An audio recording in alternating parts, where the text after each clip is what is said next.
under the bright lights of the Compass Arena here in Willowbrook, Illinois, just out Chicago, is set for a night of greatness and unforgettable moments as we welcome you to Maximus 19, home of greatness.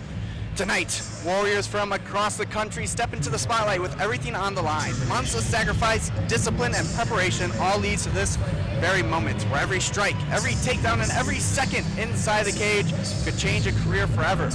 This is where contenders rise, reputations are built, and greatness is earned one battle at a time. Tonight you can expect non-stop action throughout the evening with explosive matchups, starting with a stacked undercard of up-and-coming amateur fighters, followed by a professional main card featuring some of the best competitors to welcome into the Maximus cage. Tonight you will see Shane Sobnosky battle Tyler Scott in what promises to be an absolute MMA war inside this cage. And then it all leads to tonight's historic main event. In the headline bout of Maximus 19, Valeria, Tabares, and Theodora Mandala meet once again, but this time the stakes are higher than ever. After already sharing the ring as amateurs, these two warriors now make their professional debuts against one another under the brightest lights of their careers. Tonight, in a matchup of the years in the making. The atmosphere is electric here at the Compass Arena. The fighters are ready. The fans are on their feet. This is Maximus 19, home of greatness.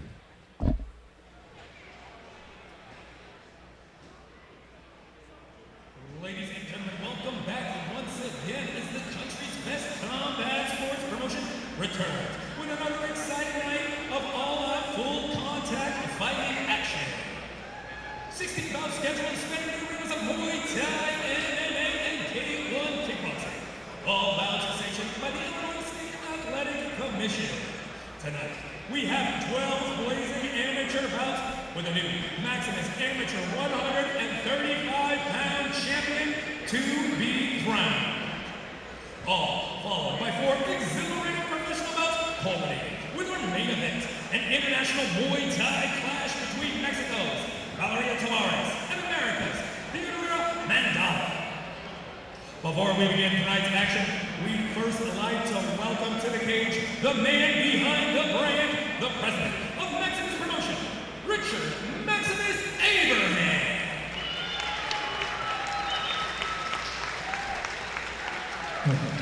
Hello everyone.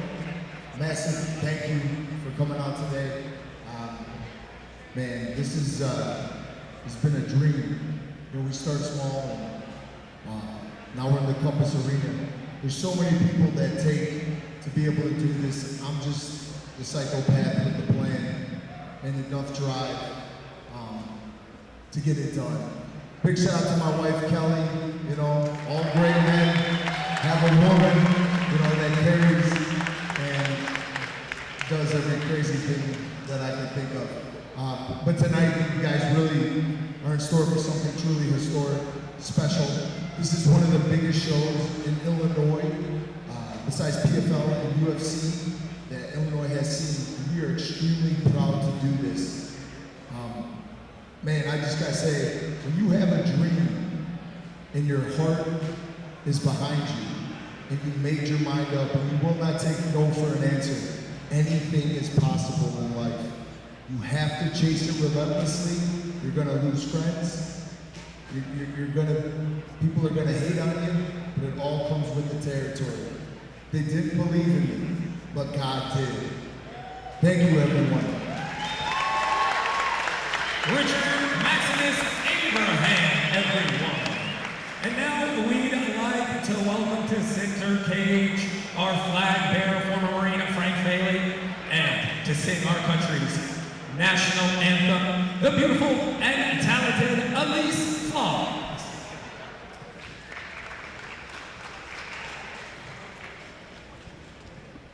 Please, as always, stand and remove your caps.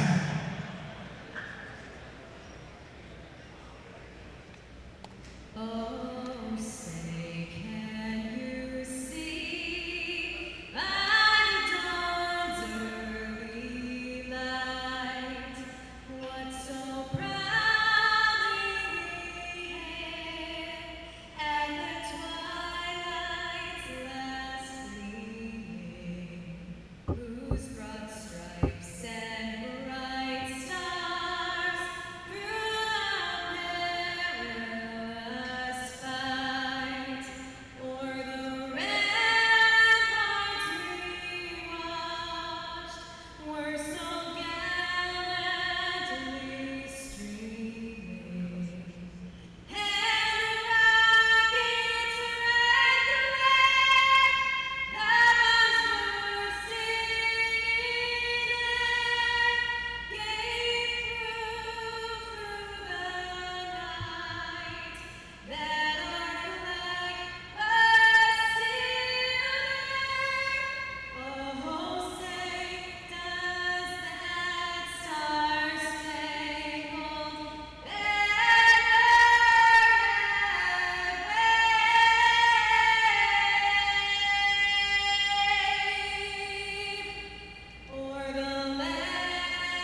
all of you live in attendance here at the Compass Arena, and for all of you at home streaming through the Maximus app, the time has come to witness greatness, because this is the home of greatness. Ladies and gentlemen, it's time to get loud and make some noise, because it's time to realize the dream. It's time for Maximus 19!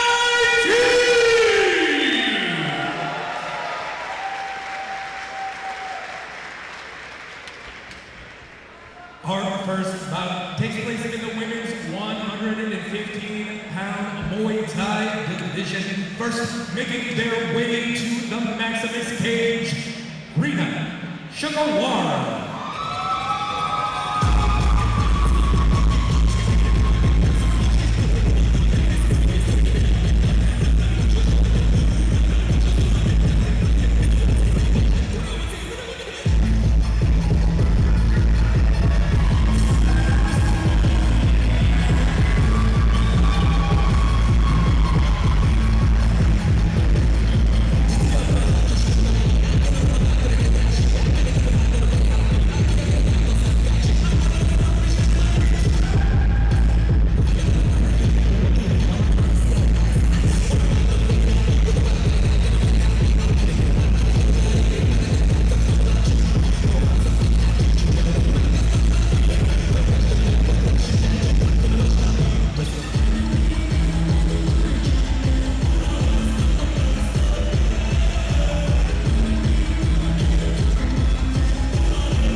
Here we go, ladies and gentlemen. We're ready for our first bout of the evening. A 3-2-minute round scheduled in the 115-pound women's Muay Thai division.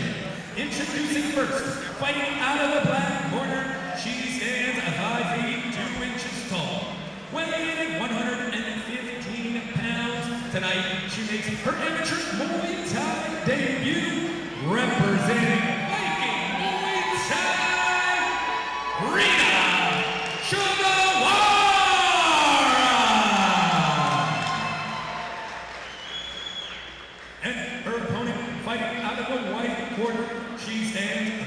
feet 4 inches tall, weighing 115.2 pounds, comes into tonight's bout with a record of 1 victory and no defeats, representing Maximus Muay Thai,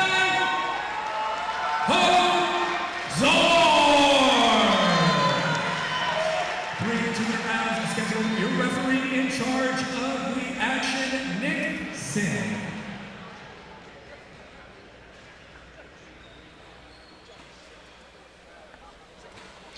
Here we are, fight fans. My name is Alec, alongside with Bob, here to host Maximus 19 for all you viewers back at home. Starting off our first fight, Hope Zorns versus Rina Shigawara. It is crazy here. It is bigger here. Yeah, I'm excited. I'm super excited to be in this arena. Starting off the first fight, it's going to be a good one. We've seen Hope here before, applies very nice pressure. Rina making her debut. Yep. Hope won Maximus 17, a unanimous decision victory for her. And they're coming out just strong, just throwing. We'll see that a lot in these Maximus fights. Some of these first-comers, debuters, they still have a lot of composure, a lot of great technique, a lot of training going into these fights, each and every one of them. And we'll see some headgear for some of the amateur bouts leading up to, or is that an age thing? I think it's just a choice thing as well. If one person decides that the other person, both have to. Some knees here from the clinch. Got some good action here, some angles, some lateral movement in here. Hope's kind of staying off the back and then coming in with some attacks. Arena's doing very well in the clinch. 1 minute left in the round. Another knee there and a kick from Rina. Hope tries to answer back. There's the boxing from Hope that we saw success from last Maximus. Yeah, we're seeing a lot of almost straight up boxing for straight up kicks. Yeah, those straight punches are getting through for Hope. They're absolutely coming through. She's doing well off that back foot. She's kind of controlling the ring a little bit, staying within her limit, trying to catch Rina off balance. So she was doing pretty well with that, with those punches, but has to protect those kicks. Rina's slipping in those kicks and some knees, especially in the clinch here. Hope is using her kicks where it makes sense, though. She's like using her hands and then setting it up to use the kick when it's necessary. She's clocked her a couple times. Yeah. For just one fight, Hope shows a lot of good experience, hopping inside, outside, getting into range, outside of range. Walking into the cage, she looked smooth. She looked like she was ready to be there. She didn't look terrified. I'm sure she was scared, but last couple she seconds did not here. show it. There we go. Very first round done with Maximus Promotions, number 19 here in the Compass Arena in Willowbrook. We have a crazy card tonight. So starting out with amateur bouts. If it's your first time watching Maximus, we have MMA, we have Muay Thai, and we have some K1 tonight. Both amateur, and then to end the night we will have some professional bouts, 4 bouts. 16 total fights, 16 total great fights. Like you said, those last 4 fights being pro fights, which is a new thing that we've been doing. Our last show, if you were present or again watching, was our first ever pro event, and now we just keep getting bigger and better with these pro events as far as matchmaking, and now here in a bigger arena. Here we go, round 2. 3 2-minute rounds. Let's see those adjustments that will be made here into the second round. Who sees what? Who gets more tired? Especially Rina's first time here in the cage. We'll see kind of how her training has got up to this. Ooh, there she's starting off strong there. Nice little kick, some flurries landing there for Rina. She's got good energy, more knees and kicks. Rina starting to pick it up a little bit. Hope trying to answer back. She's throwing more power punches than she did in maybe all of round 1. Right. She's throwing hooks. Oh, more hooks get through. There. Rina trying to throw in some head movement as well. Nice little first fight here from these ladies. Back into the clinch. Oh, Hope lands a knee this time. Another knee from Hope. Again, moving on that outside. Rina's applying more pressure. Very different from what we saw. Rina's connecting. Yeah, she is. She keeps moving in, applying that deep pressure. Again, a little different from what we saw Hope's first fight. In her first fight, she was applying. She was more of the aggressor with her punches coming straight forward. This fight, she's fighting off the back foot. Not doing too bad at it, but Rina's pressure here in the clinch, she's doing really well. As Hope turns her against the cage. Couple punches back to their feet. Kick there lands for Hope. That one smacked.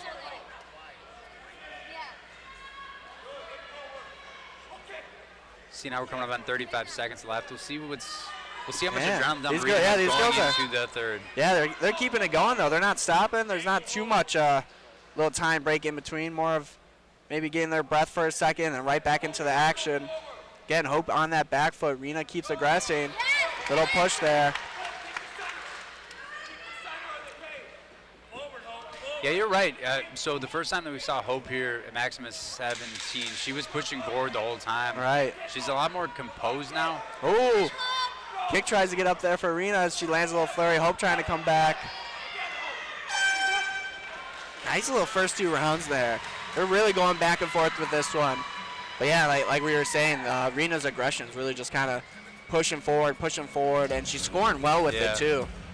Both times the bell rings and Rena didn't know it was the end of the round. She just wanted to keep going. Yeah, or was confused or something, but yeah.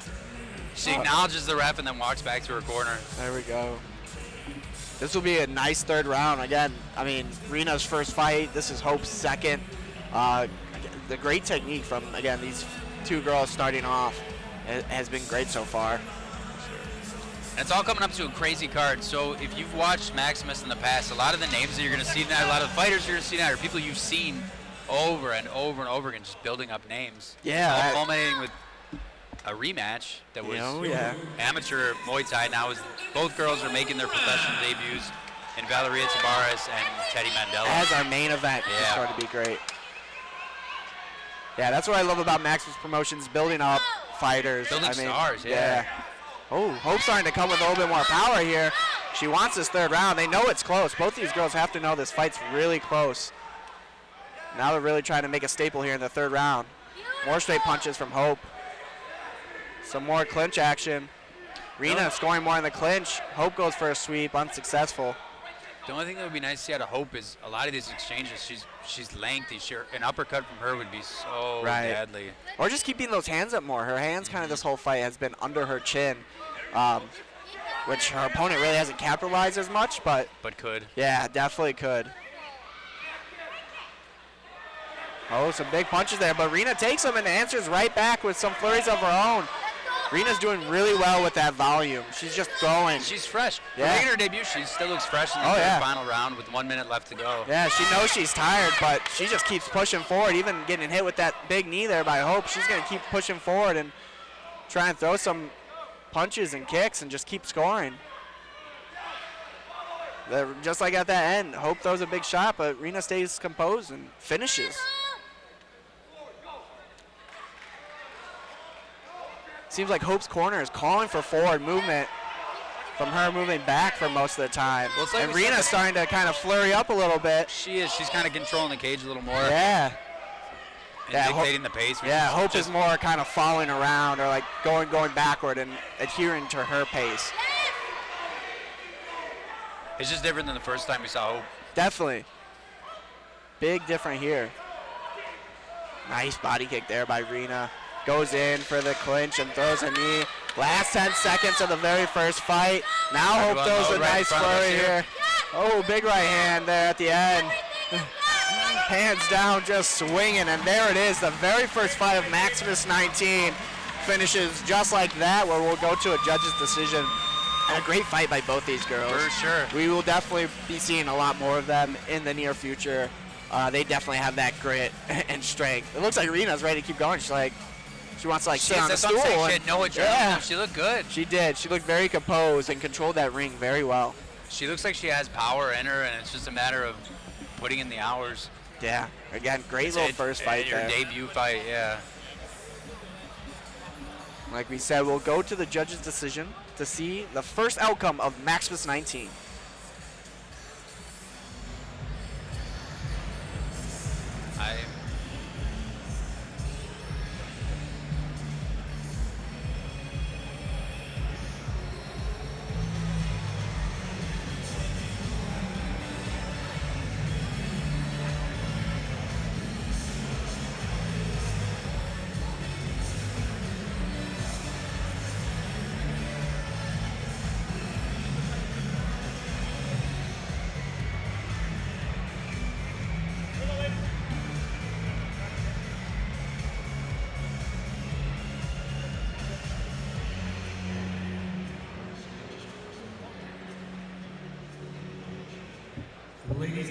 after 3 rounds of completed Muay Thai action, we go to the judges' scorecards. All 3 judges have scored about the same, 29-28, declaring your winner by unanimous decision. Fighting out of the white corner, Home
Ladies and gentlemen, we are ready for our next 3-round schedule in the 135-pound men's Muay Thai division. First, making their way to the Maximus cage, Ohani Astorga.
Introducing first, fighting out of the black corner, this man stands 5 feet 8 inches tall, weighing in at 108.8 pounds tonight. He makes his amateur Muay Thai debut, representing Team Top Notch. Make some noise for Ohio Astorga!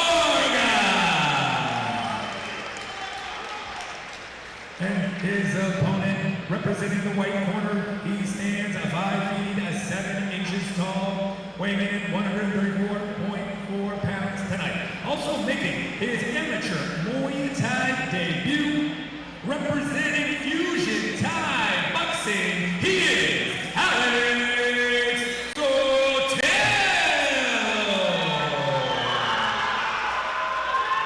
This bout is brought to you by Unlimited Guide Service. 3 achievement rounds is scheduled. Your referee, once the bell rings, Mike Sim.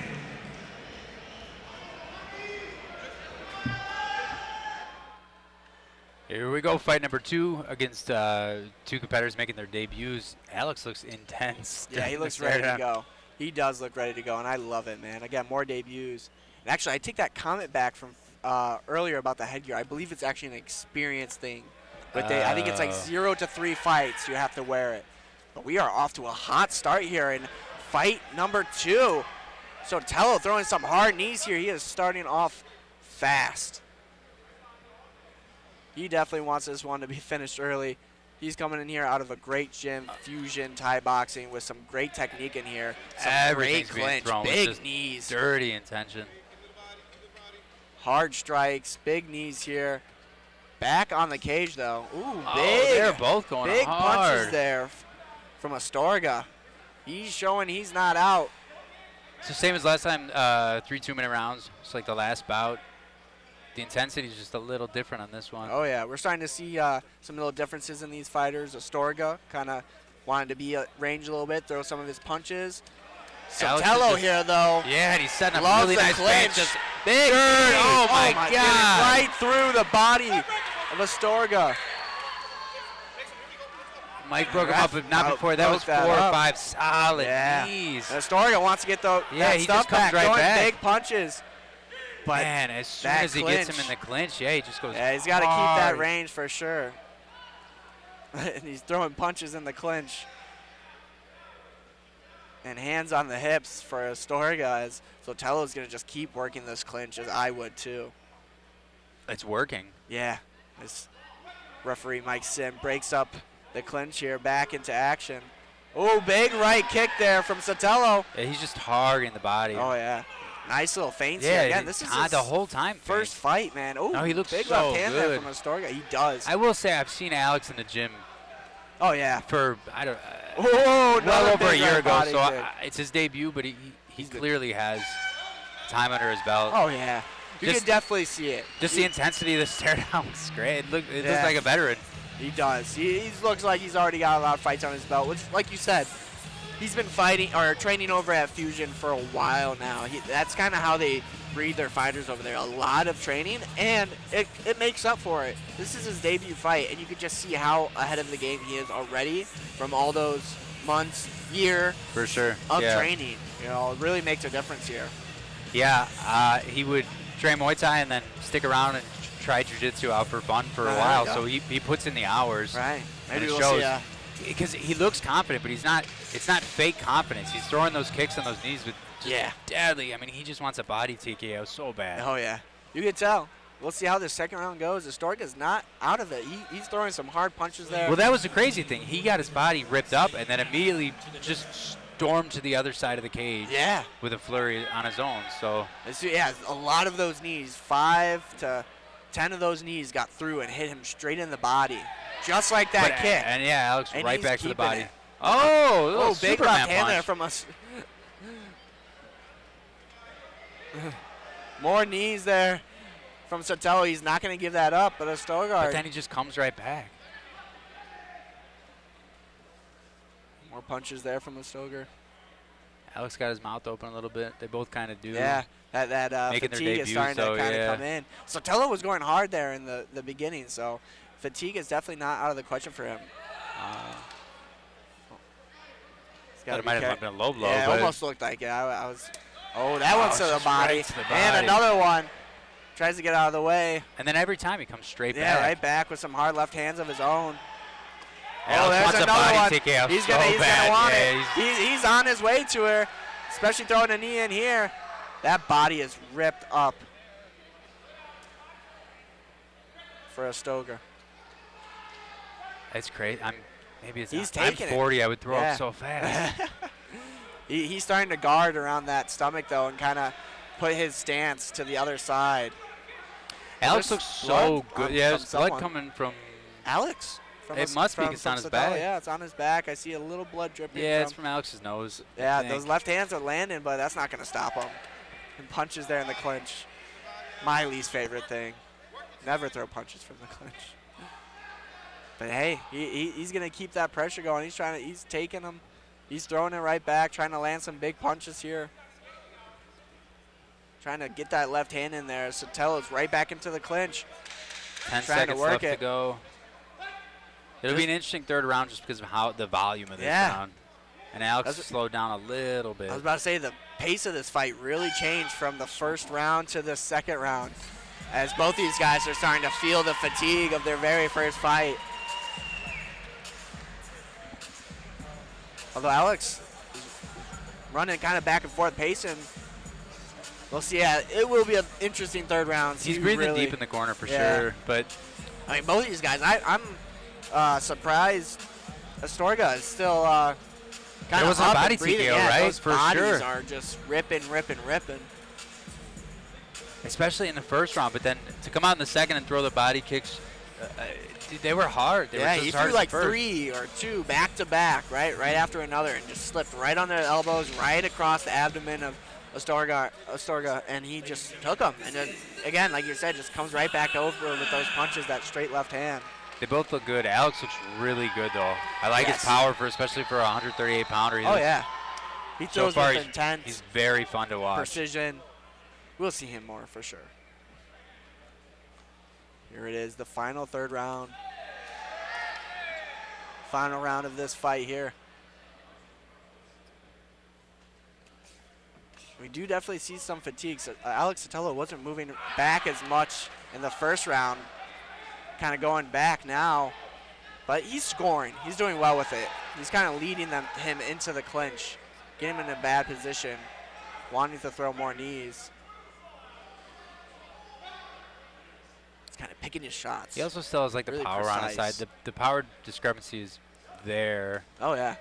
Left hand there. Oh, he's throwing more punches. Oh, he's really starting to guard that abdomen now. He is not liking those knees. No, but the volume in the clinch is even way less for Alex. Yeah. Both these guys are definitely tired. He's trying to throw more Which punches. just comes right with the into debut, clinch. right? I mean, like, Oh, it's yeah. a matter of figuring out, hey, the next time I fight, I can't go as hard in the first. Right. He was trying to get figuring it. it out. It's also And honestly, I the think on anxiety of anyone being else, in there. But Alex is now doing. Yeah. I think on anyone else, though, that would have been a finish in the very for first sure, round. dude. I would have been on This the floor. kid is tough right here.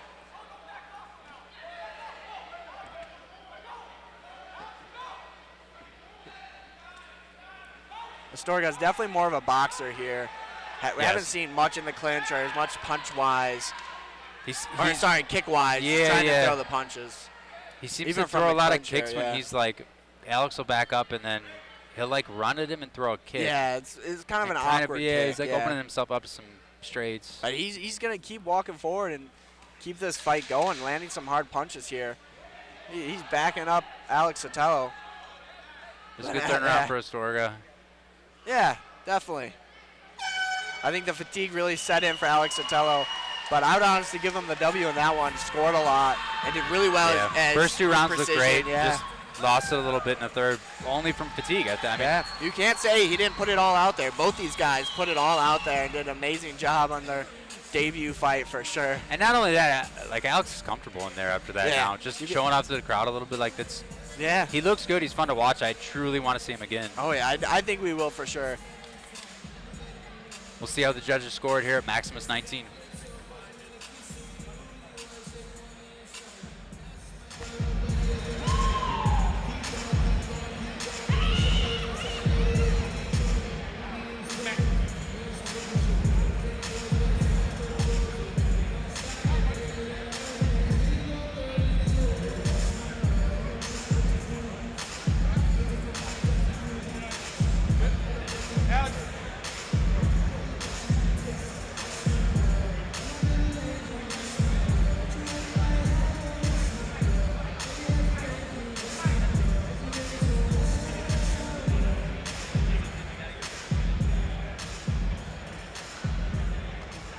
ladies and gentlemen, big round of applause for both of these fighters making their Muay Thai debut tonight. But after 3 rounds of completed Muay Thai action, we go to the judges' scorecards. All 3 judges scored about the same, 30 and 27, declaring your winner by unanimous decision, fighting out of the white corner, Alex Sortel.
Ladies and gentlemen, we're ready for our first MMA bout of the evening, taking place in the 145-pound weight class. First, making their way to the Maximus cage, Raymond Knott.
Making his way to the Maximus stage, Omar Santoy.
Introducing first, fighting out of the black corner.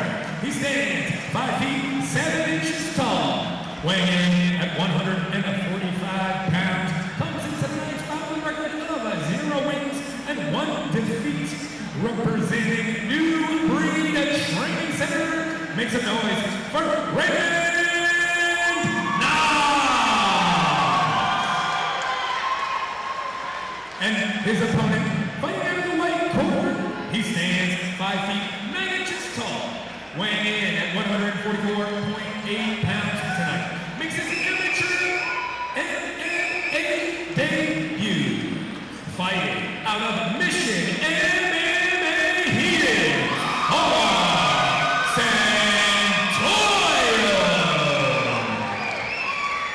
This bout brought to you by Casey Rios Fuel Hub. Before you go, let them know. 3-minute rounds. Mike Sam, your referee in charge of the action.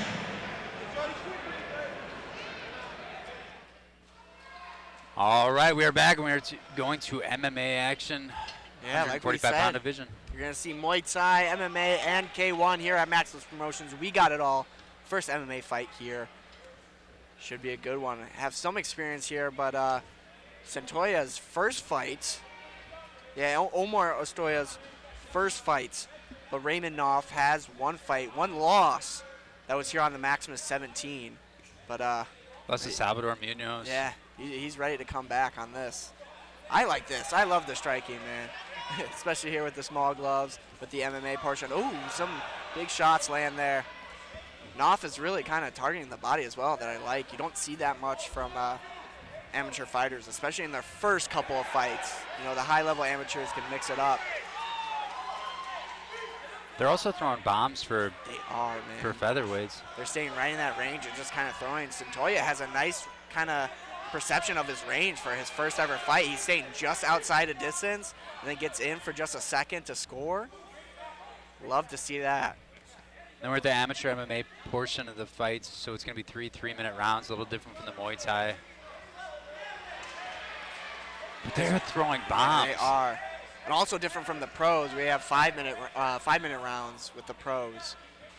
Which will be the huge difference for the main event Oh, for yeah. Teddy and Yeah. for Valeria to experience Oh! that. Oh!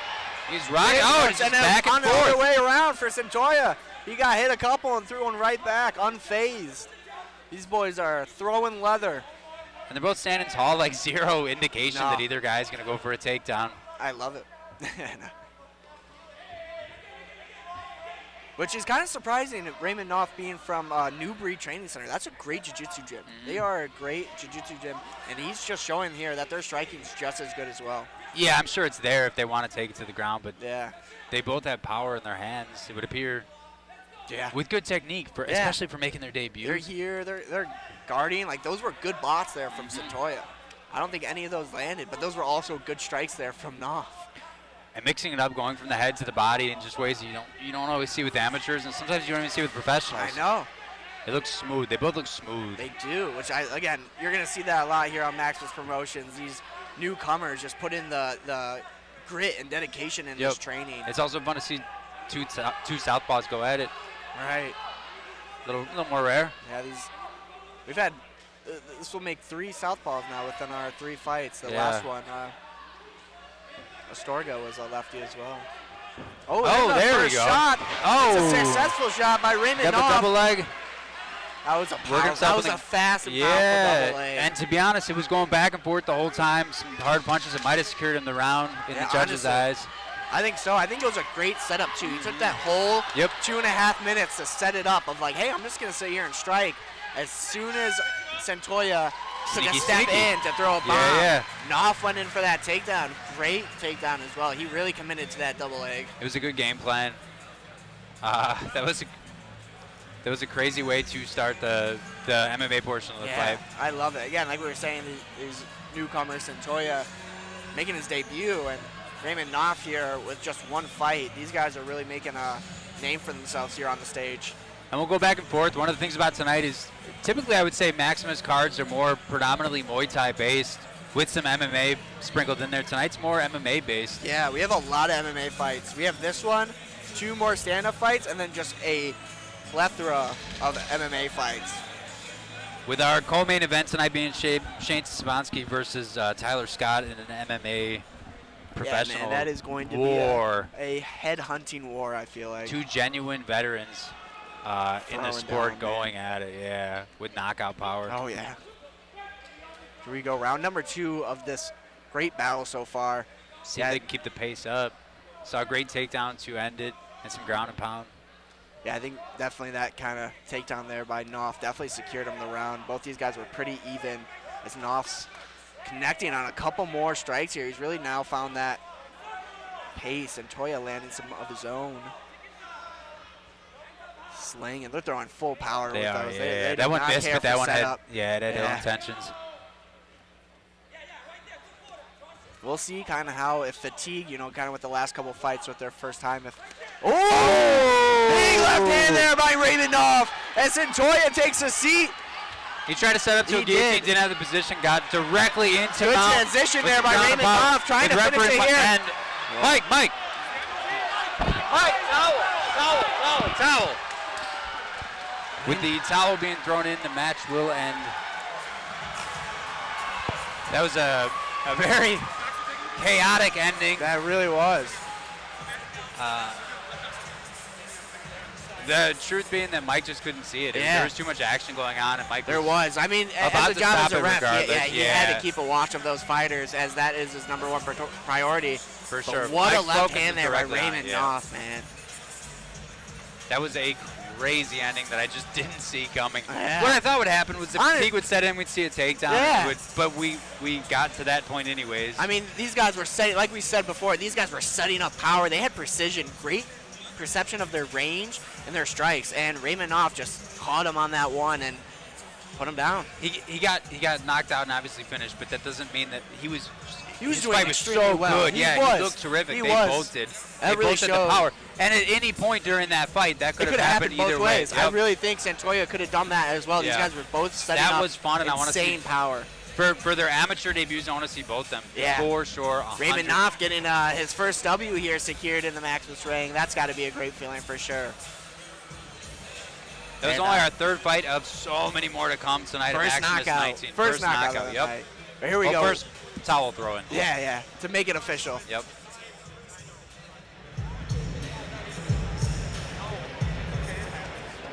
Ladies and gentlemen, at 15 seconds into the second round, referee Mike Sim calls a halt to the bout, declaring your winner by TKO due to opponent corner stoppage, Raymond Knopf!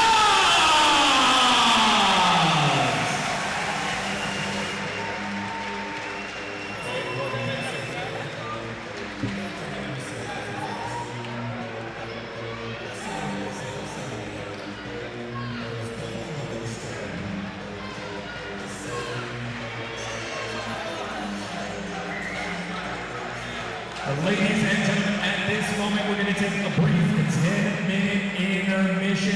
Want to give a big thank to the beautiful Compass Arena. Please take this time to grab a drink, grab some food, check out some of our wonderful vendors. Five Knuckle Bullet over on the right corner, our Maximus Promotions merch booth on the left side, and big thanks to one of our sponsors for tonight's event, the United States Air Force. Thank you for your service, gentlemen. Please take a visit to one of these booths.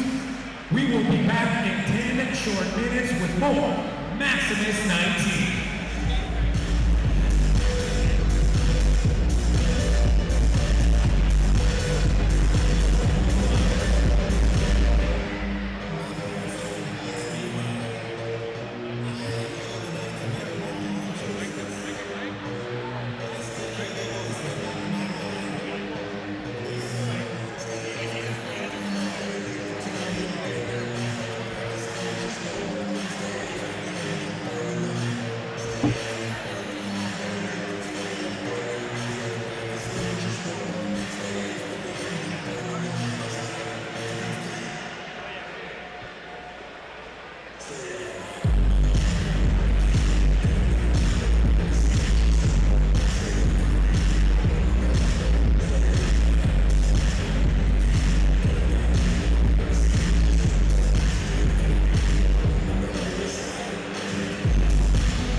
have all officials ringside, please. All officials ringside.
Come on, ladies and gentlemen, we're ready for our first K1 kickboxing match of the evening. First, making their way to the Maximus cage, Francisco Lugo.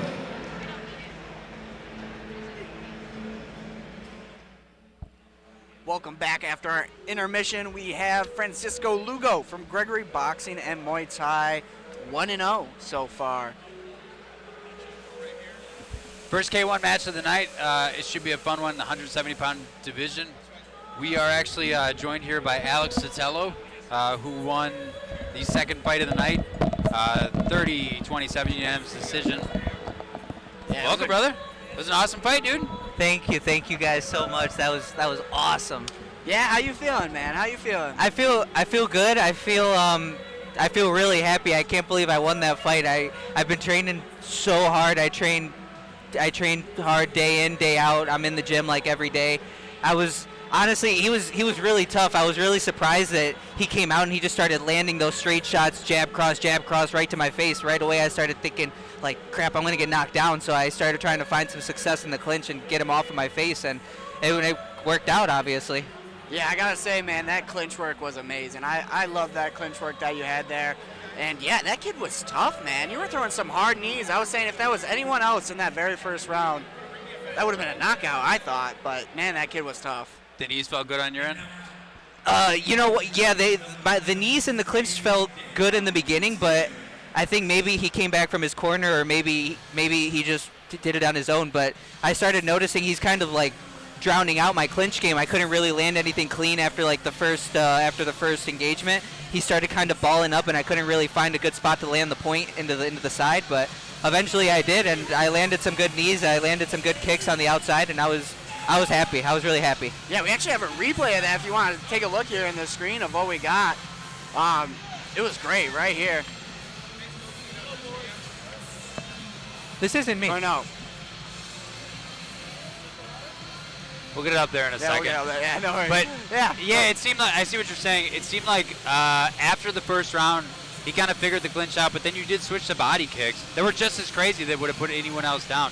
We were genuinely talking about it the whole time that we thought body TKO was going to come in the second. The fact that it didn't, it's crazy. And I really don't have a lot of, I practice against Orthodox mostly, you know, so him coming out as Southpaw, I was like, crap, you know, and thank God I train with Coach Josue every day, and man, he gives me the best look of Southpaw ever. That dude's a freaking beast, so I used my training with him, used my training with Mr. Chef Lisi, and man, it was freaking awesome. I'm so happy, and I'm so happy that Rich let me have my debut on the Maximus card. This is freaking great. Oh man, we'd love to have you, and I can't wait to see more of you, man. It's going to be an amazing journey for you, brother, and I can't wait to be able to watch that. That's for You're sure. 2 years into training now, or? Yeah, I started training in January of 24. I've done There like we go. 3 NMTAs. This is my first amateur fight in a freaking cage, you Yeah, know? for Insane. I love that. I love that. The evening, introducing first, fighting out of the black corner, he stands 5 feet 9 inches tall, weighing in 107.8 pounds tonight, comes into the bout with a record of 1 victory, no defeats, representing Gregory Boxing and Muay Thai, he is Francisco Lopez Lugo. And his opponent fighting out of the white corner, also standing 5 feet 9 inches tall, weighing at 144.8 pounds tonight. Makes his amateur K1 kickboxing debut. Representing Maximus Muay Thai, he is Daniel Gutierrez. This bout is brought to you by Freeze Culinary Kitchen 3. 2-minute round schedule. Your referee in charge of the action, Nick Singh.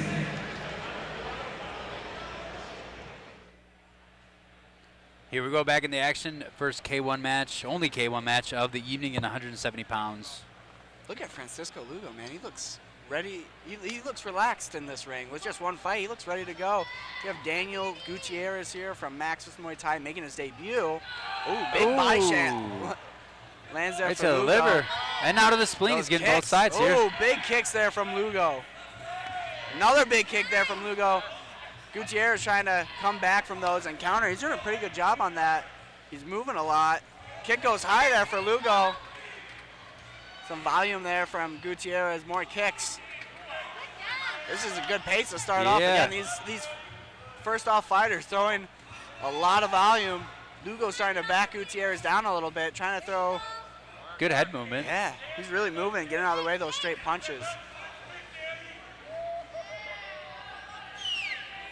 Again, K1 here, a little different scoring, not too much from Muay Thai. Looking for more of a non-stop action, no clinch. Well, it's one grab, one knee, then you have to instantly let go. Very high-paced fight here already. Nice movement there into the right body kick. Kick upstairs just misses for Lugo.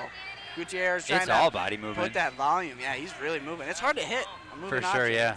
He's doing some good power on those shots there with his boxing, which is pretty impressive. He'll move a lot and then set his feet to be able to throw.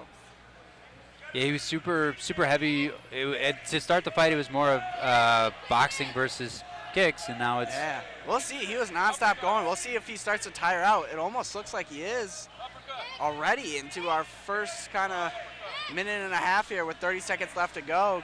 Bloody nose, Gutierrez. He's just kind of throwing some volume.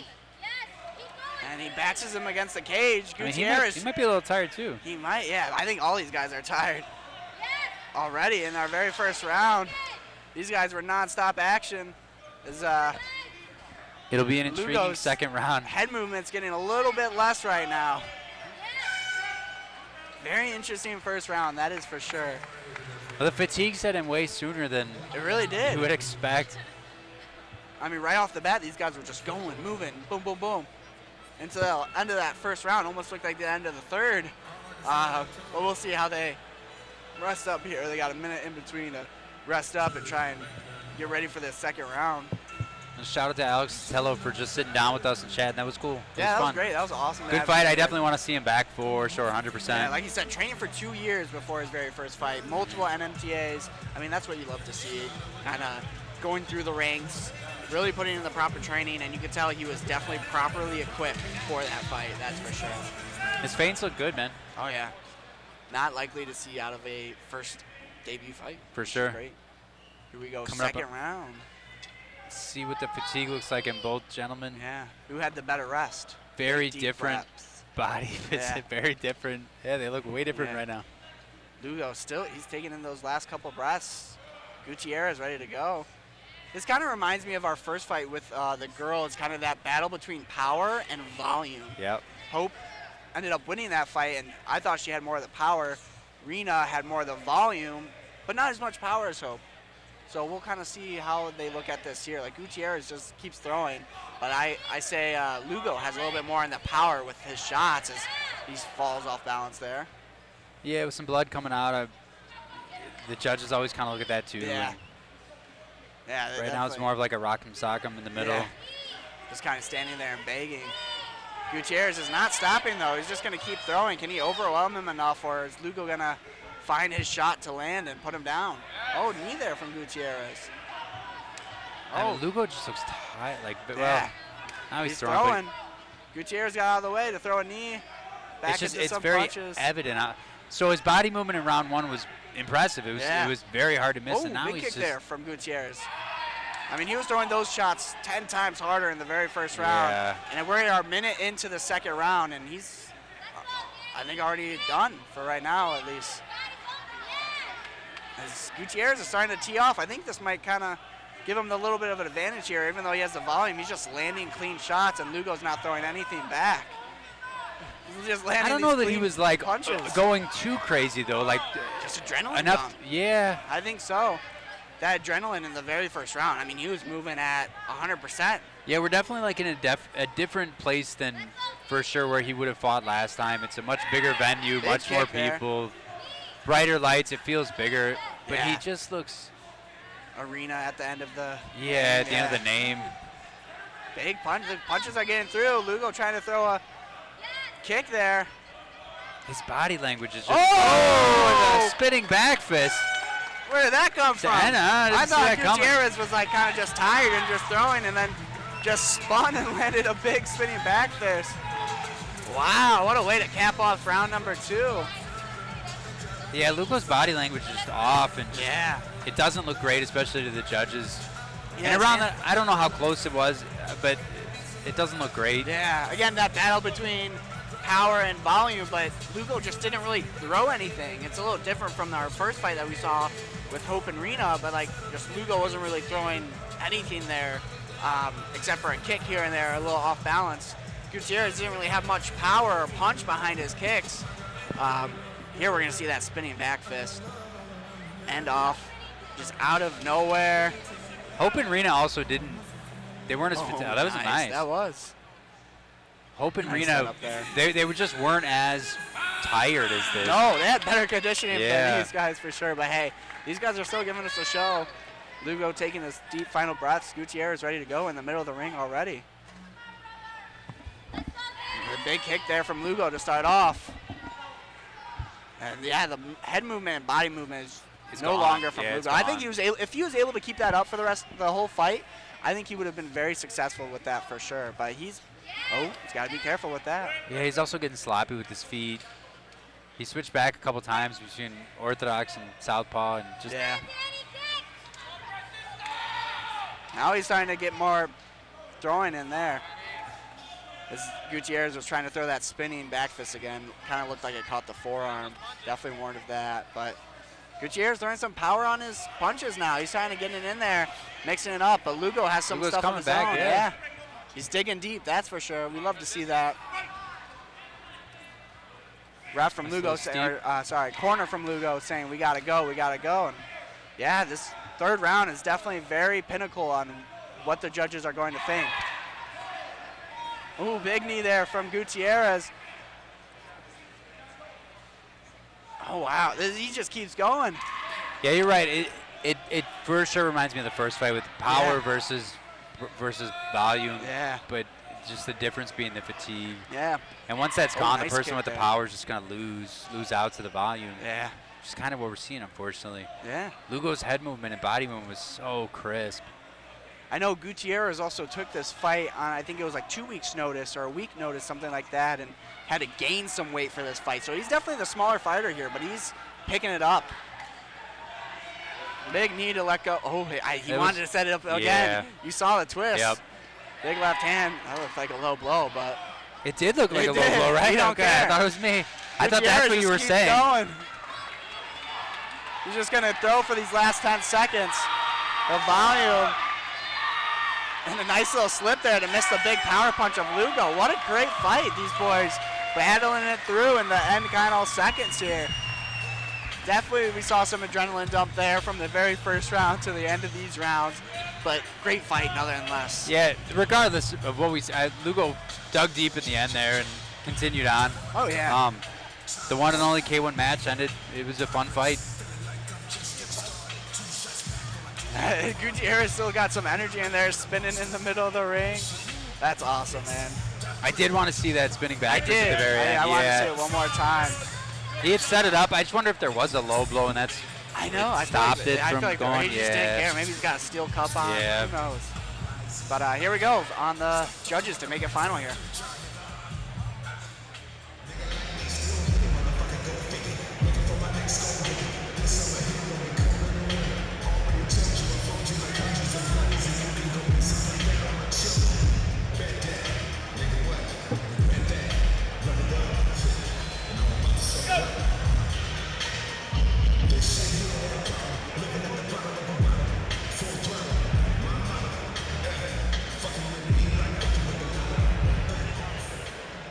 Ladies and gentlemen, after the 3 rounds of kickboxing action, we go to the judges and scorecards. All 3 judges scored the fight the same, declaring your winner by unanimous decision. Fighting out of the white corner,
All right, coming up next, going to be some more Muay Thai action, 165 pounds between Jesse Hang and Anthony Stengel.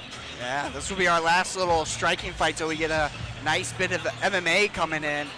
It's going to be 5 in a row. It'll be fun. Oh, yeah. Got some great fights lined up here. Great last fight there. Again, those boys coming in there. Daniel Gutierrez getting it out just at the end there. Great third round. I mean, it really did come down to that third round. Who was going to push more? Lugo was wanting it, but again, just the body wasn't able to keep going. But again, great little fight there. It's fun, though. Like, whenever you see volume versus power, I think is a fun matchup to watch. It's always, it can go one of 2 ways, and I think the fight fans would rather see the power win, but the volume, to me, can be more fun. I mean, we've seen 2 different outcomes so far. That first fight, Hope was more of the power. Yep. Arena was more of the volume, but her power won. She was throwing more, I think, and Lugo, his power he just wasn't throwing as much as Daniel Gutierrez was to get that going.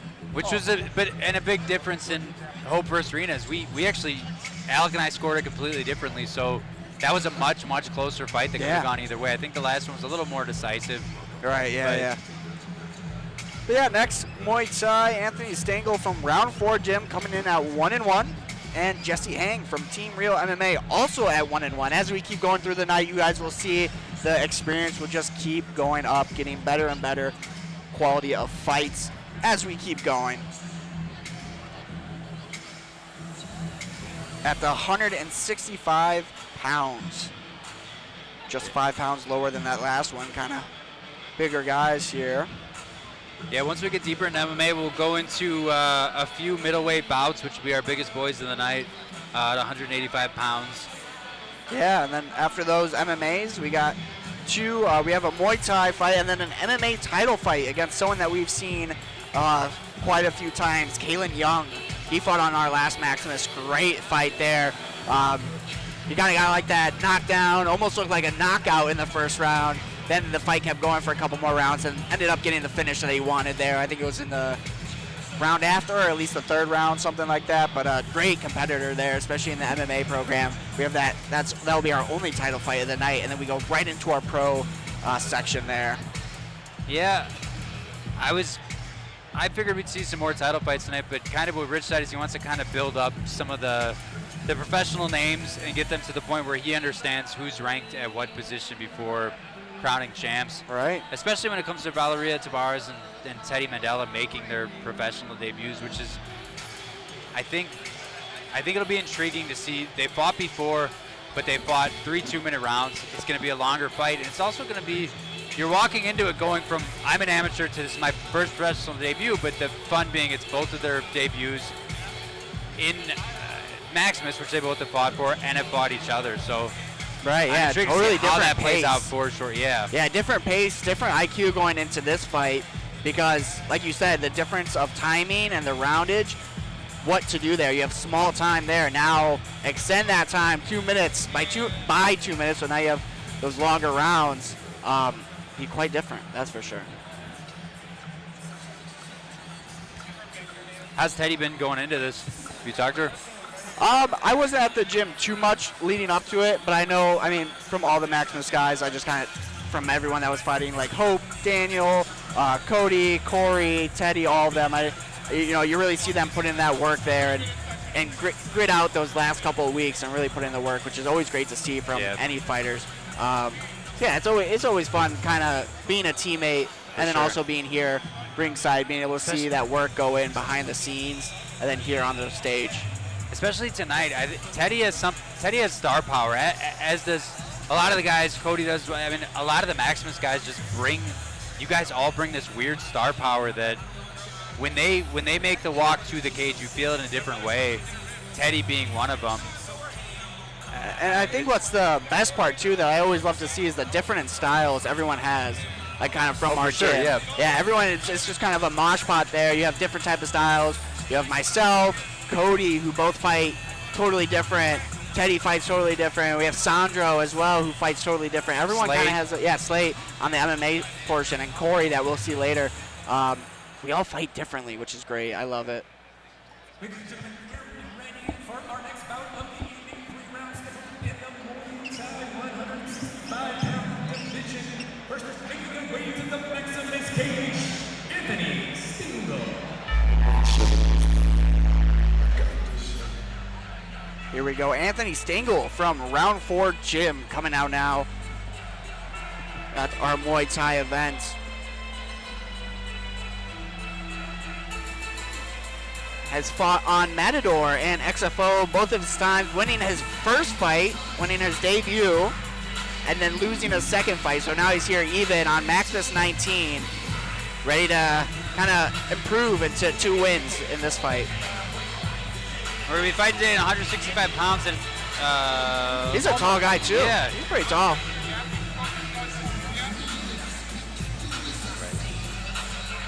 It'll be very interesting to kind of see this one now come into the Maximus ring. I always love seeing the first timers coming in, especially those who haven't fought on Maximus, and then kind of introducing into the Maximus promotions. And then we kind of get to keep seeing those names as we continue going down this list. We'll start to see names that we've seen a lot already. And a big difference between when you fight in Maximus, most of the time now you're fighting in a cage, which changes it completely from Muay Thai. It does. I remember when I had to make that change because I was fighting in rings for my whole career with the ropes and everything, and then making this change to the the cage. But the wiring fences is way different. Yeah, you can't lean again. There's so much stuff you can't do, and I would assume it would really trip a lot of people up. Oh yeah, no, you can't bounce off those ropes. Totally different angling, cutting off the ring is different. How you move is different, and just the size of it is different as well.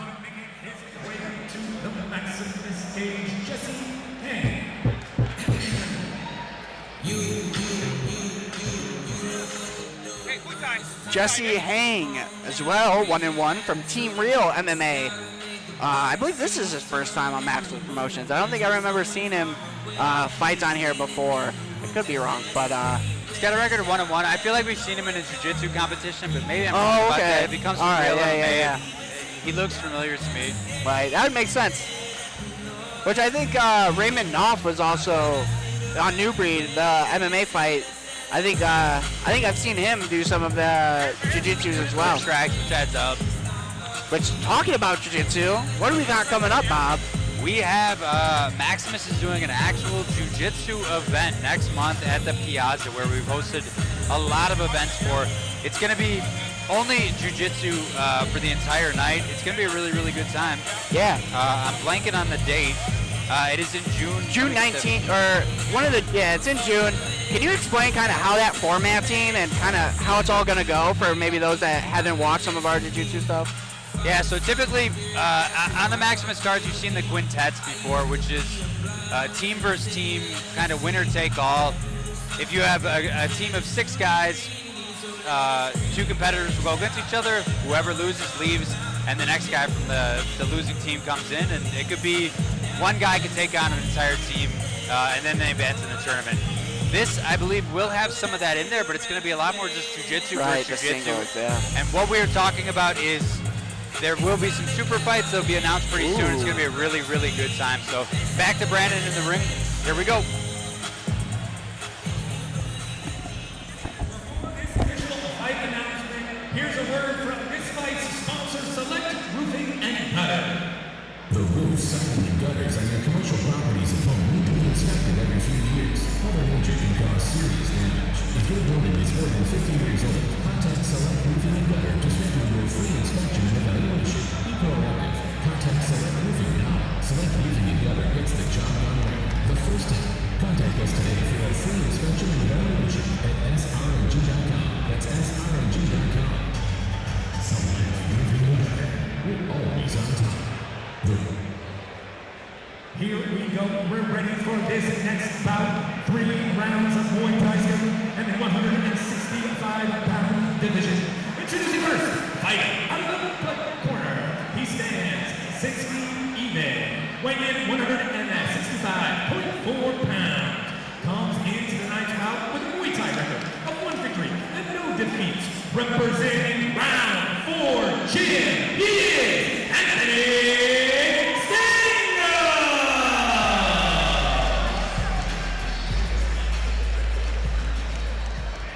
His opponent, fighting out of the white corner, he stands 5 feet 8 inches tall, weighing in at 164.8 pounds, comes into the match bout with a record of 1 victory and 1 defeat, representing Team Real MMA. Make some noise for Jesse Head! 3 chicken rounds of Muay Thai action scheduled. Your referee in charge of this bout, Nixon. Brought to you by Select Roofing and Gutter. On to our 5th fight of the night of here, Maximus 19 in the Compass Arena, Willowbrook. Back in the action, in the Muay Thai action, Anthony Stang versus Jesse Hang. And that jiu-jitsu event, it's Maximus Grappling Championship. It's going to be June 13th at the Piazza in Aurora. Tickets are available now. Yeah, it's going to be a fun event, man. Yeah, no, I'm excited. I really loved watching the quintets as well. As you know, I'm more of a striker, but that even got me like, oh, wow, this is a really interesting thing. And I think some people just see just jiu-jitsu and get a little bored out by it. But even speaking from self-experience, it is a lot of fun to watch those guys kind of go at it, especially the high-level guys. Ooh, nice little spinning back fist. More of those we see from Anthony Stengel there, as he's been more the aggressor here. Hang more on the back foot, trying to play it out a little bit, scoring. Just kind of have to play with that in and out movement, especially going against someone taller than you. You can't just stay on the outside, because then he's at Stengel's perfect range to be able to throw and kick, and then Hang wouldn't be able to throw. Yeah. So a lot of feints, I think, will work with that. Jesse's switching up his between orthodox and southpaw. Yeah, I see that. He's backing up quite a bit here. I don't know if it's by choice or maybe he's just getting forced to Just by feeling backing awkward. up. And Stengel's coming forward with some power. Backing Hang. Big knee there by Stengel. Hands down by Hang. He is hurt here as Stengel's going to keep unloading Connected on quite a 30 few seconds there. left. He's walking away. Yeah, with He his just- hands completely down. Stengel is connecting on these shots, precision, and Hang it just drops his head, and he goes down. First 8 count of the night. You were saying it looks like he might be backing up just out of just the need to do that as opposed to a choice. Yeah, it kind of seemed like Stengel. Oh, and waved off there. Round 1 TKO for Anthony Stengel. Wow, what a great show there. Yeah, it kind of seemed like just the forward pressure of Anthony Stengel was kind of just pushing Hang out of comfortability and kind of making him have to walk back, like incorrectly, kind of just like stepping, not able to kind of get his feet right, especially just kind of, these guys are still in the beginning of their career. It's harder to do that, especially moving back, getting hit. It's hard to keep that composure, stay in your stance, and move back correctly. For sure. Definitely comes with more experience and doing it over and over again. But yeah, man, what great pressure and precision there by Anthony Stengel to get this round 1 finish. He's happy. Yeah, I would be too. When Jesse was, he got knocked down, and then he kind of would walk away almost with like confidence, but more looked like just frustration. Yeah, I couldn't tell if it was more confidence or like trying to keep a poker face of like, wow, that really hurt. I'm going to try not show him, but didn't end up helping him there at the end. And here they are to make it official inside the ring. Ladies and gentlemen, at the 1 minute 50-second mark of the very first round, referee Nixon calls a halt to the action, declaring your winner by TKO, Anthony Stengel!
Ladies and gentlemen, we're ready for our next MMA bout of the evening.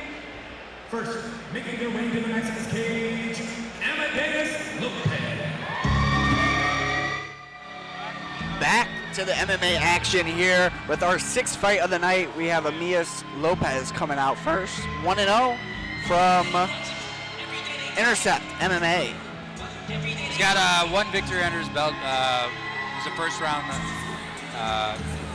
knockout, but it was was in April, Michigan Fight League, 59 Mortal Kombat. Yeah, he's got that first fight. He's 1-0. Got a finish under there, so I know he's going to want to keep that streak going. That is for sure. And coming from Intercept, a great gym as well. They bring a lot of good guys out here to compete, both from the jiu-jitsu aspect and striking aspect. And going up against Corey Bergstrom, somebody that we've seen in the cage a lot, whether it was jiu-jitsu or MMA. I don't know if we've ever seen him do Muay Thai. Yeah, his first fight on Maximus was Muay Thai, and he lost to Antonio Salas. I do remember that. That was his debut with us. Yeah, back Maximus 8 lost. And then ever since then, though, he's been keeping up, staying in that win column, and then transferred over to MMA, getting 2 unanimous decision wins to advance his record to 2-0. So we got 2 undefeated MMA fighters here coming into the ring to keep that O in the L column. For sure. And we've seen Corey at Maximus 8, 9, 14, 17, now 19. So he's keeping as busy as possible, both him and his brother. But like we said, we'd love to see kind of just building the names up here at Maximus, keep that going, and see them progress as fighters. And now making his way to the Mexican's cage, his opponent, Corey Bergstrom. I'm intrigued to see if this is going to be a stand-up or if it's going to immediately go to the ground. We haven't seen any jiu-jitsu tonight at all. Yeah, we haven't seen much take place, but a towel has been thrown in already. So right, yeah, that jiu-jitsu, that takedown, that was more of like a wrestling takedown into there, and great double leg in that, and then the ground and pound that was going on in that fight. But yeah, we'll see. I know the boys, the Bergstrom brothers. Don't get him confused. We have Corey, and then there's also Sean, who fights on the Maximus Promotions as well, who's also another great fighter. These guys have great wrestling and great jiu-jitsu, so they can pull it out at any given moment, as well as their striking. I think this will be a great battle between these boys here. Both these guys look very well equipped, and I think it's going to be a great fight here for sure. Yeah, Corey Bergstrom is kind of known for just being very, very in jiu-jitsu. When he's on top of you, he keeps you down, and we see that in the jiu-jitsu tournaments. We also just see it when he's competed in MMA. So no touch gloves. That's all right. And Corey kind of ran around, just a little smirk on his face. So I don't know. Are you a glove touch when you compete, or? I will. Yeah. I will. Yeah, this is going to be a great fight to see here. Introducing first, fighting out of the black corner. He stands 5 feet 7 inches tall, weighing 124 pounds even. Tonight comes into this bout with a record of 1 victory and no defeats. Representing Intercept MMA,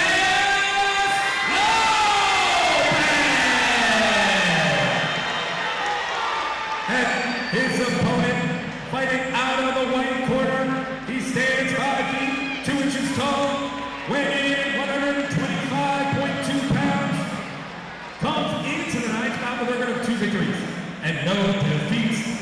Representing Maximus Muay Thai, Corey, the Red One, Bergstrom. This fight brought to you by American Construction. 3-minute round schedule. Your referee in charge holds the bell rings Nixon. Here we go, Amadeus Lopez versus Corey Bergstrom. One of the zeros has got to go, and it's going to be a fun one. I know, yeah, we saw a little animosity there before the fight. Corey going for a knuckle tap, but Amadeus Lopez said, no, I'm here to fight you. So this is going to be a nice little kind of first round here. In the corner of Intercept MMA is Tyler Jones. So I would expect to see some jiu-jitsu going on. Oh, yeah. I think these guys are going to be well equipped. It's going to be a great fight. I think a very high IQ fight as well. But then we say that, and sometimes with 2 guys who are really good grapplers, you just see a striking yeah, match. hey, you know I don't mind that. We see some hand play there, trying to go for punches. There's some little going for something here. Trying to play around. Corey trying to defend this off here with his back against the cage. Doing a good job on it too, staying up here on his feet, not letting Lopez get the takedown here. And we're still in the amateur portion of the evening, so it's going to be 3 3-minute rounds. Good knees from both parties as Bergstrom's able to defend that off and get right back to striking. We'll see if he kind of goes for something of his own here. Amadeus has kind of got the center and just... Yeah. You see a little lot more holding back on these strikes here, especially with a little bit more veterans, because they know that the takedown could happen any moment. Unlike our first MMA fight where those guys were just slinging in the first round. But these guys are definitely playing a good mind game right now, going back and forth, trying to read each other. Nice kick there from Bergstrom. Lopez has great control of this ring so far, though. He's kind of making Corey back up wherever he wants. Good. Corey looks He'll get his like a little uncomfortable. He's a little bit comfortable, but right now he looks slightly uncomfortable. Just shorter fighter too. Again, I mean, with these smaller gloves, it's harder to get those feints going. Oh, nice little flurry here. Kick there from Bergstrom. Lopez landing. There's that little spurts that you get as they get nice and close. Start to unload the punches. Surprising no takedown was happening there. That'd been a nice little mix up there with hands. Corey keeps backing up, finding a spot though. He's doing well with that, knowing when to capitalize, not letting Lopez get comfortable here. He's backing up, but doing well on defense and then attacking as well. Ooh, Lopez almost lands that big right like I said, I don't know if a lot of times the two really good grapplers, which is they both are like, hey, let's just stand it back. Yeah. They both know. Ooh, nice right hand there from Bergstrom. And Corey's going after that left leg a lot. He is. That last one kind of buckled Lopez a little bit. Kind of looked. It drops down for the double leg. Good defense there from Bergstrom as Lopez is trying to finish it here. But again, that defense from Bergstrom. Nice turn there as well. Very good there. Oh, big right hand there from Bergstrom. Capitalize on that. Lopez keeps walking him down, but Bergstrom's trying to find his timing here. Yeah, Bergstrom's figuring out the being backed up. And it was a good round. First round, yeah. Bergstrom was getting backed up, but it's almost like that was his game plan. Let Lopez walk into these big strikes. Let him shoot, and then Bergstrom's defense. And as we kind of said, you kind of see the difference in volume. The deeper we go into the card, the more experience you have. You're going to see less of that adrenaline dump, but you're also going to see less of just fatigue because they understand, hey, if I unload within 30 seconds, I'm done. Right. Like, big difference between this MMA fight and, like, our first one. Those guys were throwing hard. Yep. The very first punch. That's why we saw a knockout so early. These guys are playing that IQ game. Like, hey, I got 2 more rounds after this round. There's going to be some defense. You know, you have the MMA portion. Jiu-Jitsu is tiring. Striking is tiring. So these guys are really kind of picking their shots. Bergstrom was doing really good with his timing there as kind of finding Lopez to walk into these big shots. We'll see who makes the adjustments here into the second round. Corey Amadeus had not unlocked eyes for, I don't know, 15 seconds I right know. there. These guys are ready to go. Bergstrom going into a lefty stance a little bit. Normally an orthodox. And switching back, playing with his footwork. Again, playing that back foot, letting Lopez kind of come in and then trying to punish him there. It's been successful so far. How will Lopez... Oh, he kind of does a nice little switching of his feet into the kick. Oh, he tried to stand his ground there instead of backing up. That's a nice game plan. Unsuccessful on that attempt, but I can see that working out. Yeah, Bergstrom's still going after that left leg. Oh! Big head kick lands for Lopez, and just like that, that is how a fight takes a turn there for Lopez. But Bergstrom's right back on his feet. It almost seemed like Lopez kind of picked up Bergstrom a little bit, or he just kind of got revived and hopped right back up on his feet. He's ready to go. Definitely wobbled from that head kick. Got to keep those hands up a little bit more. Yeah. That was unexpected. But again, what we see out of a lot of grapplers is you injure your opponent, then you go for the takedown. Where if Amadeus would have just, you almost wonder like what would have happened. Oh, and he tries it again. Yeah, I mean, what would have happened if he would have kind of just waited instead of trying get that going? Which nothing he does, right? You see that professionals do that every single fight card. Yeah. Nice get back there from Bergstrom to come back. I thought that would have been it, honestly. And we find it's when Bergstrom goes to that lefty stance right here is when Lopez unleashes that right head kick, which is a great read on him because whenever you have opposite stances, that rear side is perfectly open. Just open, yep. and he makes perfect count of that, which if I was Corey, I would stop going to lefty because your left side is open. He's got a nasty right kick as he tries to go for one to the body there. Yeah, he's not giving up on that at all. No. After he was I wouldn't either. knocked down, yeah, he went right Corey's back for left it. hand is still low. And Amadeus with really nice feints the whole yeah, fight. keeping Corey on his toes, especially after that knockdown. But after that, Corey's back to it. Especially after all that time. 45 seconds left to go in the second round. Great here. second round so far. I mean, you would almost think, I thought it would be over after that head kick, but Corey got right back up. But Lopez staying on him, those feints, man, keeping him guessing, throwing some hard strikes. Bergstrom has some ground to make. No shots that we've seen from Bergstrom so far. All defense and trying to strike. Oh, almost knocks the mouth guard out of Lopez. He's throwing really big shots here, Bergstrom is. I would definitely try and start with some smaller shots, set him up. Maybe some more straights instead. If he's throwing a lot of looping, He is. kind of opening himself up to get countered a little For bit. sure. But Amadeus is just on him. He's Ooh, very relentless. Little short one there. But when Bergstrom connects, he connects with power. Yeah, he does very well on that. Yeah, I think for Bergstrom, great round from Lopez there, getting that head kick. Yeah, Bergstrom's definitely really getting loopy, trying to look for these power shots early in the combinations instead of setting them up with feints, little jabs like Lopez is doing. Lopez is finding great success. He's feinting, little small jabs, boom, big right hand. You waste a couple movements, but you're not really wasting them because they're helping you advance and land a big strike and then follow up from there. That's what I would like to see from Lopez, is to follow up. He's throwing these one big ones, leaving Corey exposed, Yep. and then just kind of stopping. Yeah, I want to see some jiu-jitsu. Yeah, I Just know. being No honest. takedown attempts from Corey Bergstrom. A few for Lopez, but defended there by Bergstrom. Which could happen. You wonder if in Bergstrom's corner he's being told, hey, shoot for the takedown here. Yeah, you never know what could be the Change game it up plan. a little bit. This is the third and This is going to be an interesting third round. That first round was pretty close. Head kick by Lopez in that second round, and here we are into the third. Lopez starting off again with that forward pressure. And Amadeus back. reading the low kick and coming back with a straight. Again, Corey trying to throw a big shot there. Oh, nice little switch there by Lopez. I like the footwork. Another right head kick lands there for Lopez. The shin kind of just went across the nose of Bergstrom. That had to rile him up a little bit. Tries to throw that overhand. Bergstrom's feet are a little uneasy. His hands are a little low. Yeah. Back up against the cage. Lopez Next is time doing a a great jab. job kind of staying in his stance and not allowing Bergstrom to shoot because he's moving back in a great foundation. And if Bergstrom would shoot, he would have great foundation to be able to defend that. Yep. It's also Bergstrom's throwing those loops like you've been talking about.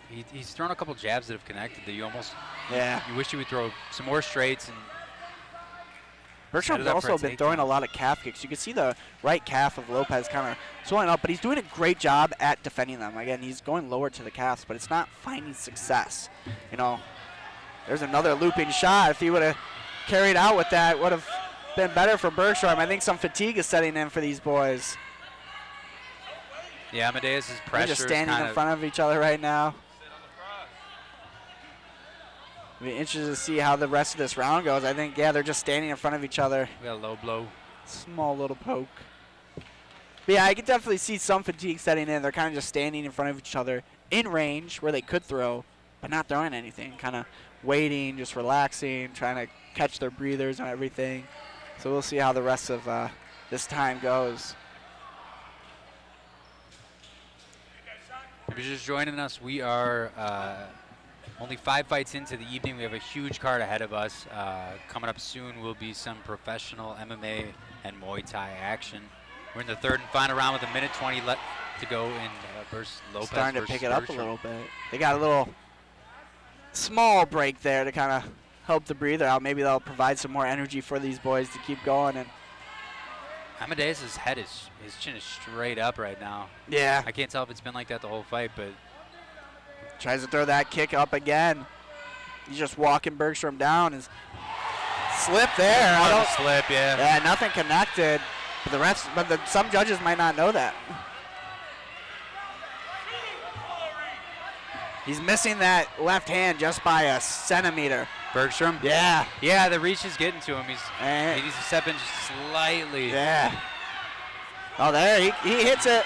And some looping shots there from Bergstrom, trying to find some momentum here. But Lopez throws some more of his own. Last 30 seconds here, Lopez goes for another high kick. Has Bergstrom against the cage.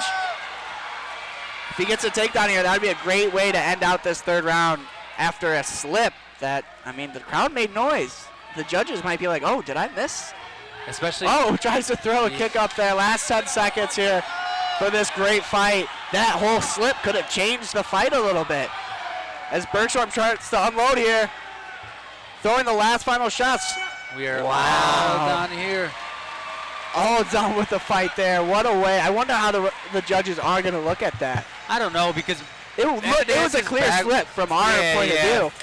Yeah. But we also got to see the hand not Correct. connect. Yeah, the judge yeah. on the other side couldn't, these tiny gloves, you never know, the smallest thing.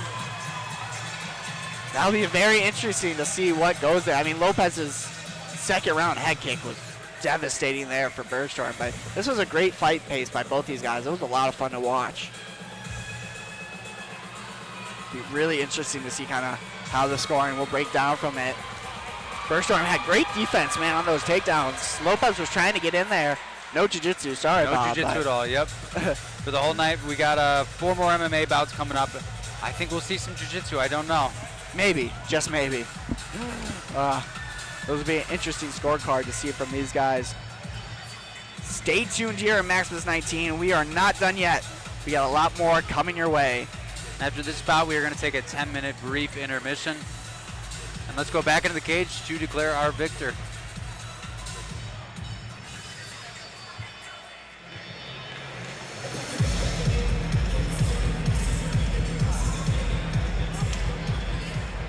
All right, ladies and gentlemen, after 3 rounds of MMA action, we go to the judges' scorecard. All 3 judges scored the fight the same way, 29-28, declaring your winner by unanimous decision, Corey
And there it is, man. The really sign of you never know what the judges see. A 29-28 decision there for Corey Bergstrom.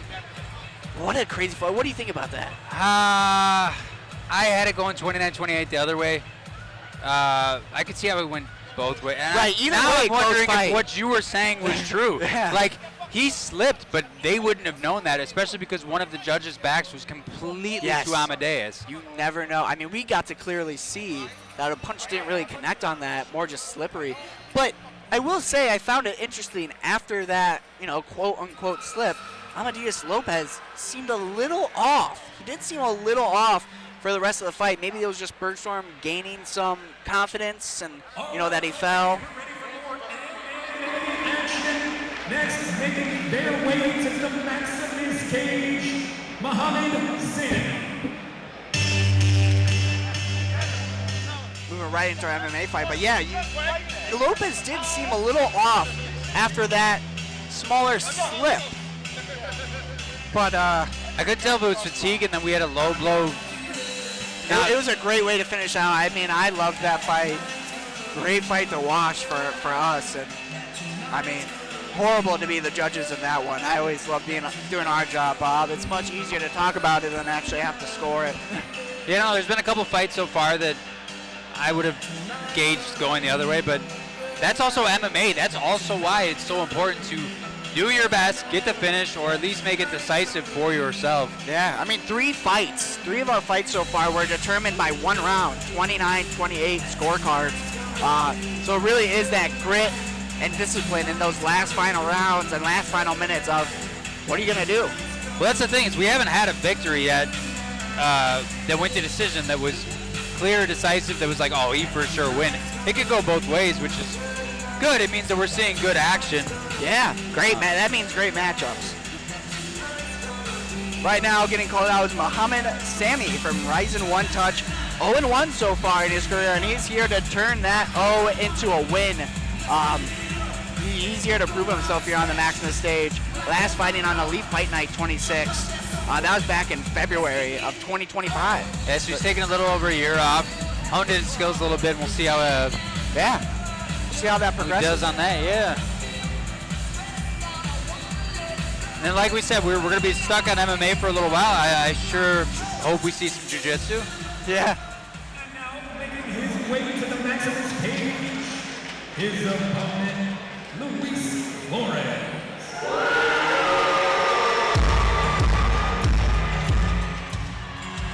Luis Flores coming out right now with a record of 1-1. We have yet to see him in the Maximus cage. I think that he had a couple. I think this was one of the fights that completely flipped, right? I think so. Yeah, there was a couple fights that kind of flipped opponents a little bit. This might be one of them. But yeah, Luis Flores from Stay Safe, 1-1. First fight lost on decision, and then came back in his second fight to win by TKO in round number 2. So I bet he's going to be wanting to keep that finishing streak going here and go positive here. He also has not fought about the same time. He hasn't fought since 2025 back in March. So we'll see. It's 2 guys who have been in there a little while. We can see a little bit of an adrenaline dump. They're both also new to the sport. So let's see. Will Bob finally get his jiu-jitsu in these MMA fights? There really hasn't been any. Yeah, no jiu-jitsu. We had some wrestling on a takedown. But we'll see what these boys present to us.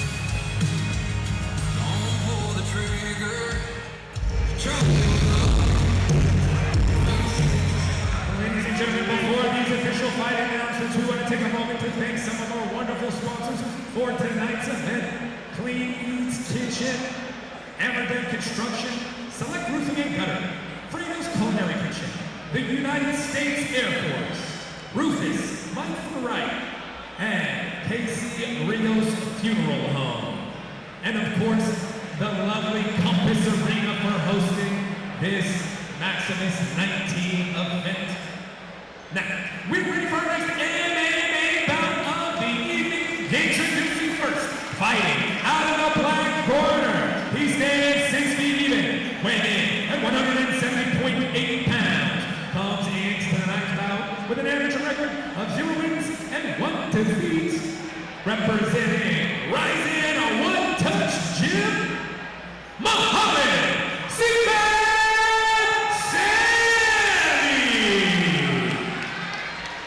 and his opponent, fighting out of the white corner, he stands 5 feet 9 inches tall, weighing in at 170 pounds even. Comes into tonight's bout with a record of 1 victory and 1 defeat. Representing Stay Safe Martial Arts, makes a noise for Luis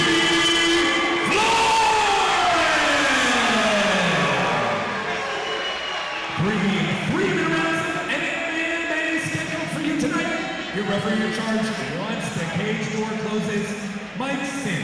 This bout is brought to you by Golden Era Muay Thai Apparel.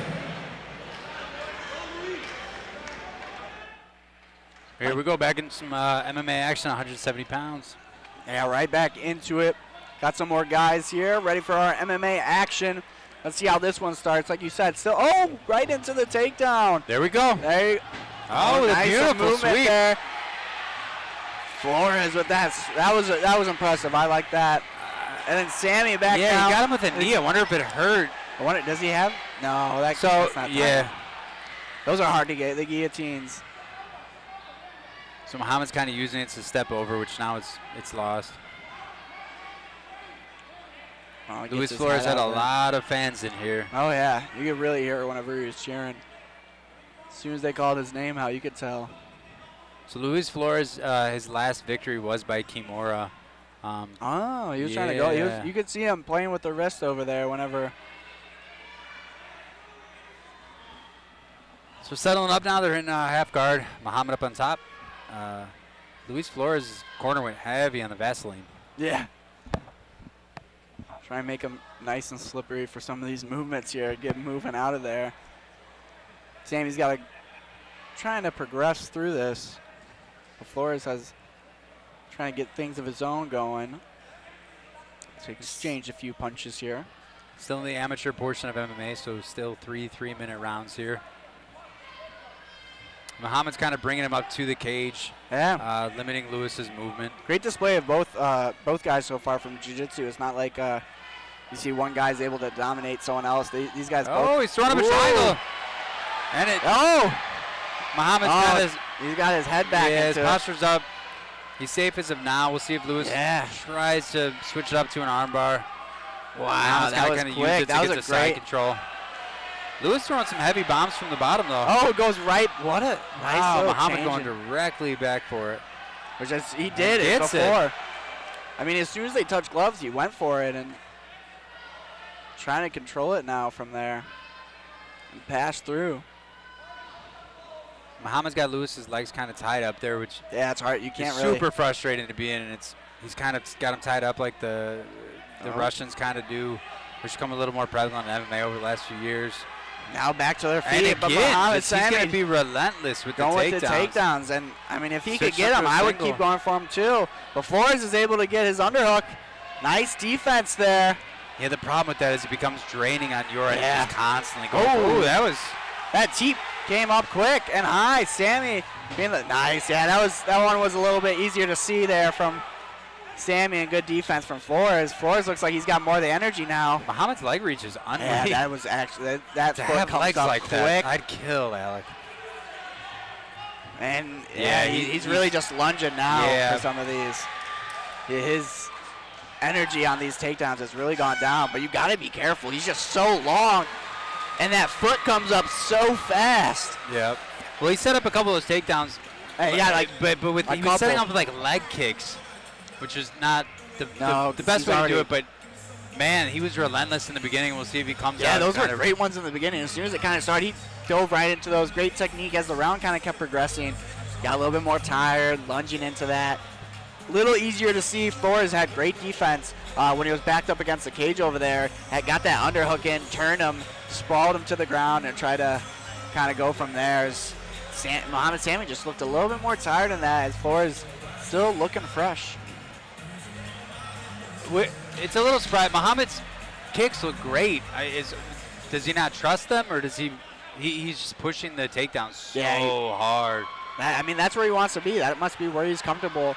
I feel like maybe he doesn't like striking as much. You know, it could be a little maybe different, or just doesn't want to strike with Flores. Flores' base and striking looks really good compared to Muhammad Sami's right now.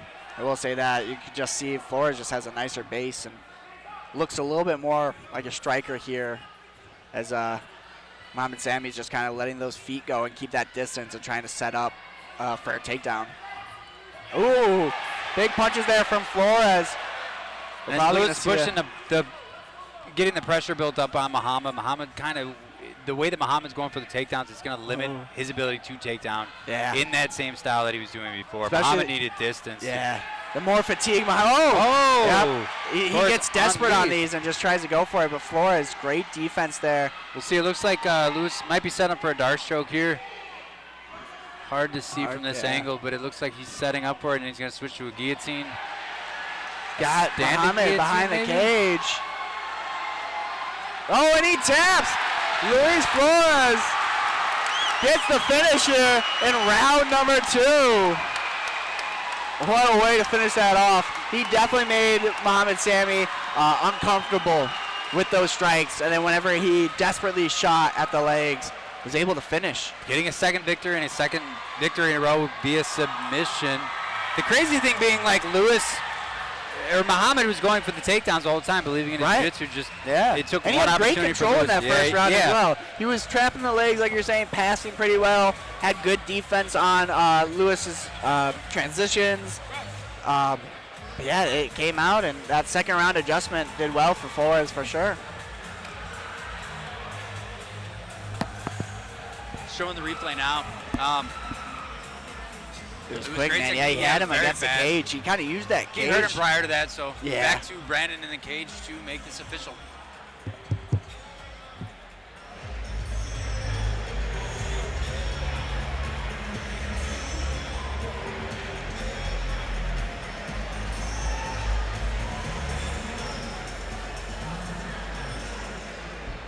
Ladies and gentlemen, at the 56-second mark of the second round, referee Mike Sam calls a stop to the fight, declaring your winner by guillotine submission, Luis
Here we go, ladies and gentlemen. We are on to more MMA action. This time, 185-pound division.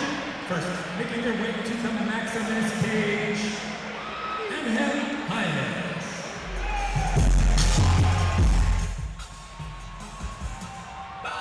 All right, Angel Hines fighting out of Dominion MMA with a record of 0-1, coming out for his first victory. Dominion has a big group here because they have Tyler Scott also fighting. It's a co-main event. Yeah, our co-main event. They bring a big group. That is a big gym that they bring out. Angel Jaime coming out 0-1, trying to get in that win column. This is 185ers MMA fight. Last fought on Elite Fight Night 28 back in November of 2025. So got his training in, trying to get into that win column. Yeah, Dominion always brings really good guys as well. We also see Kalen Young fighting for the MMA title, or defending his MMA title. He's the champion there. That's at the 135 pounds. That'll be the last amateur fight that we'll finish with. And speaking of that fight, I'm wondering, and I haven't talked to Rich, I'm wondering if this will be one of the last Kalen Young fights as an amateur. Oh, if yeah. he can defend it? Right. He is a great competitor, that is for sure. Because that's the big difference between MMA and Muay Thai, right? Is like the time it takes as an amateur to reach professional levels of Muay Thai is traditionally, what, 30 fights, 40 fights? Yeah, I know. You never make that jump. Rich did it at a really fast pace. He was at 20 fights within, I forgot how many years, but he did it really quick. That would be like the bare minimum. But yeah, it takes a lot, man. It's the big difference to MMA. It's, get a couple of fights under your belt and make the jump when you're ready. Yeah, you definitely see that a little bit more commonly. And yeah, I mean, Kalen Young's a great competitor. Won't be surprised to see that from him.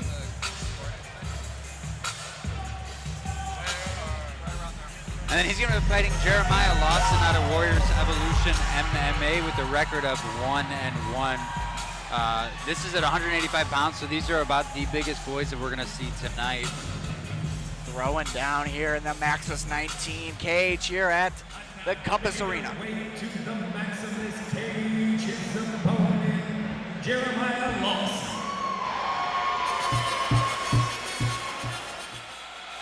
Here comes Jeremiah Lawson out of Warriors Evolution MMA with a record of 1-1. I believe this is his first time here in the Maximus ring. I have not seen him fight, unless he fought on a card maybe I fought on. I don't really pay attention to that too much, but yeah, here in the MMA Maybe guys, if like you you said. fought him? What? Did you say maybe if you fought him? No, like on the same card. Oh. Like if I fight on the same card with someone, I don't pay They attention. say maybe to I it, fought yeah. him. I don't remember. I fought so many of these guys. 185ers. That's true. That's true. I guess I didn't think about that.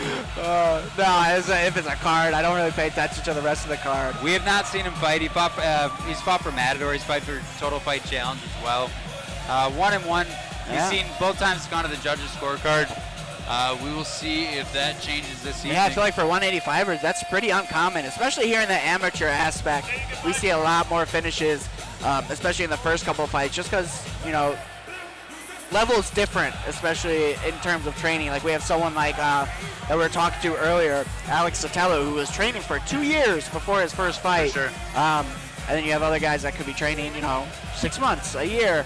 So especially in the first couple of fights, I feel like we normally see more finishes, but he's coming off the 2 decisions. Out of all of the weight classes in MMA, middleweights has the most finishes. Yeah, that's why I was surprised to Which see most that. people think heavyweight. Nope, middleweight. Yeah. They're still able to move really fast. And With a lot of it power, makes sense. Yeah, it makes sense. Both these boys, is first time in the Maximus promotion cage, and they are definitely going to be making a presence here. That is for sure. See if we see some jiu-jitsu. Yeah. I see a decent amount of cauliflower here. I'm going to go for some jiu-jitsu. I'm going to say no. Yeah, you're probably right, to be fair. We go. 3 rounds of MMA scheduled in the 185-pound division. Introducing first, fighting out of the left corner, he stands 5 feet 10 inches tall. Weighing in at 184 pounds, comes into tonight's bout with a record of no victories and 1 defeat. Representing Dominion MMA, he is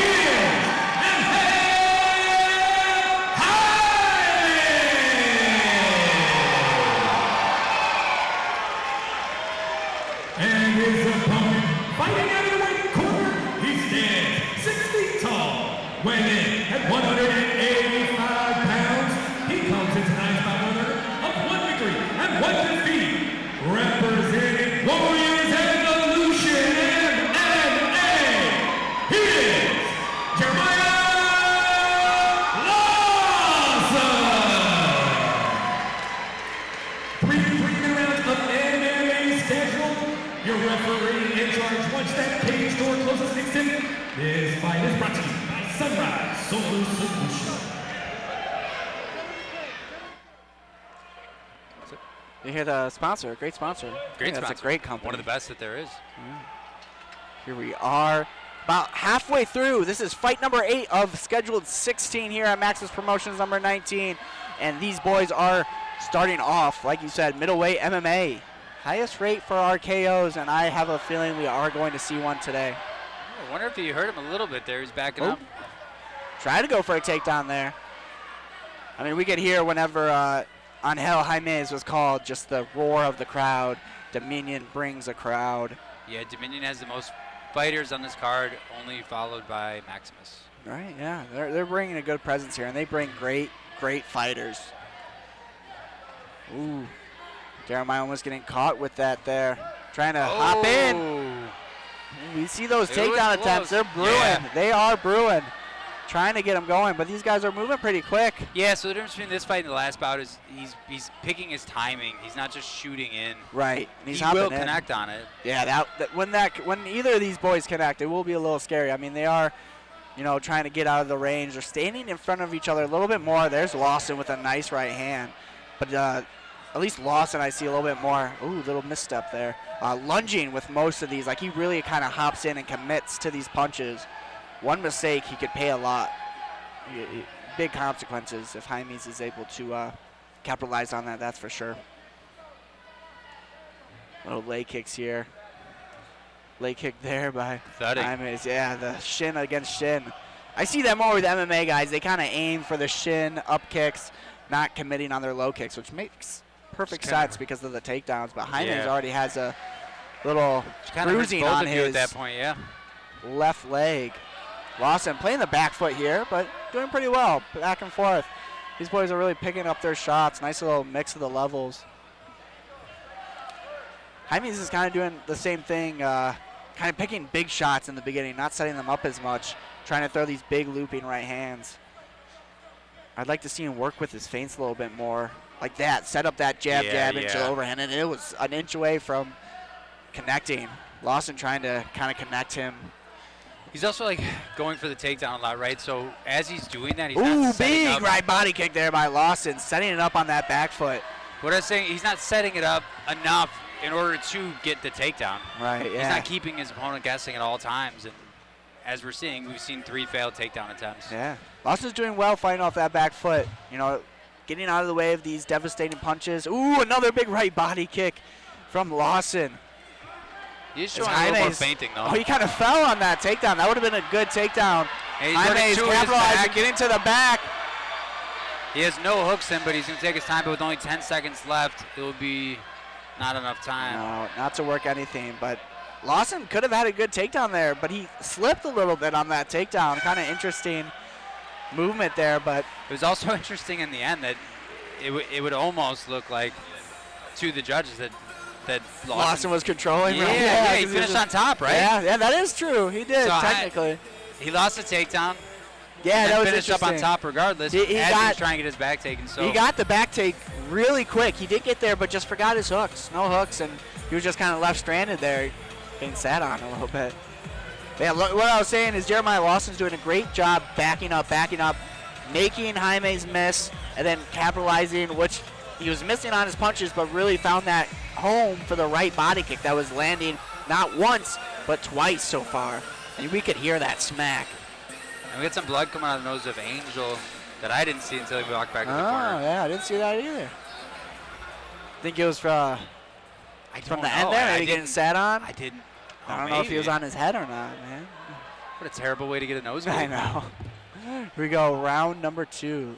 These boys have had the feel-out process of round number 1. Let's see how this second round goes. Jaime's finding a good succession in that jiu-jitsu transition there at the end. Like I said, I'd like to see more feints and a lot more jabs coming out of it in order to set up the takedown. Yeah. They're just kind of going into the power a little bit. Like you said, those feints would be perfect. Lawson's throwing that it's kind of an awkward kick. He's kind of trying to sweep out the leg, it looks like. And then as you said in round 1, he's stepping into it a lot. Yeah. Good lead. Oh, nice little feint of the jab into the check hook to get Jaimes off balanced. A little bit of reset in the action, both taking center stage. Yeah, Lawson fighting off that back foot. Well, he's backing up a little too much. I mean, if Jaimes keeps pursuing forward, like he's throwing 2s and 3s. But he's getting opportunities for the takedown, more so than he did in round 1. He is but he's not going for it now. Right. He's feeling a little more comfortable. But as soon as he turns to the side, man, and those legs were caught up and lunging on that, makes a huge difference. Oh, Lawson going for a takedown way too high. And just missing the knee by just literal centimeters. You might see some fatigue start to set in here. These boys, I mean, Jeremiah's backing up. Angel looks more on point. Yeah, so in round 1, and Jeremiah with the takedown. In round 1, we saw Angel with a lot more, as you were calling it, power punches. Yeah. He's got his back and he's got a hook in. He just needs to get his right leg in there. He's trying to slip it through. It looks like he's trying to bring the body around. Yeah, or is he going to try and just pass through? And he's in half guard. All right. Angel said he's trying to get back to the back at this point. Y'all, we are alive. It's the 8th fight. We still got 4 more. Trying to progress through. 1 minute left. There's enough time for Jeremiah to get something working here. This venue is absolutely amazing. And just half missed out on the attempt. slam. But as we said with the ending of round 1, and he pulls him good right. defense there. Oh, but then he gets around. Can he get that right hook in? It's not. It's too not hard to yet, tell yeah. from here where if he's around the neck. I can't. Yeah, I don't see anything. He can't be. I mean, Jaime's is moving pretty No, well. his arm is blocking it from a choke by any. But oh, some ground and pound action here from Jeremiah Lawson. Mike He's Sim's got on 30 it. seconds. Mike Sim is getting a little closer, but good defense it's into like that. Jeremiah's here. tried to go for this a couple times now, a little arm triangle choke. He's definitely Doesn't have helping it in himself the position, but on the cards it here sure as well, looks having great that to the control. judges. Yeah, some ground and pound, transitioning, trying a submission and attempt. he's in mount now. He's going to finish the round in mount. Yeah, great. Oh. Great finish here by Jeremiah Love. It kind of looked like he was the one getting taken down in the beginning of that exchange, and then he turned it around and was able to get Which sort of happened in round one. Jaime's, yeah. It's a great round for Jeremiah. He looks a little fatigued, got his arms up over the cage, but it was an awesome round. He looked good. What I'm scared of is the way Jeremiah is moving back. The way he's trying to get away from these punches is that he's turning his body, not fully running, but getting pretty He's close done it to a it. few Yeah, times, really yeah. trying to get out of the way.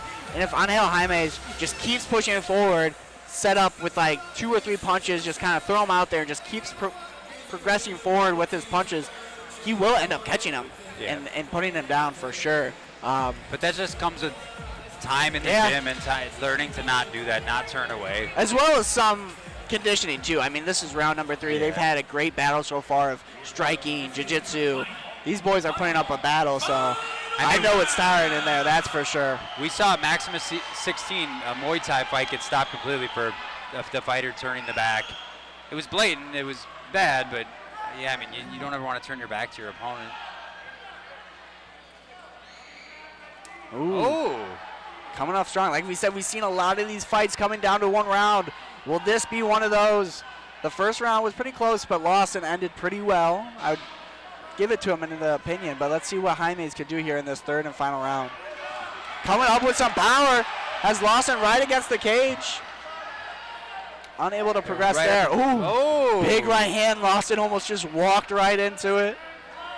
I swallowed some sweat when they were up on the cage. I sure did. Shouldn't keep your mouth open. Yeah. Oh, they Literal left some. sweat Yeah, there is dripping still. off Yeah. the cage. I was about to say, I just saw a drip of sweat come off that cage. As Jaimes is aggressing towards Lawson. Lawson trying to get the defense going here, and now pushes Jaimes against the cage. Yeah, they're going back and forth. Is Lawson going to end up with the takedown here? He has the 1 minute gone in the leg round. in his hand. If he connects and keep it down, it will secure That will the be a victory great- for sure.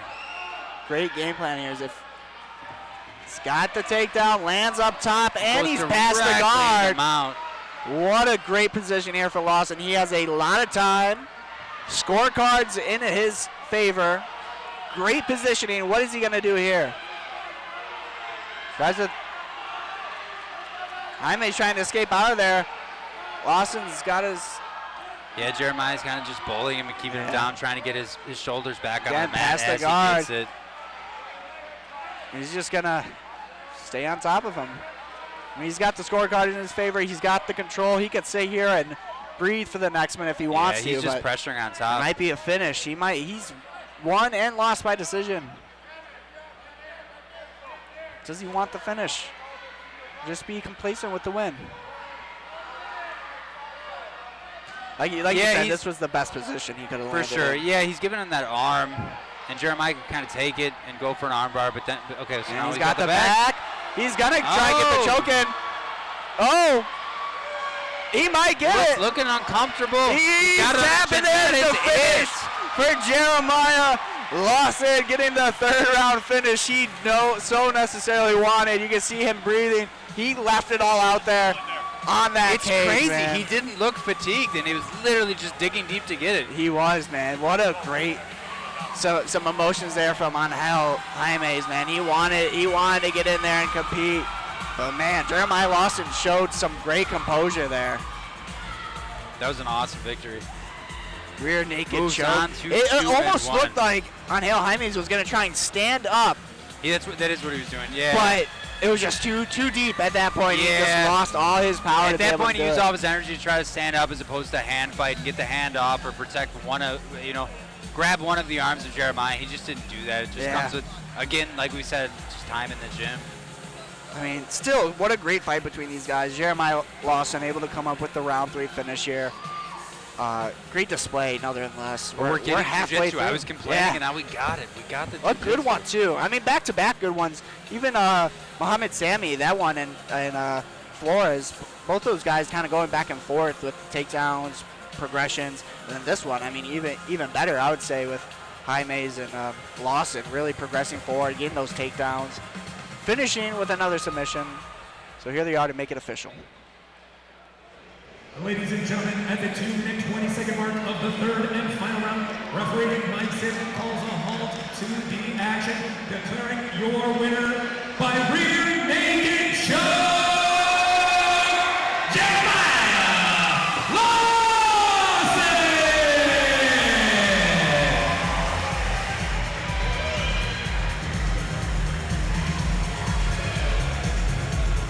And this time we're going to take another brief 10-minute intermission. Great time to get some Maximus Promotions merch. Check out the 5-knuckle bullet booth. And of course, the United States Air Force booth in the corner to the left. 10 minutes and we're back with more Maximus 19.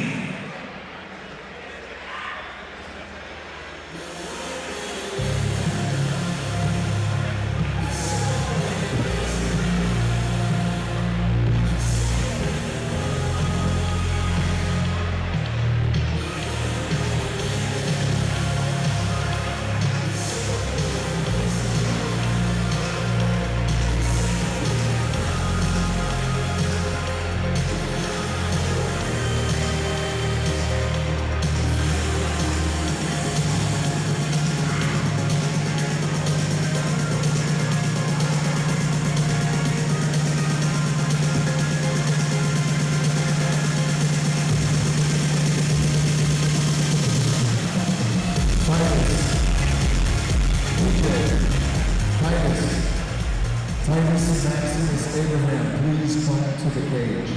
Titus Maximus Abraham, get your ass to this cage.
return to cage side.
gentlemen, we're ready for more Maximus 19, but before we continue, we want to make sure we thank some of the other sponsorables from which this show could not be possible without Combat Corner, Golden Era Muay Thai Apparel, Tabares, the National Muay Thai Association, 5 Knuckle Bullet, Dam Plumbing, and Unlimited Guide Service. And now we're ready for MMA action inside the Maximus cage. 3 MMA rounds at a catch weight of 195 pounds. First fighter making their way to the cage, Andre Brown. Thanks for joining us back after that little intermission as we continue on our Maximus 19 fight card. We're officially halfway through, queuing up here on bout number 9. Out now, Andre Brown from Team Real MMA, coming with a record of 1-1. First time here on the Maximus cage. He's fought for XFO, he's fought for Elite Fight Night. He's lost a close decision, and he has round 2 TKO under his belt. Yeah, so again, keeping that finish going. He's going to want to keep going. He's got that last fight in the win column, hoping to keep that going. The 185 pounds, I think Brandon said 195 pounds. Was it a catch weight? It might have been, yeah. But going against him, Jaime Martinez from Team Top Notch with a little bit more experience. He's coming in at 2-4, so he's got 6 total fights to Andre Brown's 2. Has a little bit more losses, but it'll be interesting to see how this one goes. Yeah, Martinez said 2-4 with a few. Excuse me, he's been finished a couple times, but he also has some finishes of his own, so should be competitive. Yeah, as we're kind of getting to the bottom half or top half, however you want to look at it, of this fight card, you're going to start seeing more experience, a little bit different here with these guys, more MMA. We have this MMA fight, one more, and then we get into our Muay Thai fight, and then an MMA title fight, and then our pro fights. We are almost there, folks. We're at a 50% finish rate for the evening, too, which is always a fun fact. Oh, yeah, look at that.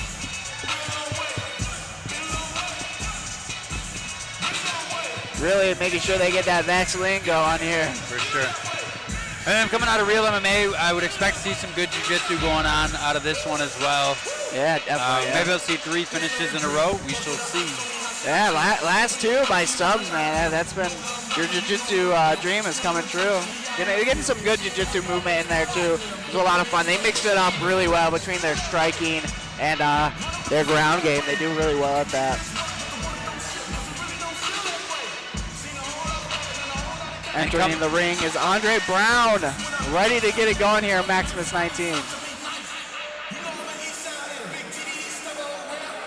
And now it's fighting his way to the Maximus cage, Jaime Martinez. And now here comes Jaime Martinez, trying to get his win column up more. He's on a 2-loss streak right now, but making that turnaround. His last fight was September of 2025, so got some time in to train, turn around that record, and his also first time here fighting on the Maximus ring or cage. He's fought at Matador, XFO, and Total Fight Challenge. This will be his first appearance here in the Maximus Promotions. He was supposed to actually fight last time, but there was a canceled event there, so now he's here today in the Compass Arena. First time. We'll see. Anytime you go up against a real MMA fighter and you have a couple submission losses under your belt, it can be a little tricky, but he also has submission victory under his belt too. So, as Alex said, as the night goes on, you see more and more experience. Kind of changes. This stare down is intense right now coming from inside the cage. It's the first time we've seen something like this tonight. Andre Brown, I don't know if you guys can't see this, but he is inside the cage, staring down Jaime Martinez his whole walkout. Now that is there a way to show that on the pay-per-view? Some pure, yeah, there he is. He is staring at him. This is going to be an intense fight. He is locked in. What a great, that's a great angle. Now we got it on the pay-per-view. I mean, that is photo perfect right there. As he's not gonna lose the eye contact there as Martinez enters into the ring. Andre Brown is ready to go. Andre Brown has not stopped. This is crazy. This is gonna be fun. I'm waiting to see if Jeremiah catches it, but Hey, he's in his own Jeremiah zone looks right now. composed, yeah. Yeah, he looks good. I mean, he's got 6 fights on his belt. He's been around. He's been around here. He kind of knows what to do in these fights. Here we go, ladies and gentlemen. 3 rounds of MMA action at a catch weight of 195 pounds. Introducing first, fighting out of the right corner. He stands 6 feet tall, weighing in at 195.4 pounds. Comes into the ninth bout with order of 1 victory and 1 defeat. Representing Team Real MMA, Andre Bushido!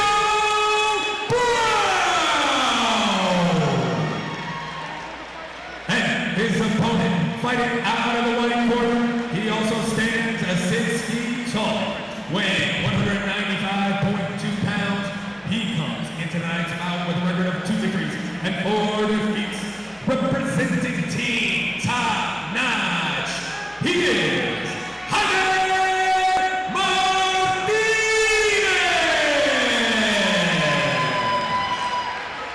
3-minute rounds of MMA scheduled. Your referee, once the cage door closes, mics in. This bout is brought to you by Dan Plumbing. The arena is intense here in fight number 9. Andre Brown has not broken the stare. The grin is on his face. He is ready to go. They showed a little bit on the pay-per-view, but you weren't able to see the full thing. The entire time that Jeremiah walked down, Andre Brown did not And take here his he goes, eyes off Andre him. Brown unloading that anger that he had. And Throwing some knees there. Hopefully that door's latched all the it- way. Yeah. it just didn't sound great. Getting some work in here. Jaime Martinez is staying nice and calm in this position, just working through. Well, that's what I was saying. The difference was that calmness out of Martinez. He looked calm the whole time. He's got him pressed up against the cage. He's taking his time now. Trying to work through, another see what he could get going. Little body shot there. Andre Brown with his back on the cage. Not a position he wants to be in. Swimming in pretty well, trying to throw those knees. He needs to turn Martinez. But Martinez is keeping that pressure.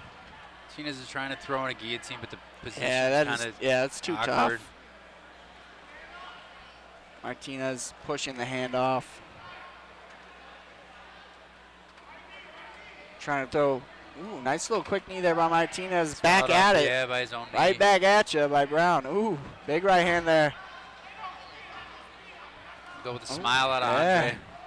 Andre Brown. Martinez kind of walking back a little awkwardly on that. You know me, I don't like kind of that backwards progression that he's doing. Andre Brown, misses that kick out of the way. Tries to jump on it, but gets tied up by Martinez. Martinez really likes his kind of grappling here Yeah, he from likes up pressing top. on the cage and work. That was nice. a very awkward Yeah. takedown. With Hey, 1 minute left to go in the round. Still has enough time to do, trying to tie up the legs and pass through there, but Brown trying to keep him tied up there at the head.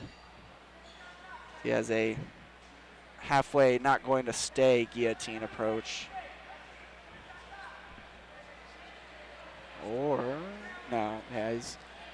Yeah, it's a weird angle at this Yeah, point. And now at that he point, might you be just gotta trying to get your fight. hand out over there. Sort of has the opportunity for a Von Flue choke. I just can't see it from the same. No, He is 'cause now- working now it. Andre Yeah, Brown now now he is a is working guillotine. it. Oh, and out. Yeah. Andre working with some fists off Martinez his back. and trying they're to- both up. And then right back to that Yeah, he's pressure. gonna be Martinez relentless does on the really well takedown. here. Getting that, tries to pick up Andre Brown. You guys are some bigger guys. That takes a lot of strength to do here. 10 seconds left.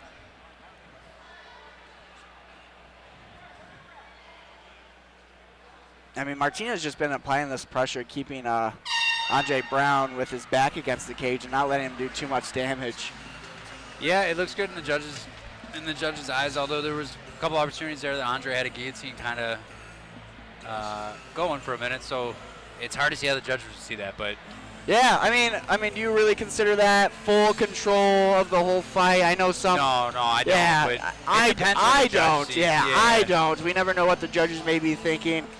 Just that little like tie up. I wouldn't even call it the clinch, but you could say clinch / tie up there against the cage. I don't really like to consider that. Yeah, I would think much. Martinez did enough to secure the round. Yeah, he for did sure. well. He applied that pressure. Didn't let Andre Brown work from that distance in his striking. We'll kind of see how this second round goes. Who's fatigued? Who's not? Who's able to keep going? I see the same out of Martinez. I think he's going to come out Yeah, very composed. it's a great work his game way plan. up against the cage and get a takedown. Andre Brown ready to go already. Yeah, with Andre, I want to see like less looping punches as he's coming in. Maybe it's a Yeah, he little doesn't- jitters in yeah. there, Oh, big right. but oh, Martinez catching him on the inside as Brown caught that kick. He wasn't expecting something back.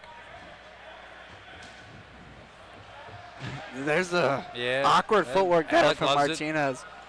Is it kind of the way he gets back is just weird. It could set him up for something bad. But Martinez does well applying this pressure. He makes his presence known as he's going to put Brown against this cage again and keep him there and go for those kind of sweeping takedowns. Yeah, that first one he did was an awkward one. He kind of like Andre Brown did the splits a little bit. Yeah, it was an awkward takedown Yeah. defense. I don't half know. slip, half yeah, takedown. I yeah. feel like Brown keep trying to work this guillotine. Oh, yep. and that looked like that was a hard. I thought I heard it. I thought so. Some emotion coming out of Andre Brown. Yeah, I thought I heard it.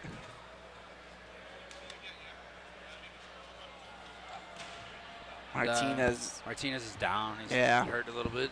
not a fun shot to take it off, especially by knee. He threw a hard, vicious knee. Unfortunately, And truly aimed for the. It was aimed for the belly. yeah. I mean, he just had that pressure on him by Martinez, and it's hard. You can't really throw an up close knee like that. You can't land it. You're gonna end up hitting their thigh, or in this case, a illegal shot. To take a lull in the action, coming up soon will be the pro fights of the evening. We have 4 professional fights coming up, 2 MMA, 2 Muay Thai. But before that, we have the featured preliminary bout, which is Kalen Young defending his belt against Durand from Intercept MMA. Yeah, he's 3-0. Duran is 3-0, 3 wins, no losses. Trying to come take that belt away from Kalen Young. Kalen Young has really made a presence here on Maximus Promotions. With did he? If he didn't, I'm pretty sure that fight should have been Fight of the Year back in 2025. He got knocked out. I mean, we talk about it every time since then. He got knocked down.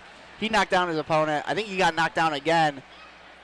Then I think he got finished with a spinning back fist. Yes. Yeah, at the end, which was just a crazy fight. At And the then Piazza. from that, at the Piazza. And then from that, he's transitioned to MMA.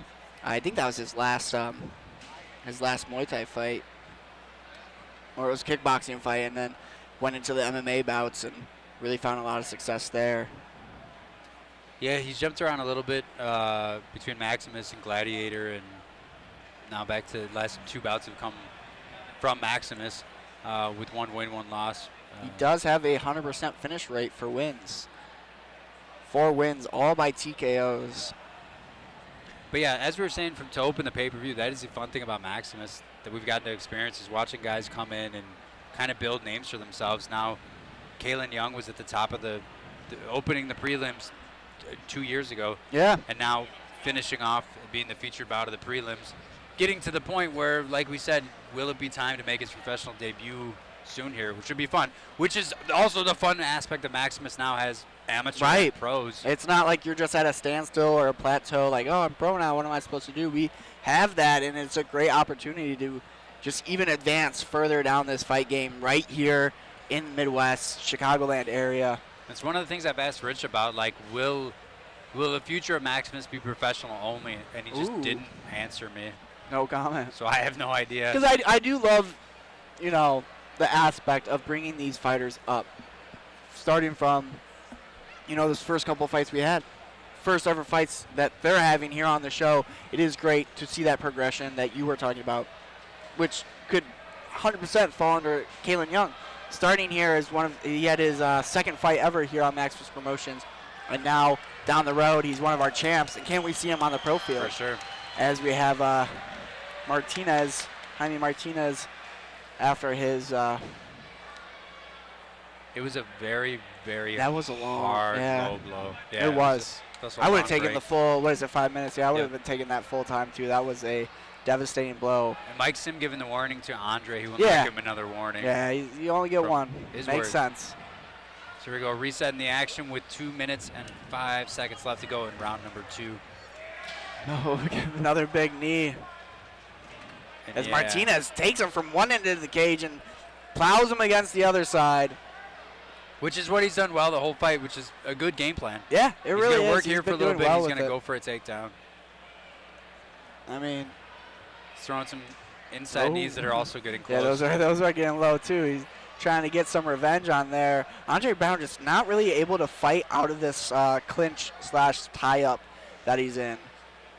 Martinez just providing that pressure. Brown's unable to get out of there. He's trying to work out of it right now, but quickly stopped by Martinez and just keeps applying that pressure as he works towards the legs. Martinez. Big knees there by Brown. Big uppercut there by Martinez. Moving, transitioning more.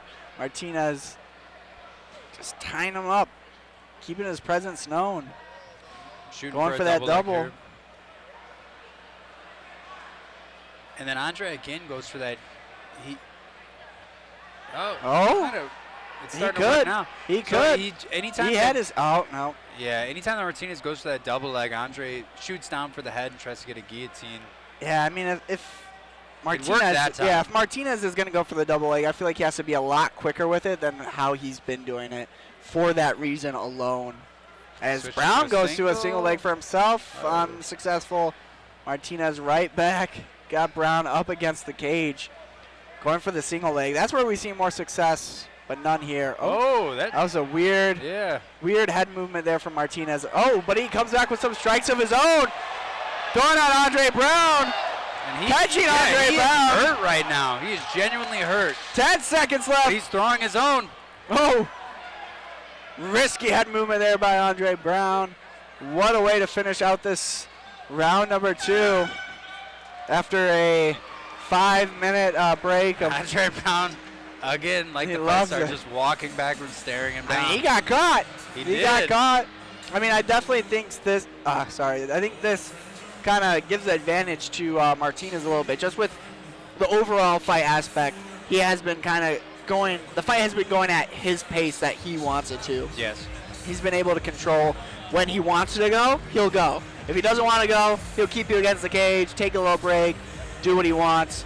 Not that Andre Brown isn't finding success. I think he just needs to do some different things, especially in that tie-up situation. Don't let Martinez just keep you in that tie-up. Well, it was only at the end of of that round where you saw Martinez maybe looking a little fatigued with some of those punches. Yeah. The very, very end. Martinez facing the crowd. His coach is telling him, hey, look the other way. We got a round number 3 to get going here. Let's see if we can keep this up. I didn't catch that. Did that happen? Yeah, he was looking out, kind of just like hands on the top of the cage, taking a breather, and his coach is like, hey, this way. Ooh, big left body kick by Martinez. He wants to get out of here.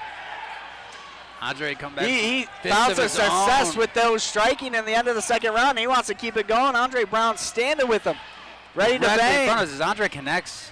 Ooh. Oh, Andre connects again. Both these guys connecting, right hand from both of them. Andre with kind of a headlock uppercut. Yeah. That does the knee like a bully. Both guys got a little staggered. Both guys look okay right now. I think we're going to find some fatigue start to set in here. fatigue out of The first minute. Ooh, big knees there by Brown. Oh.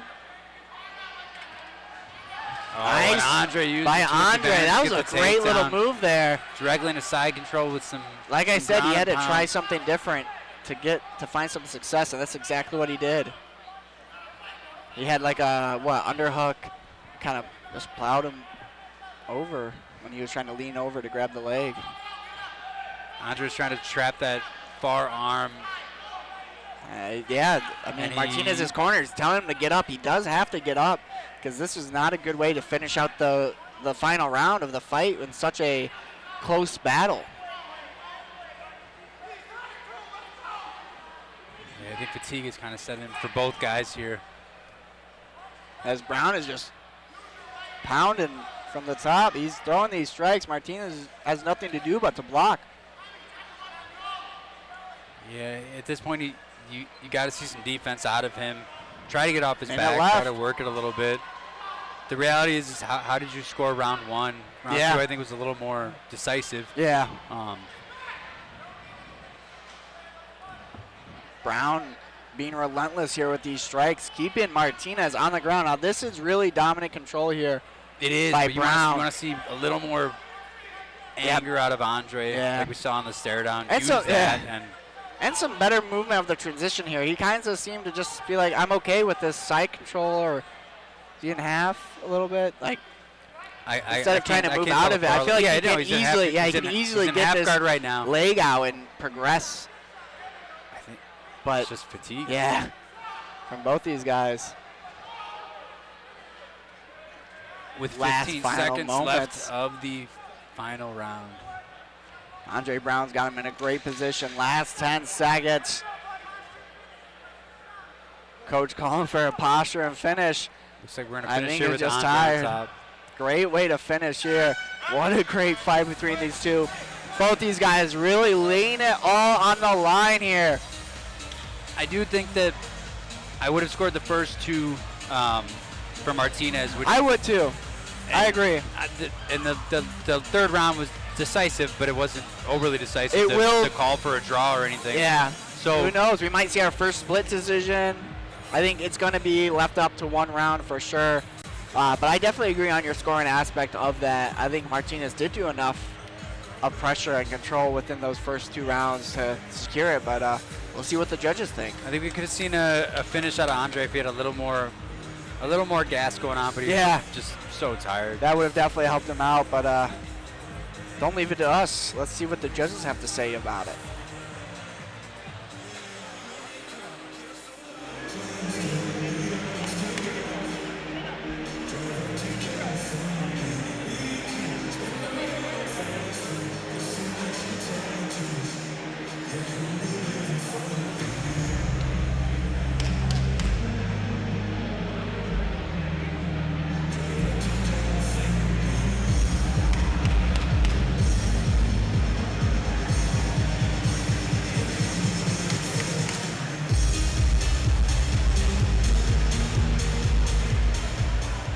Ladies and gentlemen, after 3 completed rounds of MMA action, we go to the judges' scorecards. Judge number 1 saw the fight 29-28 Brown.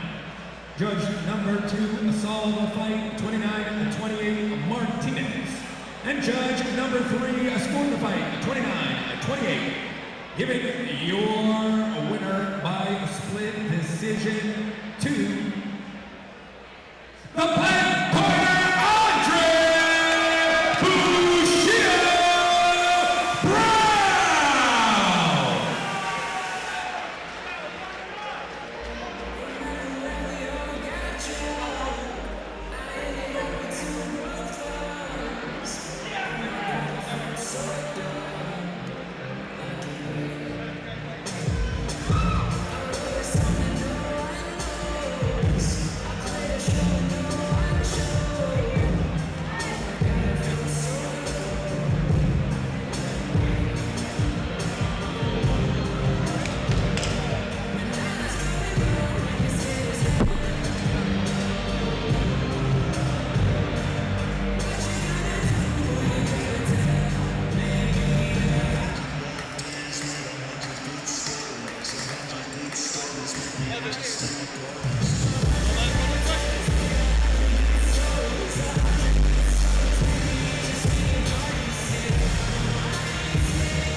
making their way to the Maximus cage, Sean Matcham.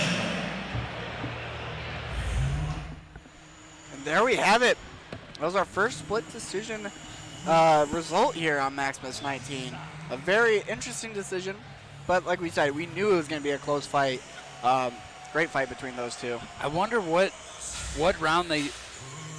I wonder what they did. Yeah, I do wonder. I mean, when we start to replay, we kind of get lost in some of the rounds, especially with that low blow that we had a 5-minute break on. Other than that, I do agree with that. A little bit different to see from, what exactly did they see that was giving Brown those wins in the first two, because we could agree that third was definitely Brown. For sure. So coming to the cage now is Sean Matcham. We've seen him fight at Maximus 16 and Maximus 17, losing the unanimous decision and a split decision. Right. Try to get on the win streak here against Isaac Avila. Yeah, Matcham's right there. Like you said, first was a... Oh, I'm sorry. He's fighting Elijah Zepeda. This is one of the fights that was switched around. Yeah. Yeah, right there. I mean, decision loss, unanimous, then split. He's been training. Last one was Maximus 17 back in November. So he's been back to the grind. He looks like he's ready to go for this one to get himself in that win column. Yes, like you said, against Elijah Zepeda. This is a makeup fight that we had. I think this might be the one where both opponents dropped and they each just accepted it. Yeah. I do remember hearing about that. Something happened with both opponents and they just ended up fighting each other, which is, great, because the last thing you want is to be training for the last 8-10 weeks and then all of a sudden, like, hey, on fight week, hey, like, sorry, but it's not able to happen. An amateur bout where you don't get paid regardless. So back to Brandon in the cage. And now his opponent making his way to the maximum cage, Elijah Zepeda.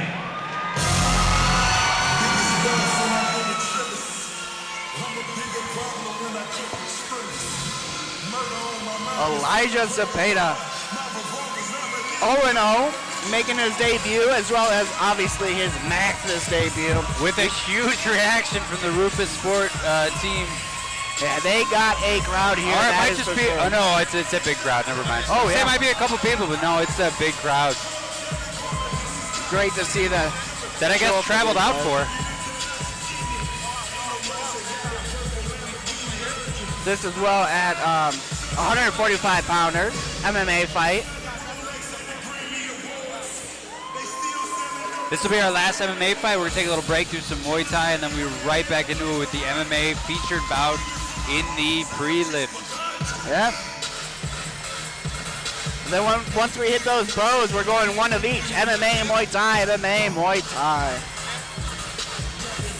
We are almost there, folks. We are on our way. This is fight number 10 of Maximus 19. If you're just joining us, thank you for joining us. We are here at the Compass Arena in Willowbrook. Brought to you live. Yeah, there is a crowd here for Elijah. In the Elijah. audience. Some respect to the opponents. Yeah, I'm pumped for this one. Yeah, this is going to be a good one. And here we are with their announcements.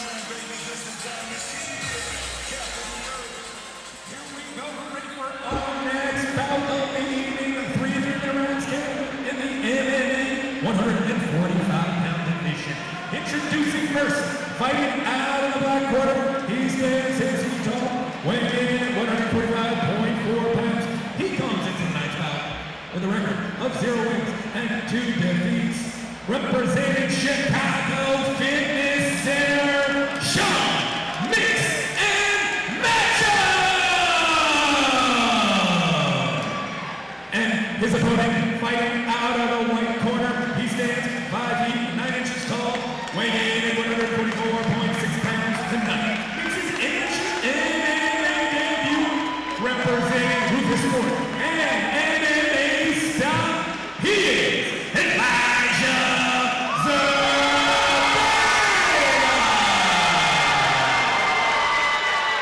This fight is brought to you by Duke Rufus, Might and Fight. Once the cage door closes, your referee in charge of the action next. Here we go. Back to MMA action. Right, some Or still MMA 145ers. action, finishing off here. Yeah, big MMA action here. The last 1, 2, 3, 4, 5 fights here. And then, like you said, take a little Muay Thai break and then back to MMA. I mean, the support from Zepeda was erupting here in the Compass Arena. If he lands even a small he'll go shot crazy in for this sure, fight, yep. he will go crazy. I mean, this is Zepeda's first fight and Sean's third. First fight, he looks super Yeah, they comfortable. look well, good kind of feeling out process. Nice little shot there. They kind of both went down for it.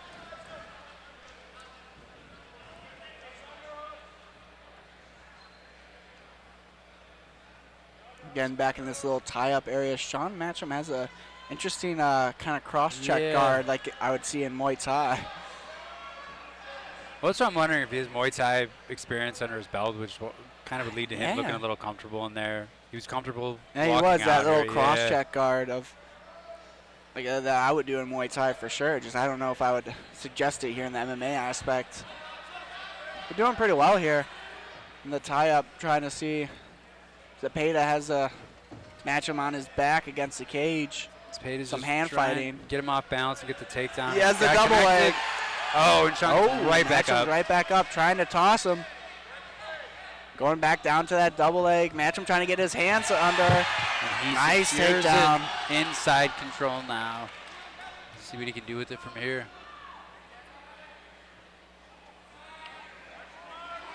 Just Directly passes into very Mount. well. Right into Mount. Matchum can do nothing but defend here. He's going to try and buck him off, but he's going to give him his back. As Zepeda, I think, has one hook in. Hard to see from this angle. He has one in on the left side, He's not on the right trying to side. get him towards his back. Matchum is hand fighting. He's got to No cross the good. chin now, Yeah, just over- kind of over the going chin. slow. Might try and he's going to try. He's good. He gave him a thumbs up saying, I'm good. Yeah, he's got his wrist connected. Yeah. He'll try to re-secure it here, Nice. but in doing that, oh, Matchum grabbing the wrist there of Zepeda. He's going to be working up. Zepeda going to try and move around a little bit. Oh. Matchum's doing pretty well trying to get out of this. Not too bad. Zepeda's staying on him like a pit bull here. yeah, there's one thing that we'd say in Jiu-Jitsu with position over submission, and he kind of went for a rear naked choke as Sean was standing up as opposed to just kind of getting the control and bringing it back down, but it didn't work to it didn't disadvantage him in any way. Yeah. Now he's working for an arm triangle. He's inside control. He's got the cage up to his left, which makes it a little harder, but 10 seconds with 10 left. seconds left to go. Oh, and he got it! Oh, I man! couldn't even see it. What do you have him with? He had an arm triangle. Oh, and I he's up couldn't against the see it. cage, which makes it much, much trickier with And he 8 got seconds it. left to go. I thought that was not going to be enough time, but there it is. Round 1 arm triangle submission with 8 seconds left. What a finish there by Elijah Zepeda. And the crowd goes wild.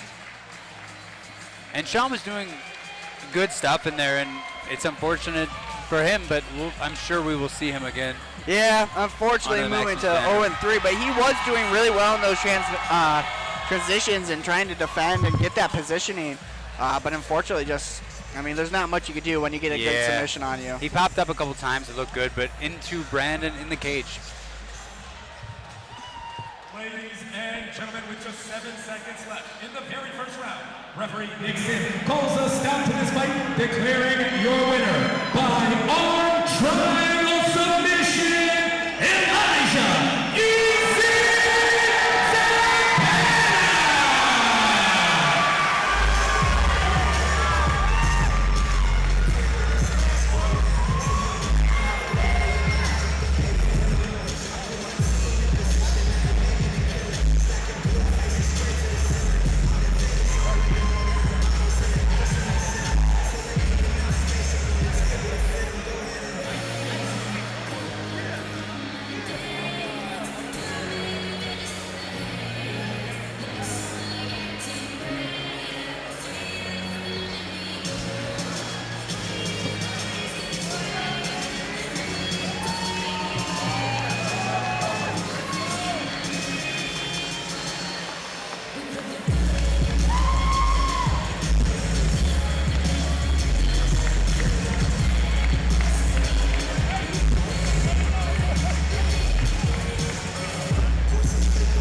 Ladies and gentlemen, we're ready for our next bout of the evening. First, making their way to the Maximus cage, Jobin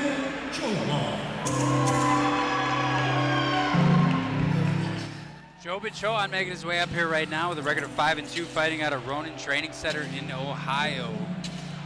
Like we said, record of 5-2. Getting deeper in that card, has 7 total fights.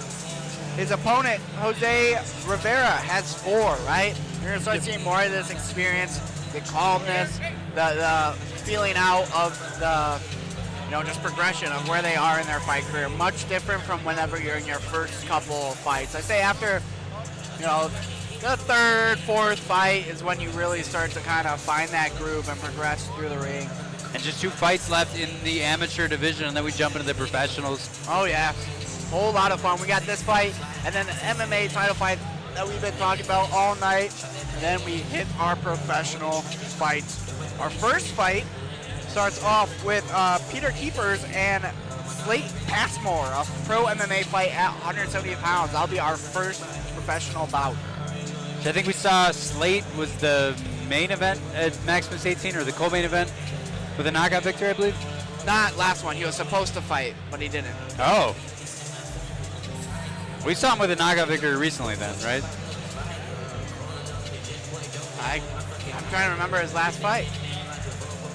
He was supposed to fight Maximus 18, but he didn't. I'm just sitting here lying. I don't know. We can check it. Making his way to the Maximus cage, his opponent, Jose Rivera.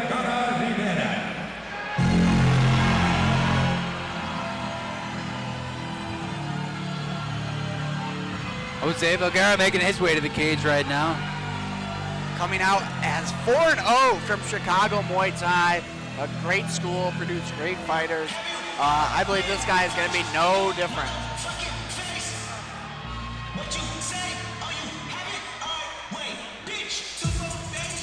Making his way into the Maximus ring.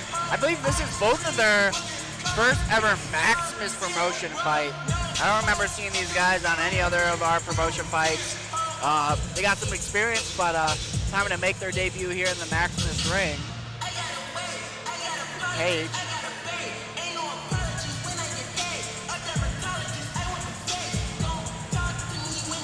This bout will be done at 145 pounds. Getting the Vaseline on, jumping into the cage, and we will jump directly into it soon.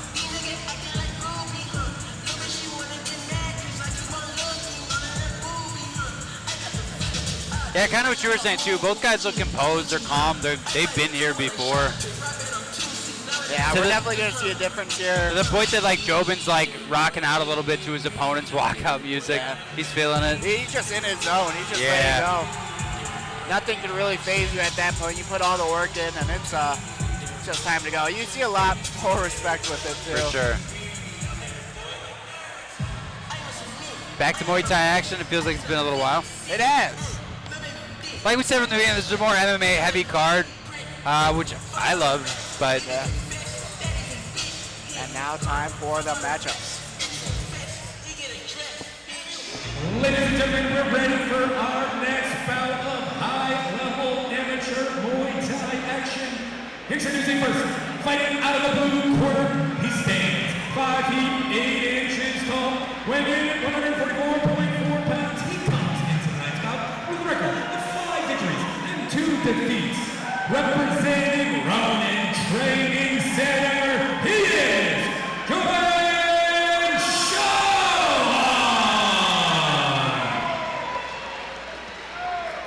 his opponent, fighting out of the white corner, he stands 5 feet 7 inches tall, weighing in at 145.8 pounds.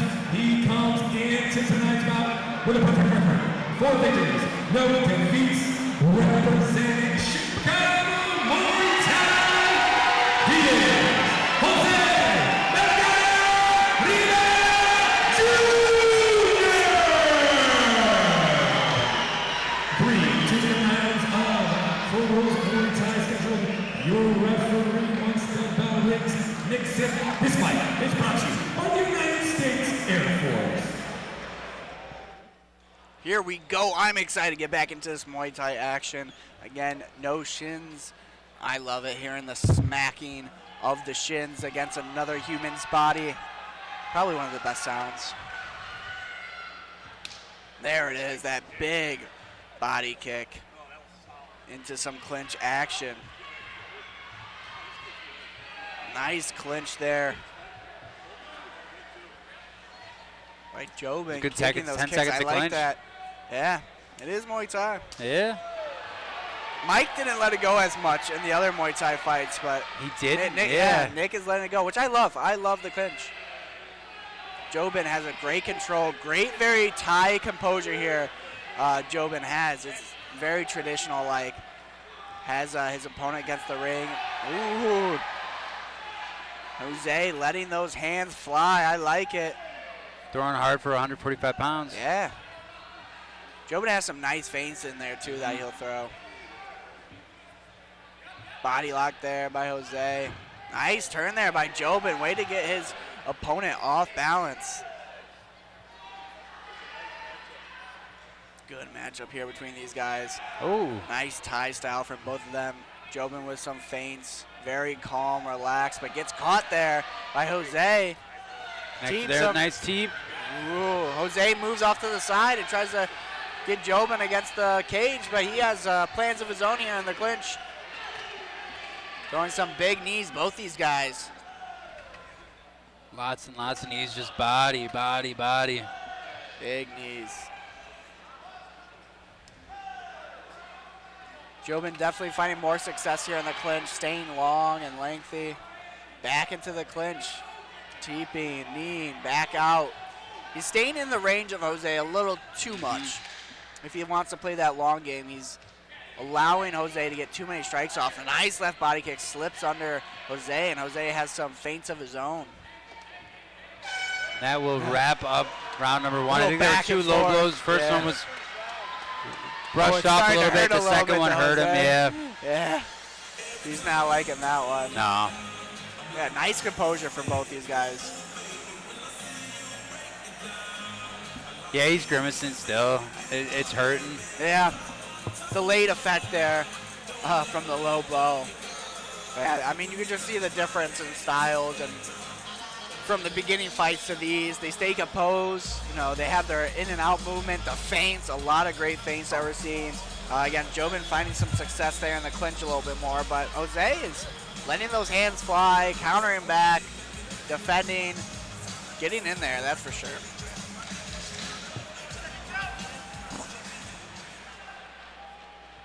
Here we go for round number two. Yeah, 145 pounds. Where you really see the adjustments start to matter on who makes the right ones.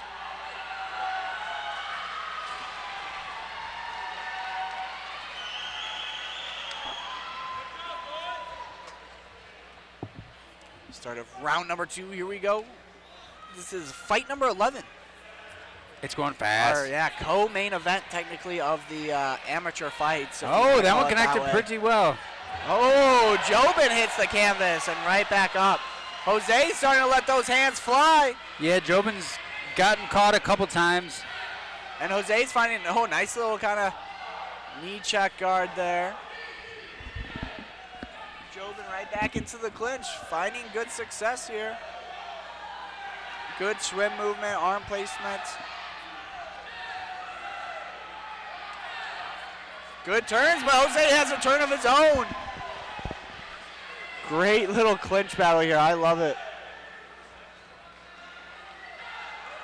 Back and forth, and here comes Nick Sim to break it up. Back to throwing here from range. Nice left body kick there. Feints it the second time. Jose connecting on the right hand. Does he still have that energy? Yeah, the fatigue set in a little bit. It looks like on both of them. Jose lands a left body kick. Nice teep, double teep there. Feints it, tries to go into a knee. Jose trying to throw punches from close range. Backing up, goes for a high kick. Seemed like maybe a little fatigue, not crazy amount, but it would make sense with how much his body work was going on with the clinches in the last. Yeah, the clinch is tiring. I mean, you're throwing here, and Jobin gets a throw there. Oh, nice punches there from Jose. Jose's finding great success with those quick, straight punches once he just snaps them in there. Jobin keeps his hands a little bit lower than usual. Again, a little bit more Thai style, the last hands. I think the distance they're at favors him a little bit. Definitely, for sure. He's been keeping that distance. Those teeps are powerful, but Jose is evading. I mean, those kicks are getting really close. Yeah. Again, at the end of the round. Great round here. I think Jobin's composure is kind of helping him here with how he's scoring. He's just throwing a little bit of the harder thing. So Jose is still in it, throwing harder punches, but also the control of the clinch that Jobin has really been progressing here. I'd put him up so far. Jose? Jobin. Gotcha. Yeah.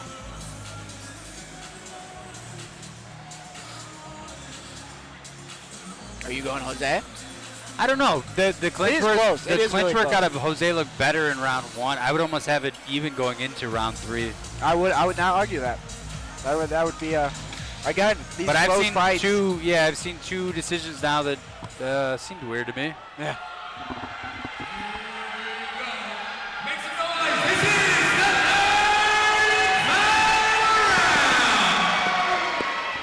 I don't know if the fans are loving it or if they have a certain person they're rooting for, but yeah, this fight has brought out the love of many. A great Muay Thai style battle. Oh, right hand almost connects super clean for Jose, just an inch off of really landing. Definitely still hurt as Jobin lands a sneaky left body kick. Back into that clinch work. Yeah, Jose is doing better here in this beginning of the clinch, especially since round 2.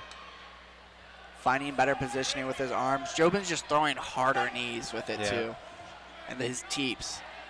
Nice check there from Jose. Try to feint it. Ooh, big right hand there from Jose. Nice check there, a little off balance. Joe might have stung him a little bit there. A little bit. Jose's really starting to back up a little bit. Every There's time he definitely gets punched, some he kind of, fatigue. he backs up a little bit and resets a lot longer than he was originally. Definitely some fatigue setting in here with some big body shots, big clinch. Jobin is persistent though. With it being so close, I mean, like I said, I have a 1-to-1 going into this, so Jobin's starting to feel it. That one looked more to the leg. We'll see. But yeah, he's starting to feel his groove. He has a nice, very slick groove. Slow, methodical, but precise. Nice defense to that check guard. Pull him away from it. We got 30 seconds left. He's just tossing Jose around right now. His Nick breaks it up. Yeah, last 20 seconds, final moments of this fight. Jobin has been kind of just moving around a little smoother than Jose. The body language is for sure different. Fatigue is set in. I think for both guys, but Jobin's just doing a good job at as his hands go completely down. He reminds me a lot of Alessandro Montez here on Maximus Promotions as well. I think that would be a great fight to see in the near future. Yep.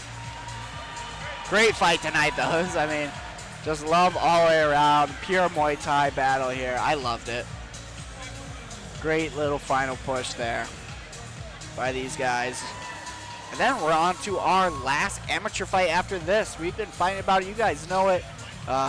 Yanniker Duran versus Kaylin Young for the MMA title at 135 pounds. Coming up next. But man, what a fight this was. Definitely my favorite amateur fight so far. I would think that Jobin did enough to secure the win, but I believe so. Especially the third round. Yeah. Just really clear cut. Definitely took control in that third round to really say, I want this win. And did really, really well at it. Yeah, one of my favorites so far, that's for sure. But yeah, it'll be interesting. Let's see what the judges have to say about this one.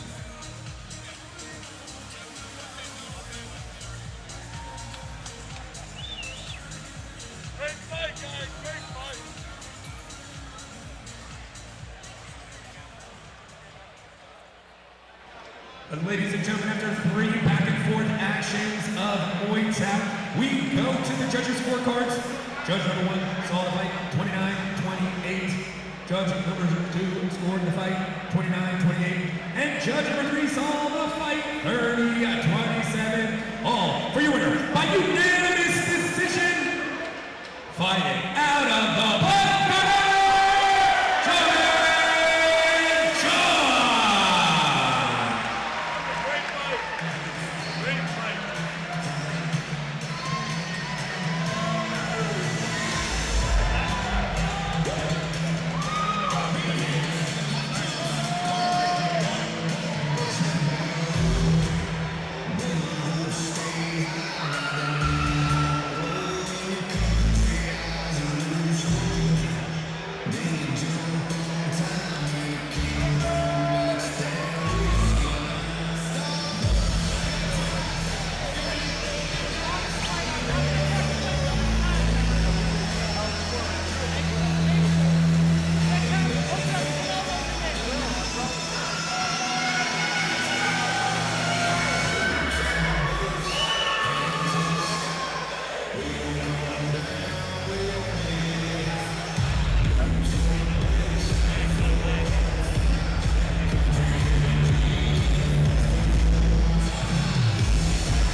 Our next fighter making their way to the Maximus cage, Duran.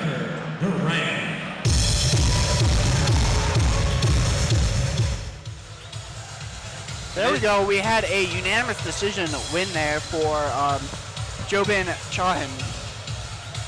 It kind of went down the way we thought it would, and now coming up next is the featured bout of the preliminary card. We have Yannicker Duran making his way out to fight for the title here at Maximus. This is the first time that we're seeing him onto the Maximus stage. He's 3-0 he's got submission victories and one majority decision. Yeah, he's ready to keep that undefeated record going. Coming out of Intercept MMA, a great gym that we saw competing before out of Amidas Lopez earlier. He was fighting for Intercept as well.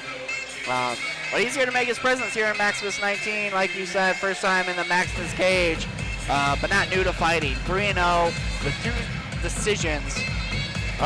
submissions, and ready to make a fight for this title. And this will be the first time tonight that we see 5 rounds of any bout. It'll be 5 2-minute rounds for the title.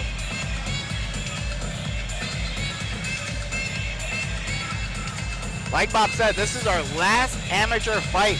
This is our featured amateur fight, the MMA title fight. And then right after this, we go into the professional bouts. We have 4 professional bouts presented to you, starting with MMA, Muay Thai, then MMA, and finishing off our main event is a women's pro Muay Thai debut event. Here it is, making an entrance, Yannicker Duran.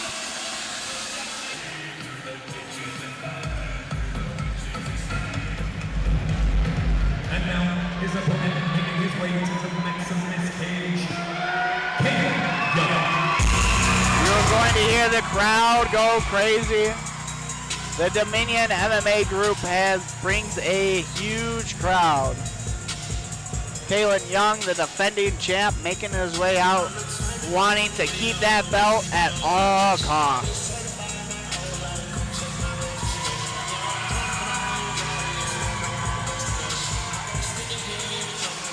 And here comes the champ right now. As we were talking about earlier, I genuinely don't know whether or not this is his last amateur bout, whether he switches to professional after this, but he is here defending his title at 135 pounds. It is going to be a great fight for sure. And it was even a lot of fun. I got to spar with Kalen Young a couple weeks ago. He came into Maximus to get some work in with some of the MMA guys, and then stayed for our Wednesday sparring. And yeah, it was a lot of fun getting some work into them, helping prepare for this for that one night. But yeah, it was great to see some of those guys over there. So we've seen Kalen multiple times in Maximus. Yeah. With Yannick being 3-0, he's undefeated. I don't know how much that really, it's just a new venue for him essentially. Yeah. These guys both got the experience, and I believe this fight will definitely speak for it. Looks like Duran is staring at the belt that Richard Abraham is holding in the middle a little bit. He's gonna want that. Yeah, a little bit. He's kind of looking at it on and off. Yeah. He wants it. And like I said, Kalen Young is gonna do everything he can in his power to defend that. This will be his first defense, I believe. Yes. First time defending. He won the belt. Excuse me. He won the belt this year. Oh, he won the belt in February, right? Yeah, our last show. Yep. Third round TKO. So back to Brandon in the cage.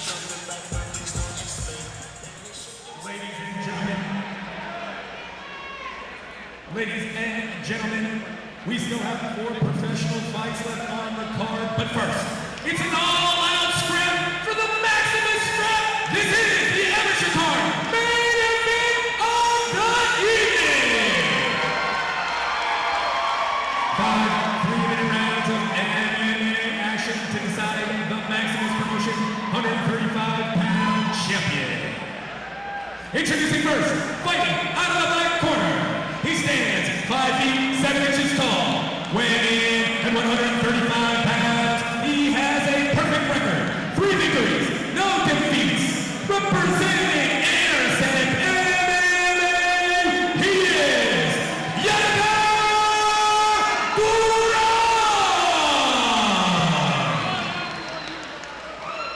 And his opponent, fighting out of the white corner, he stands 5 feet 7 inches tall, weighing in 135 pounds even. His record, 4 victories, 2 defeats. Representing the Dominican MMA, he is Short King Young. And now, to give final instructions for his championship fight, referee Mike Sid. Gentlemen, fight. You guys want to touch gloves? Do so now. Come on, fight. 5 3-minute rounds to decide the 135-pound Maximus champion. This bout is brought to you by 5 Knuckle Bullet.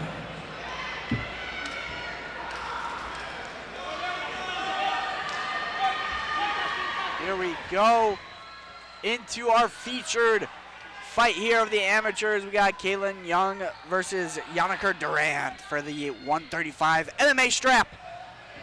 Woo! Kalen's first title defense. Nice slapping kick there. Really hard kick. This is going to be a high IQ battle. We have 5 rounds of violence here. Will it go all the way? Well, we've seen Kalen in the past. He doesn't tire out. He can do this. He can do this all night. The only thing, both guys kind of had troublesome weight cuts, which you wonder how much that could tie into early fatigue. But as of right now, they both look good. They both look ready to go. Yeah, we'll see who had it harder. Oh, nice little aggression there from Young. This is going to be a high-level amateur fight here, like you said.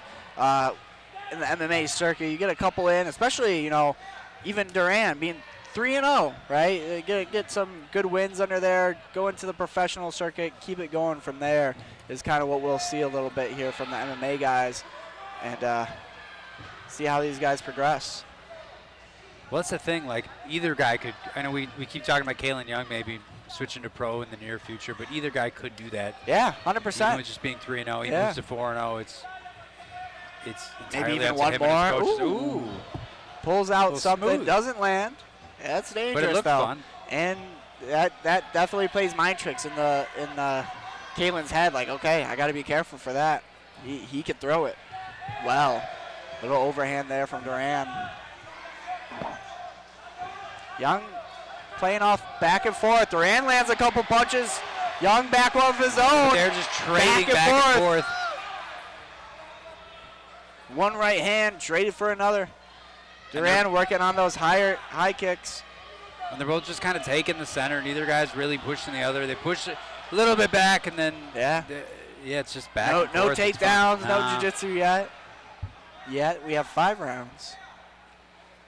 45 seconds left to go in the first round of this title And we defense. know this fight could change in an instance. We've seen, especially Kalen Young, fight like this. That might have been a mistake there. And all of a sudden, a shot lands, and the fight changes very fast. We have seen that many times in the past where just one shot is able to put someone down, especially with these two guys. I think it is coming in our near future. Yeah, it was just bad timing. Yeah. Spinning kick right there. Good defense there from Young not to back away and keep his hands down, but to kind of meet force with force and not allow him to get the full extension. That jumping in jab, hook, cross is what we see Kalen Young catch a lot of people with. Almost like a little bell save there. Kalen Young was not in a friendly position and was glad that round ended there before Duran was able to progress with that as he had the back. Yeah, and a close round to end it with your back being taken. It's not the greatest look, but it was a couple seconds. Yeah. There was a couple seconds, I think. Kalen Young kind of had some, like a little slip there from Duran where Kalen Young tried to jump on a little bit, it kind of seemed like, but nothing really too outline-ish that would give either one the round in a very confident manner. Yeah. Kalen has some blood on his right cheek. Oh, he does. Wonder what that cut could have been from. Not much happened. I mean, was there a little headbutt or forearm grab? It definitely looks like a little cheek cut. Yeah. It's nothing major by any means, but it's Yeah. there.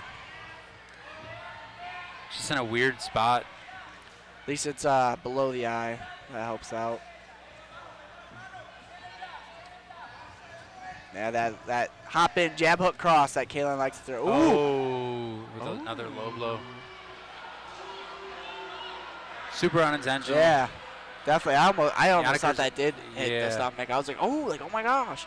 But I guess not. Little low blow there. Those are never fun. Is there a way to get a replay on that?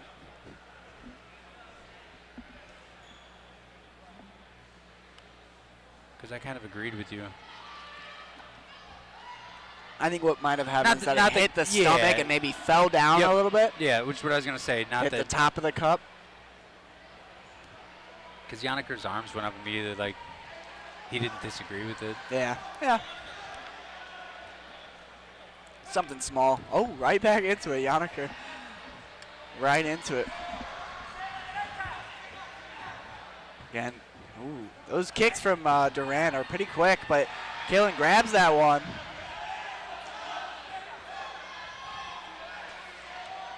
Duran is fast. His movement, except for that time, I didn't like it, but he's normally well with his movement, flicking up those left body kicks and stopping Kalen Young from progressing and keeping him guessing, stuff like that. Yeah. I love that.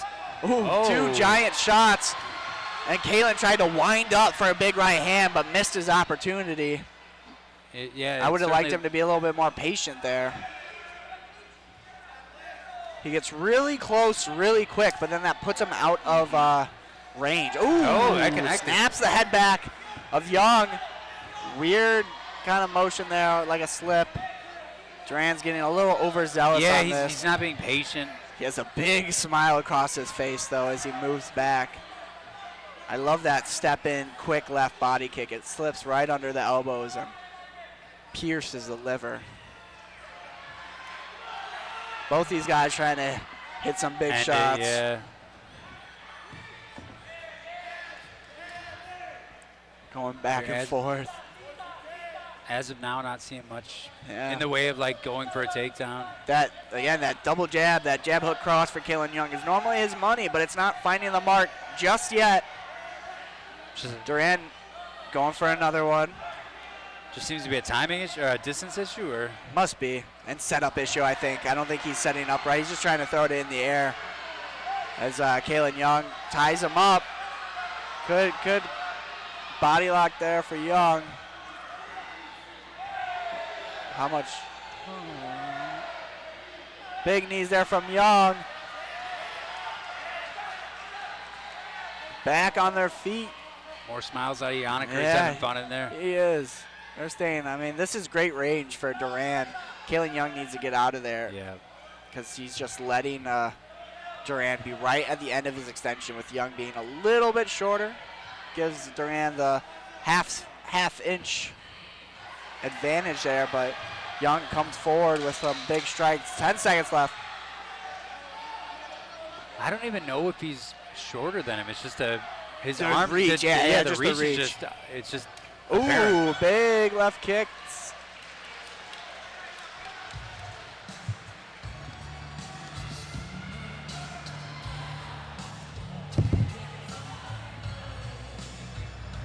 So the second round done.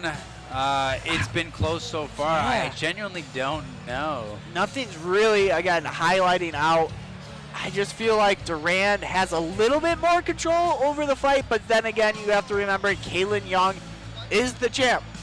I always say you gotta beat the champ to be the champ, but I think Duran is containing Kalen Young very well. I do think we're fighting more at Duran pace. He's controlling the pace a little bit more. I got into an argument with somebody last weekend over that after that UFC. I feel like that was always the gold standard and should still be, but I feel like that's kind of gone away. I feel like judges don't view titles like that anymore. Yeah. Which I get both sides to it. I mean, you have to look at it. A fight is a fight. You know, why should they get the upper hand just because they're the champ? But then tradition. I yeah, don't know. tradition. I mean, yeah. Like you said, I agree. I see both sides. I can play. I both, don't, and I was like super adamant with my buddy. Like, you have to beat the champion when it's that close. The champ reigns supreme. One thing to keep in mind with Kalen is, of his finishes, he's finished 75% of them in the third round. And here we are. He has one first round victory, but his third round is kind of his bread and butter. That's got to be from just the, you know, he's probably normally out conditioning his opponents, but Duran does not show any signs of slowing down, I'll tell you that. He is 3-0 for a reason. We're also just figuring his opponents out in the first two as well. But yeah, and I will say, Duran is a harder fighter to figure out. Yes. The way he fights, his in and out movements, when he throws is just no pattern. He just kind of throws whenever and making Young miss like that. But they're both doing a great job. Like you said, this is a super close fight so far within the first two rounds. Young getting the cage here. Big body kick there by Young. I like that. Oh, fires back. That was a big body kick by Duran. And then he gets tied up a little bit. Young was trying to get something going. Big knee there by Duran. Young tries to throw him. Still no jiu-jitsu here. Yeah, it's reminded of some of me. I genuinely thought. Oh, tries to go for a big head kick. Right hand lands for Duran. Yeah, the one thing that Kalen's doing is just he's right. I don't know what that was. He got hurt a little bit. Or Is it a maybe low just blow? trying to say that didn't hurt. That's what it seemed like. Like, oh, come on, man. Yeah, Kalen with a lot of the striking, especially in this round, he's just outside where he needs to be. Duran is finding that range here in this third round with a minute to go. Here in fight number 12 of Maximus 19. The MMA title fight at 135 pounds. Nice little feints there for Kalen Young. That little step through. Nice right body kick by Duran again. And another left body kick there.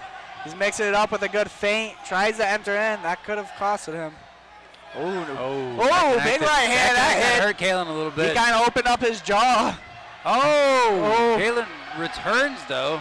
I thought that would have hurt him, but it did not. It almost looked like Duran kind of rolled with it. He kind of took off the punch and rolled with his hook a little bit as Duran is smiling that smile that he's had. 10 seconds left in the round. Duran finding just a little bit more of his groove here. So they end up here against the cage. No takedowns. Yeah.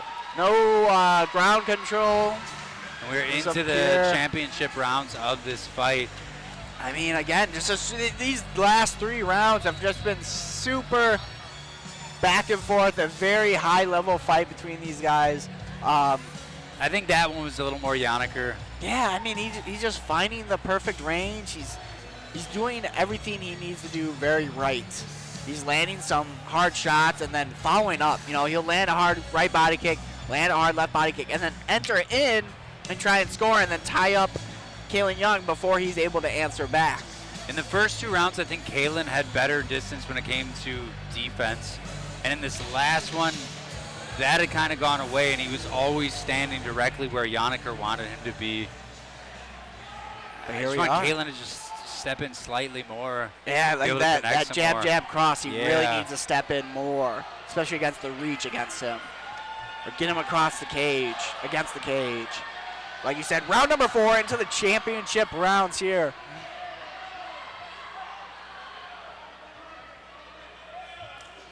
Which I don't think Kalen Young saw the championship rounds last fight. Did he end it in the 3rd round? He did, yeah.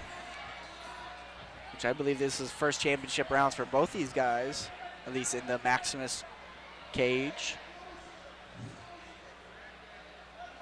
Again, just staying at that range. Kalen Young needs to be either in or out. He's just kind of playing in Duran's range. Perfectly out for Duran, but when he wants to strike, he's able to quickly get in and land a couple there. Yeah, the only time that Kalen's seen a final round of a fight was against Sean Bergstrom at Maximus 13. Yeah. But that was still only 3 rounds. Yeah. But yeah, I get So it. he's felt it before, but that's his only decision. Right. Little turn there from Duran. I don't see any fatigue setting in for any of these guys, that's for sure. I think their conditioning is both on point. They're just having a really good chess match against each other. Which we kind of called. I didn't expect to see it. But with the weight cut, you never know. Yeah. Some tie-up action here.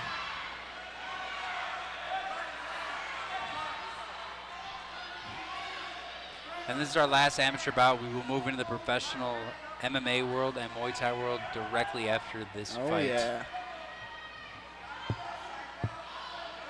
Again, playing in this tie-up. Kalen Young has Duran against the cage, which we saw earlier for Luis Martinez. Didn't do him all good. We kind of found out that the judges don't score that too much. This isn't as much control, since there's not Which is crazy. much being done. Yeah. What, calling this control? Not calling it control. In an MMA match, I feel like Yeah. right now, if I'm a judge, Kalen is winning. I If get there's that. nothing else to judge on, then Yeah. it would be that. I get that. Okay, yeah, if there's nothing else, yeah, okay. I get that to an extent. You're crazy. Because I feel like you don't agree with me. I guess if But I was looking in nothing's Muay Thai Yeah, too, yeah. if someone had someone against the cage and nothing was happening, that guy would be winning. Oh, But then something like that happens where Yanniker can get a nice tie plum and just kind of rein some knees in. that knee kind of touched the chin there of Young and was.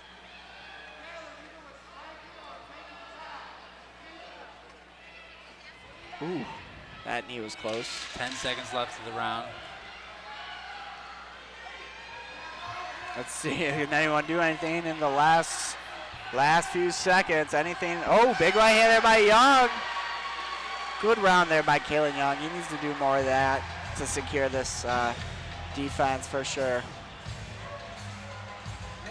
Yeah, so I guess the reality is he did have him tied up against the cage, but more of the action was coming from Yanniker, so at that point I don't know. I know, it's just so hard. And plus with these close fights, I mean, are we gonna see beat the champ to be the champ? I mean, there is so many I paths. don't know. In all This could go for scoring. So many. the true reality that I see it is no, Kalen needs a finish here. Yeah, and I don't completely argue with that. I mean, that is a completely valid point. Just kind of from the lack of strikes and power and connecting he's had. It's been the distance the whole Except time. for that last round. I felt like they were fighting at Yanniker Duran's pace that whole time. But that last round, Kalen Young really took control over that round and Yeah. held his will against the cage. But here we are, 5th and final round. The 135 MMA belt is all up for grabs here, folks. Big left body kick. And we'll see going into it, like what Kalen and his corner believe. Do they think that they're Right, down, up? I know. But I feel either like guy that would- really shouldn't feel like they No. have it in the bag. Even if he adamantly won all 4 rounds, Yeah. I would tell him, you got to fight. Now, maybe nothing crazy, like go let it all out, but hey, there's still 3 minutes left in that fight. Anything can happen in those 3 minutes. Yanniker wants the win, that's for sure. If someone can get a takedown in this round, that could really change up the cards and kind of the scoring, I believe, at least. But here's Kalen holding him against the cage again. Duran's going to want to get off that cage if he wants any help from the scorecards here in this final round. He kind of put himself in the cage. he did. kind of just walked He right like into tried to it. switch it up, and yeah, I would have just it kind almost of, seemed like he had the opportunity to push away. yeah, with Kalen Young keeping the hands on the hips. Oh, if Kalen could secure a takedown here, that would really help him. Oh, big right hand lands for Duran. Kalen trying to land some of his own. Duran walking a little weird back. There could be definitely still some fatigue. I mean, these guys are just digging deep. Ooh, right hand for Duran. His smile is still there. I don't know if Another he's right smiling hand. or if his mouth's just open. It's hard to tell. He's happy either way, I think. Missing for Young. Oh! Big left hand kick Crazy by time. Duran, and he jumps on him like, And there's Nothing. 1 minute left in this. Directly on the oh! back. He's getting it deeper, but Young is doing a good job at fighting the hands on this. I mean, he's getting the other side. Is he under? It's so I hard. don't think There's so. No, way No, to he's tell. over the chin. He's on the chin. It hurts He's like over hell. the chin, but Kalen has his hand, unable to pry. He's pulling his hand away. Perfect thing that you need to do. I mean, Duran this whole time has been airborne. Oh, It is working its way under the chin he is now. pulling. Will there be a submission finish here for the MMA strap? He's got it deep. Oh, and he's got his Kalen's neck out. defense is great, though. He's doing He was able to everything that fight he those needs to hands do. so well. We have What 15 a seconds statement left. here in round number 5. We saw an arm triangle, 2 fights to go in the last 8 seconds. What can we see with some ground and pound? You can't. His back control is amazing. I mean, he has been airborne the last 30 seconds. What a fight. Great way to end it.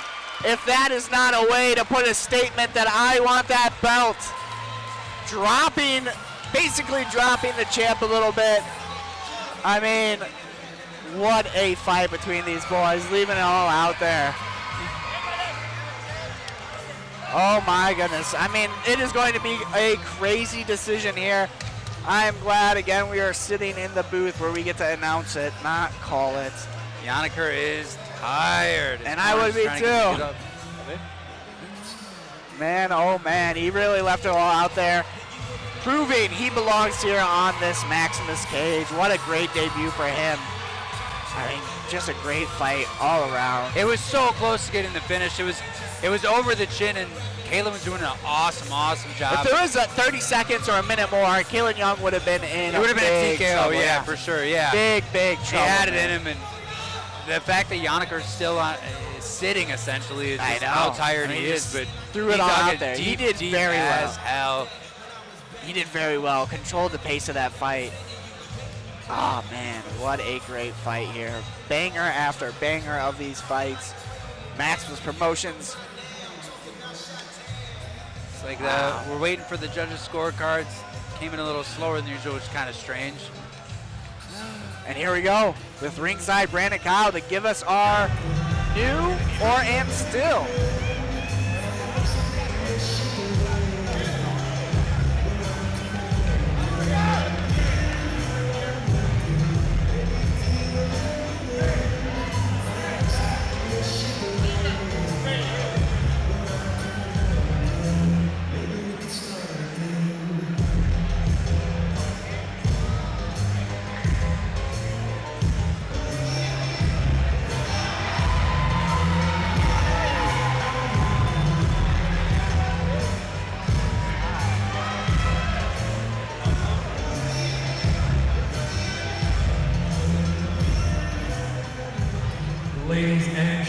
big round of applause for both of these gentlemen. That was a worthy Maximus title fight right there.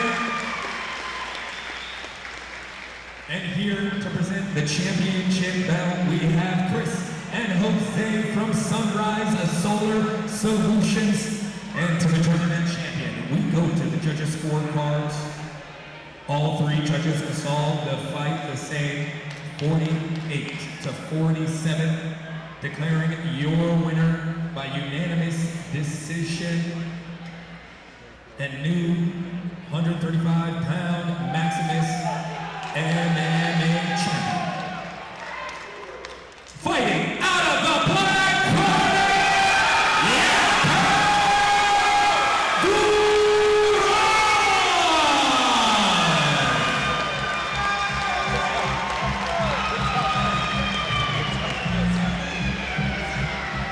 Ladies and gentlemen, I'm here with your winner and new 135-pound champion, Durant.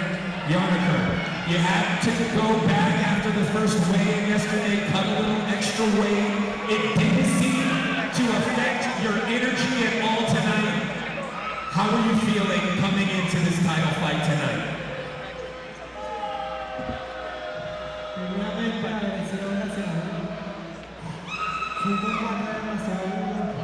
Pero gracias a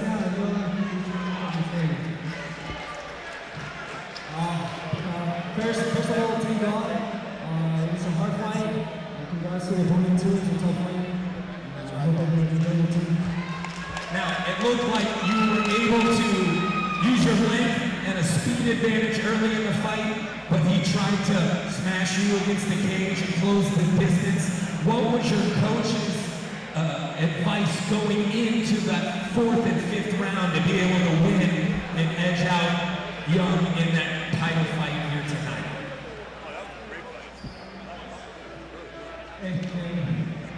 Trabajado muy duro para esto. Soy un luchador, no de todo el strike, jiu-jitsu, lucha. Estoy preparado para lo que pueda.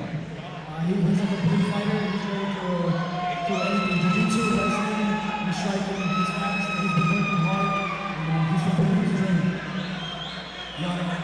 You're now the champion here at 135 pounds for Maximus. The microphone is yours. Who do you want to thank? Who do you want to shout out for this title fight tonight?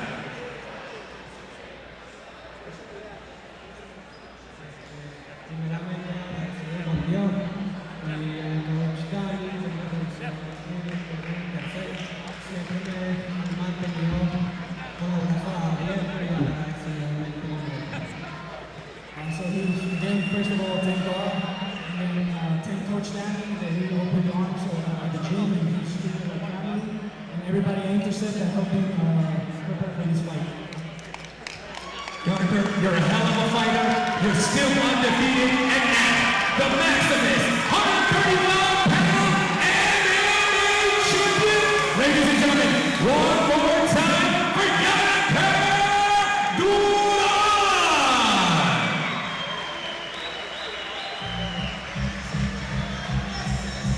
At this moment, we're going to take one more brief intermission as we set the commission for the professional portion of Maximus 19.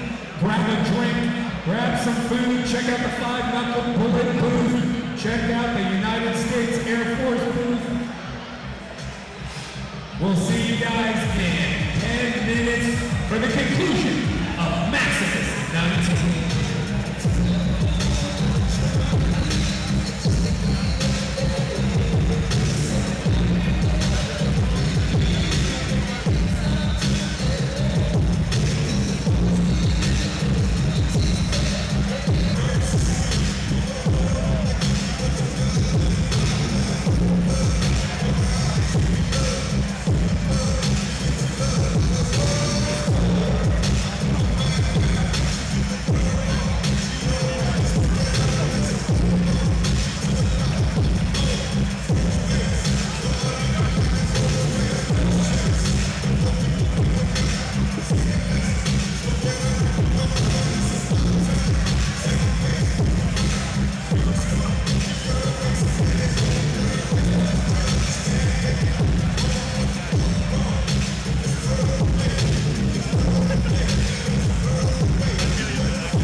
The roofs, siding, and gutters on your commercial properties at home need to be inspected every few years. Mother Nature can cause serious damage. If your building is more than 15 years old, contact Select Roofing and Gutter to schedule your free inspection and evaluation. Be proactive. Contact Select Roofing now. Select Roofing and Gutter gets the job done right the first time.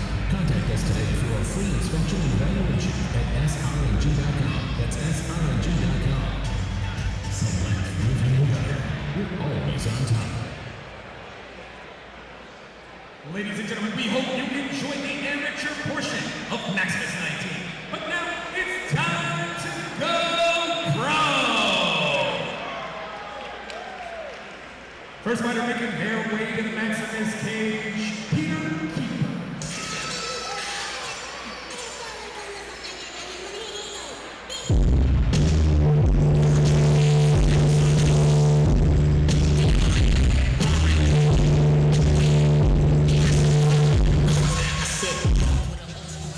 We are back in the action for professional MMA. Peter Keeper's making his way out. Goodness, here we are. Peter Keepers brings in a record of 3-6. His 3 victories have all come via TKO or KO. He is ready to go, making his first debut here on Maximus Promotions, obviously here in the pro segment. Did not make a showing last time out, but he is here in Maximus 19 in the Compass Arena for our first pro fight of the night, pro MMA. And I turned around quickly, I saw the look at his corner, and I honestly thought it was Will for a second, and it's not. It's not Will. But and he's going up against Slate Passmore,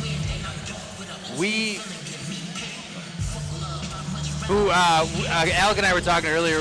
He's had a couple of chances to fight for Maximus, and it just hasn't happened, but now we finally have him here. Yeah, even being a Maximus fighter, this is his first Maximus promotion showing. He's been fighting a whole bunch of other promotions, but he's here now at Maximus Promotions, making his Maximus promotion debut, but he is not new to the pro MMA. He is 2-3.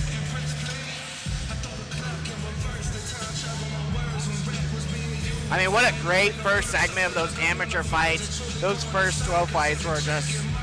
And a new champion in the 135-pound division. What a great fight that was. Which sort of changes like what we were talking about. I don't know that we'd see Yanniker make his professional debut. You'd think he'd want to like defend the title a few times. Right, yeah.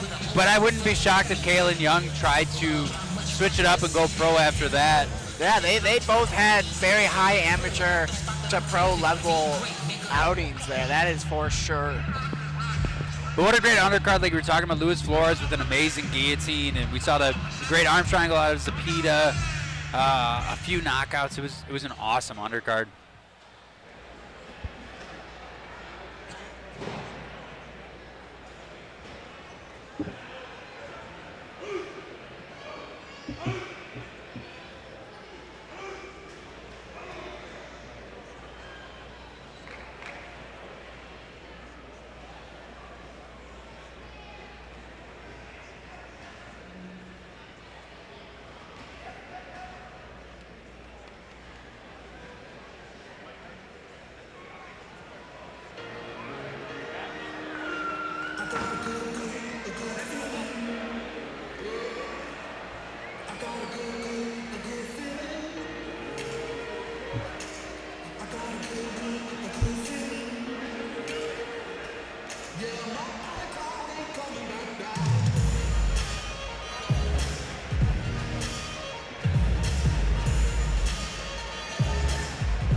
right now we're just waiting for a new microphone to jump into the ring, but Slate is ready to go. Yeah, Slate has come down with some. Slate the Great Passmore.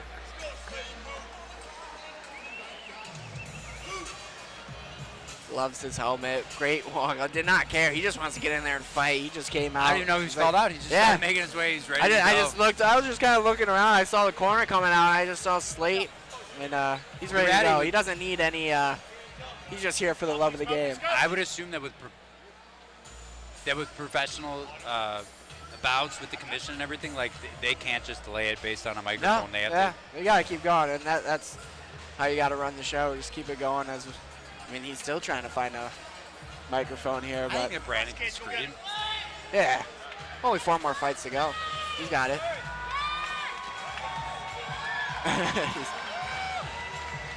Either way, we are going to jump into the action momentarily between Peter Keepers and Slate Passmore for our very first professional MMA fight of the evening. Some big at boys. 170 Yeah. pounds. These are big 170ers, that is for sure. Slate is fun to watch. I know that we haven't seen him here at Maximus, but I've watched his old fights. He is fun to watch. But it sounds like both these guys are going to be fun to watch with some of Peter Keeper's finishes that he's had. I mean, these guys are going to be going all at it here in the MMA ring. And they are just staring each other down. Just opposite foot pass. It's terrifying. It is. These guys. We thought that Andre Brown, was it? Yeah, but Andre Brown was just Andre Brown staring at his opponent. This is both guys. They are ready to go. This is great.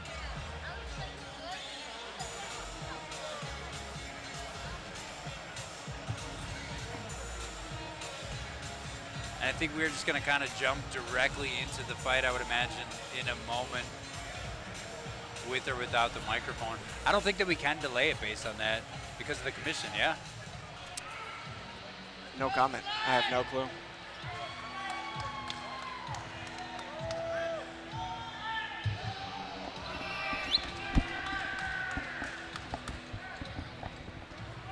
And here comes Richard Abraham. And Rich to the rescue.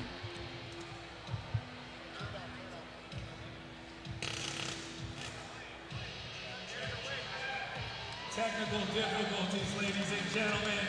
And the show will continue. Ladies and gentlemen, we're ready for our next bout of the evening. Scheduled for 3 5-minute rounds of MMA action in the welterweight division. Introducing first, fighting out of the black corner. He stands 6 feet 3 inches tall, weighing in at 169.8 pounds. He comes into the next bout with a record of 3 victories and 6 defeats, representing Belarus Submission Wrestling. He is Peter the Great Keeper!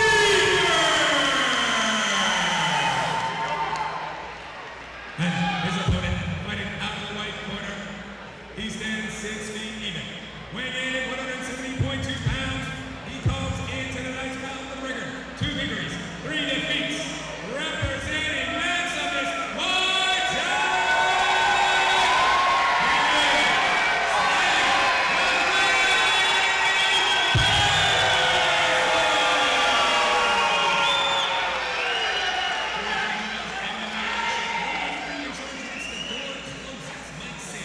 This fight brought to you by Select Movement and Slate getting the biggest pop of the night from the crowd for sure. Yeah. Hometown from Maximus, fighting out Maximus Promotions for his first time. Pro MMA. Everyone's been waiting to see him at the Maximus gym, I know, because they get a handful of the other coaches. But here's Coach Slate coming in here. And see a lot of different approaches here from the amateur aspect here. Ooh, big left hand lands for Slate. Keeper throws some of his own.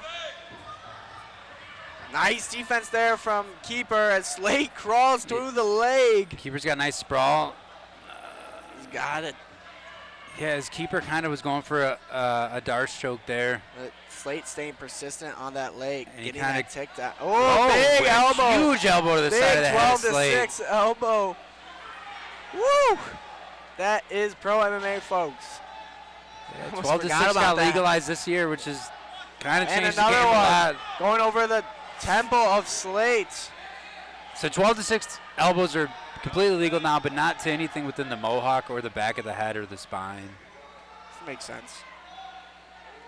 Which I love 12 to 6 elbows. I'm glad those got legalized here. Slate playing on his back now. He was the one going for the takedown, but ends up on his back here. Trying to make some use out of this. But Keeper throwing some devastating, consequencing shots here to Slate. They're man, that one was those a are little bit much to the back. hard That elbows. straight elbow. Yeah. And that is done. Keeper finishes Slate Passmore in the very first round. What was that, about a minute and a half in? Peter Keepers finishes this first pro MMA fight in just a minute and a half. Yeah, some of the first elbow was pretty gnarly and might have kind Yeah. of taken Slate out a little bit there, and the follow-ups were just as hard. I mean, as soon as Keepers got Slate to the ground, devastating shots as we see here. Yeah, we're he seeing the winds replay. back that right hand, throws it in there, then changes up into those big elbows. Now that one did hit the back of his head. Slate but, I mean, wasn't other than defending, that, which makes no, me wonder he if Slate was not. kind of out at that point. I mean, he's still a little on the ground right now. I don't Yeah. know if this is emotional disturbance of upsetness or an injury. Yeah.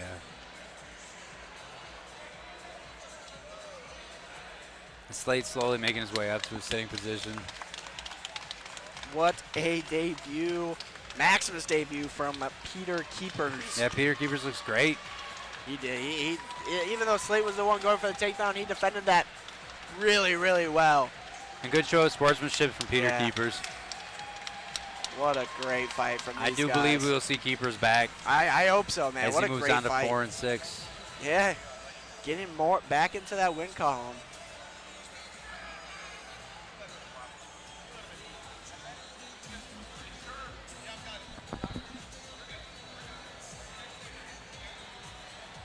Man, first pro fight done. Just like that, we move on to our second fight. Christian West versus Cody Quarles, which is not a name foreign to the Maximus cage. He has fought here plenty times. I think he has 6, maybe 8 Maximus belts that he's won. And now last promotion fighting his pro debut. And here he is to stay undefeated as a pro against a high ranked professional, Christian West. Fighting at a 3-3. Ronin training center. Yeah. Yeah, Slate is up and moving. He's okay. Ready to go here. They will make it official.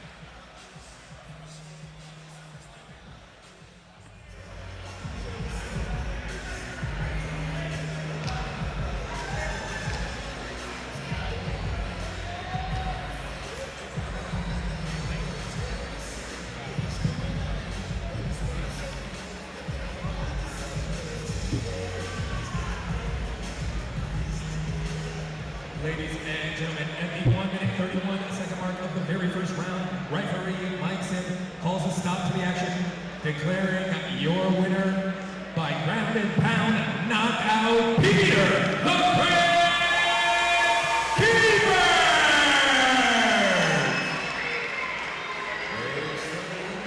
Guys, I'm here with your winner, Peter Keepers. Peter, it was quick work tonight. What was the game plan coming into fight taking on Slate Passmore tonight? Well, the game plan pretty much was just come out here and be dominant, look for a finish. I wanted to grapple a little bit more because I want to be able to do more diverse inside the cage. Got a little bit of grappling. He decided to wrestle with me, which was not part of the game plan. It was kind of crazy in my personal opinion, but just adapted to it and finished with me with that. Now, when you started doing that ground and pound, it was pretty severe. Is there a moment where you kind of realized, was there a strike where you're like, if I just pour it on right now, I can finish him out? Yeah, no, I heard him grunting. I let like the third elbow and he was like, so I was like, okay. I was like, he's ready to quit. After I heard the grunt, I knew in my head that he was ready to quit after that. That's great. I mean, you didn't get much time to work in here tonight, but I know camp is long and hard. Is there anybody you want to thank out there for this this fight here tonight? First, I would like to give all glory to God. You know, he's amazing. He kept me healthy. He helped me get here. Second, I want to give a shout out to my coach and my team. Cutler, Hector, my boy DeMarcus, Marshall, Keaton, Matt, everybody that helped me get ready for this joint. Cut down to like, I think I was a month out and I was still pushing 200 pounds. And Matt, he put the work in with me and got me down, and the weight cut was smooth, it was clean. I felt healthy and strong the whole time. So it was really smooth. But God, my team, my family, and the fans and supporters. Hey, impressive work here tonight. Let's hear one more time for your winner, Peter the Crypt Keeper.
Here we go now. Our first pro Muay Thai fight is Christian West coming out right now by way of Ronin Training Center.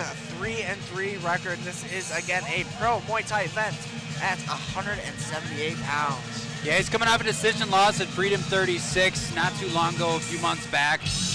He's going to look to jump back against Cody Quarles, who we've seen countless times in Maximus. If you've been to a Maximus event, you have seen Cody fight for sure. I think Alex said that maybe 6 titles with Maximus in the amateur ring. Yeah, I mean, safe to say he has been in this Maximus promotion ring so many times. Christian West's Maximus promotion debut, here to make a professional statement against up-and-coming Cody Quarles, who is a highly anticipated rising star here in the pro ranks of Muay Thai. It got super loud in here. Yeah. I mean, this arena is packed. This is a huge arena here at Compass Arena in Willowbrook. They are here to show out. We got Christian in the ring now. Cody will make his walk momentarily. Yeah, we got one finish so far in our pro fights. Will there be another one? These guys are I heavy gotta boys. think so, yeah. I feel like it, yeah.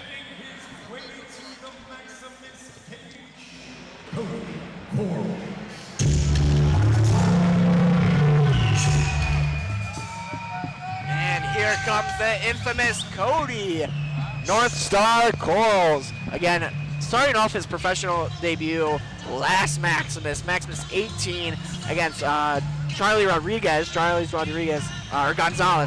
Charlie Gonzalez with just a great elbow clinic round 3 finish, as he is here to go 2-0 in his professional record. Yeah, you see the 1-0 next to his name, but that means very little considering how much we've seen Cody fight over the years. As he was there shadowboxing, showing the elbow, I would not be surprised if we see a lot of that. But I don't remember how often this is, but I believe Christian West might actually be a tiny bit taller than Cody, which is normally I feel like is not the case. Either way, I don't think you'll have too much of a problem. He's like taller and lengthier. Yeah, that's what it kind of seems like. But I mean, at 178, this seems like the average height you're going to be around. Either way, I was saying this is my most excited fight for. I can't wait to see these boys bang it out. Cody's last time out, he got that 3rd round TKO. Yeah, he was just throwing them bows there, man. I mean, you can't forget that. Now we're pro Muay Thai. You got these elbows coming at you at all different angles, and the clinch is totally different game now. So it's also extra time with each round. Yeah, exactly. And here enters Cody Quarles.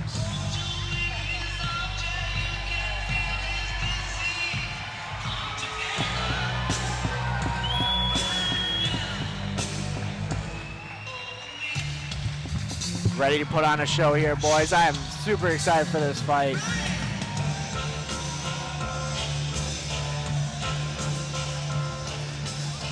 £178 fight coming up next. We got Brandon in the ring to announce it. Oh, yeah.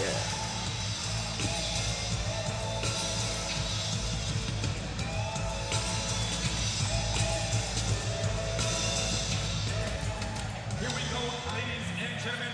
We're ready for our feature bout of the evening. 5 3-minute rounds of Muay Thai scheduled in the 178-pound division. Introducing first, fighting out of the black corner. He stands 6 feet 3 inches tall, weighing in at 176.4 pounds. Comes into tonight's bout with a record 3 victories, 3 defeats. Representing Ronin Training Center, he is Crispy Christian West!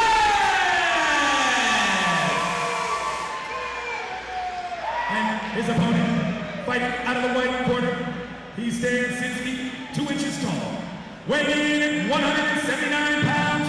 He comes into tonight's bout with a record 1 victory, no defeats.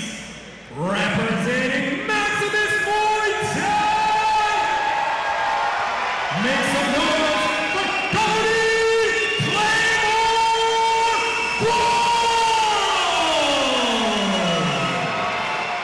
5 3 rounds, professional full rules referee in charge once the door closes. Nixon, this fight brought to you by Amateur Construction. Nickname of Claymore Corals. I'll always call them North Star Corals, but here we go. Our first professional Muay Thai fight of the night. If you're just joining us now, this is Maximus 19. Do not blink, because these boys are going to put on a show. We have 5 3-minute rounds of Muay Thai action. Sometimes you just got to change your nickname, you know?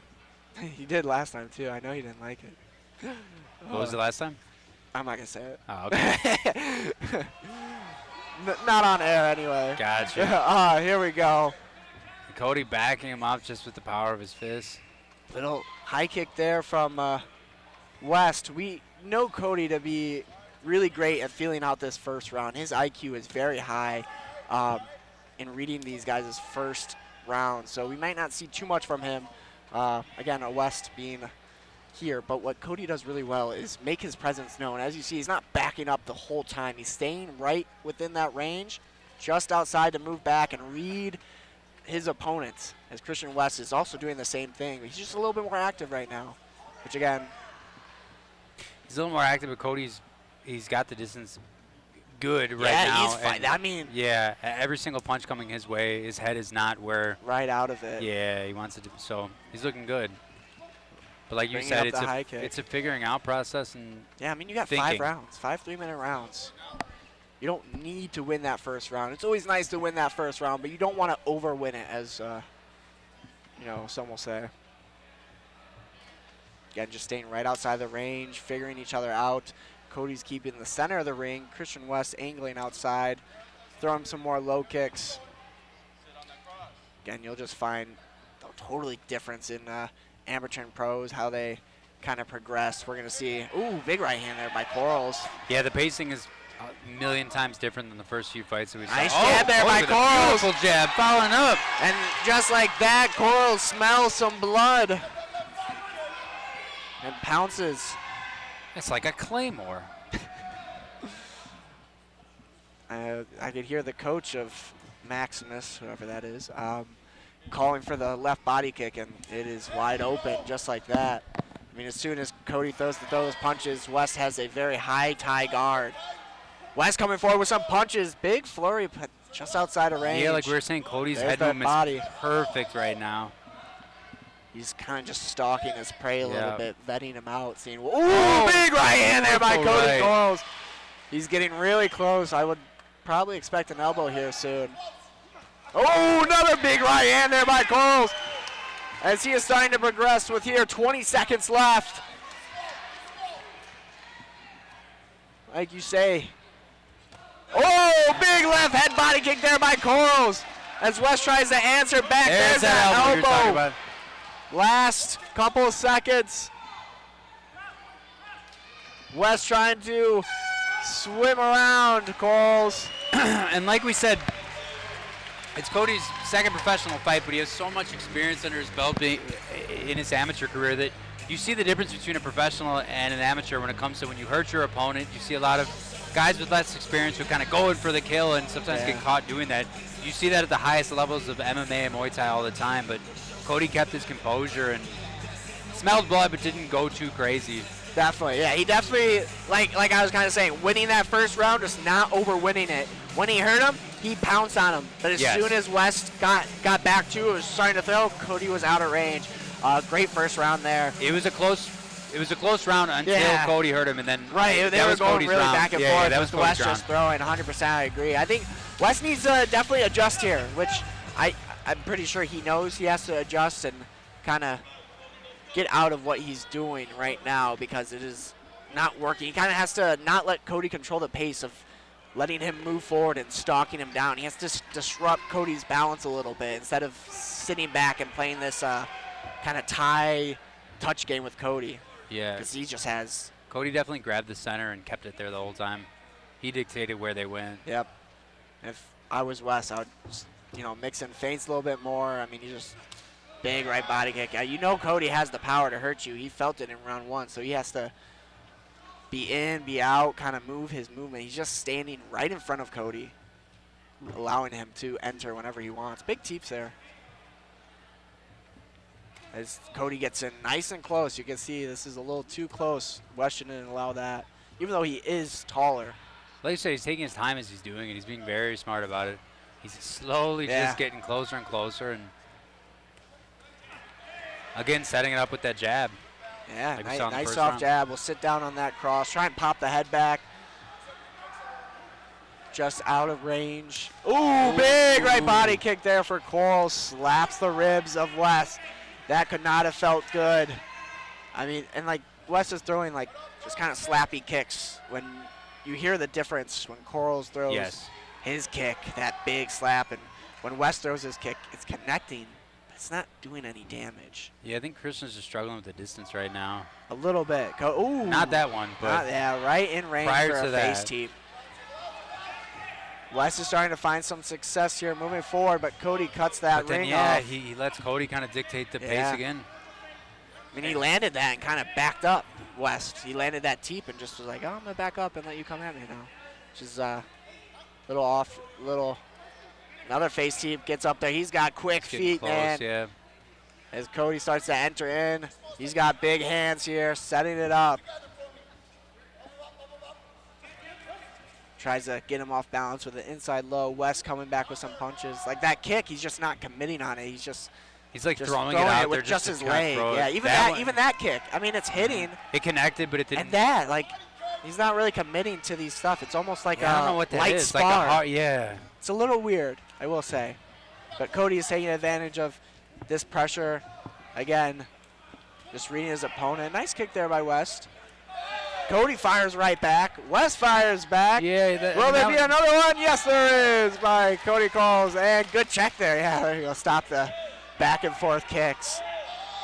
And he's throwing, West is throwing like kind of halfway teeps that are not going to push a 178-pound man away, which is a little odd. West doing a little bit more here in the finals of this round, turning Cody with that low kick, but Cody comes right back forward. Here's that 10-second bell. There's just a big difference in their hands. There's a kick there by West and just missed by Oh. Corals. Oh, big right hand! Hard right at the end. Yeah, there's a difference between their hands. Cody seems to be. It's off. I don't know how to describe it. Just some of the strikes by West, he's finding spots for it where it might land, but it's like a slap. He's not committing, but he's like. Yeah. You know, he almost, like when you're watching it, it seems like he's tired, but I know he's not tired. I know. I don't know if it's like he's playing the 5-round fight, but in your eyes. We're going into the yeah, third you gotta, round yeah, already. You're Yeah, we're down almost at the 2. halfway You gotta- mark. And all In you a have to minute and a half, do is it's lose halfway one over. more Yeah, you- round, and it's over. I mean, Definitely Cody- needs his corner to kind of say that. I don't know. Does he have a corner? Like, I mean, like I don't know if those are his guys. I know Emilio Tabares is from Mexico. That's the main event's corner. Interesting. The other guy has a Maximus t-shirt. That might be his coach from Ronin, because I thought there was someone from Ronin here earlier. I don't know the head coach. There was a lot outside. I saw a lot outside. Yeah, Yeah. that's interesting. That's kind of bizarre to see. I don't know. I might be just not looking at it correctly, but I mean, he clearly had a Maximum, unless he was just bought some merch. yeah, no, I just don't remember what the head coach looks like. Here we go into round number 3. West is starting to pick it up. I think what you said happened is corner was like, hey man, let's pick it up and throw a little harder here and let's win these rounds. As Cody is going to do the exact same thing. Because it's not a volume issue. He's throwing the No, right amount he's of throwing stuff. well. He's It's doing what he needs to be doing. He's not committing to it. Yeah. It's not even that he has to commit. Just throw some power behind Yeah, it. Like yeah. that left kick would have done a lot more damage if he kind of turned his hip over. Ooh, big body shot there from Corals. Oh. Seems low blow. All right. I don't know. Respectful. Again, Cody just stalking down, moving in. I love that about kind of his movement this fight.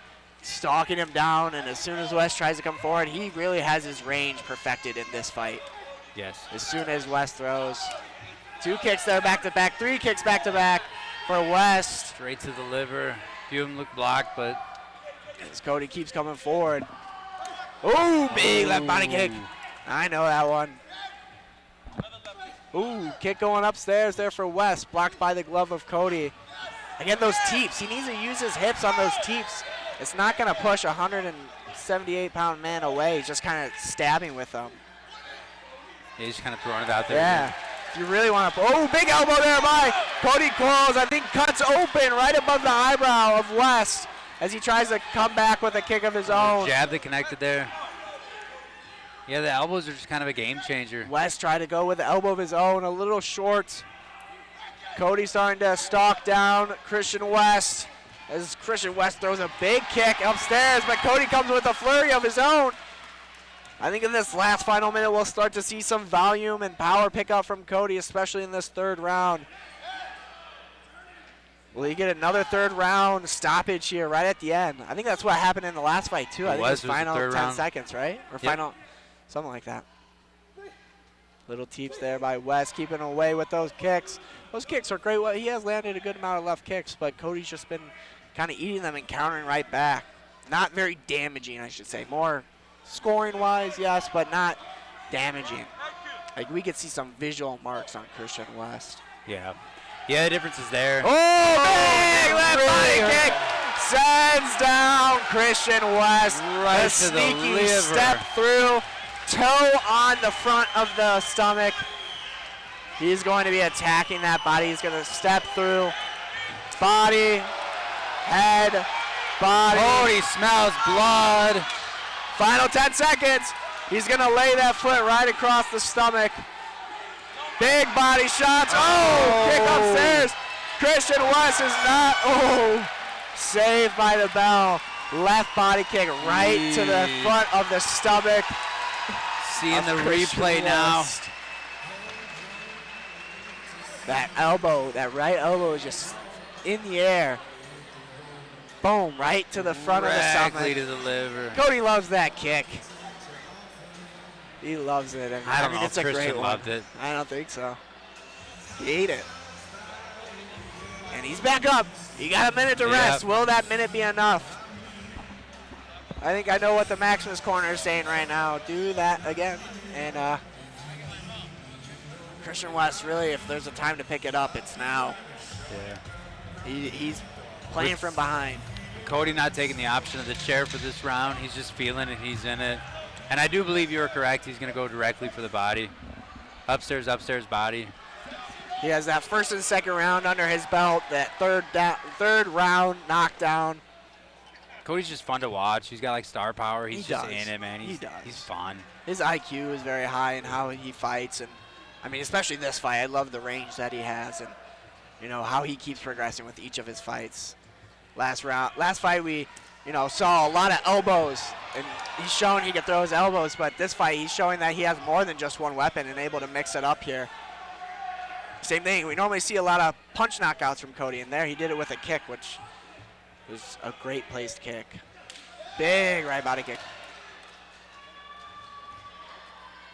As Wes is still pushing forward. Well, He's to still be fair, got fight in him. the last fight would have been the first time he was allowed to use elbows, right? Yeah. Well, except on the Maximus stage. Yeah, he has used yeah. elbows in other fights like TBAs and stuff. Sure. But on the Maximus cage, as well as bare elbow, no elbow guards. Ooh, Wes working the body now. And Cody going way downstairs as Wes tries to set up a head kick. As Cody just stays right outside the range. Gonna let Wes make a mistake so he can capitalize it, working the leg. Wes is kind of like just allowing himself to just stick in the cage. He's really not trying to circle away at all. He's just allowing Cody to keep stalking him down.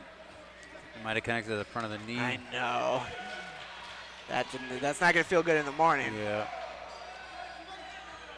Just outside of range of that teep, too. I mean, he keeps trying to set up this walk-through knee, but Cody's right outside as he circles around. Oh, Cody loads up for a big shot there as Wes takes him to the clinch. Oh, and a quick break.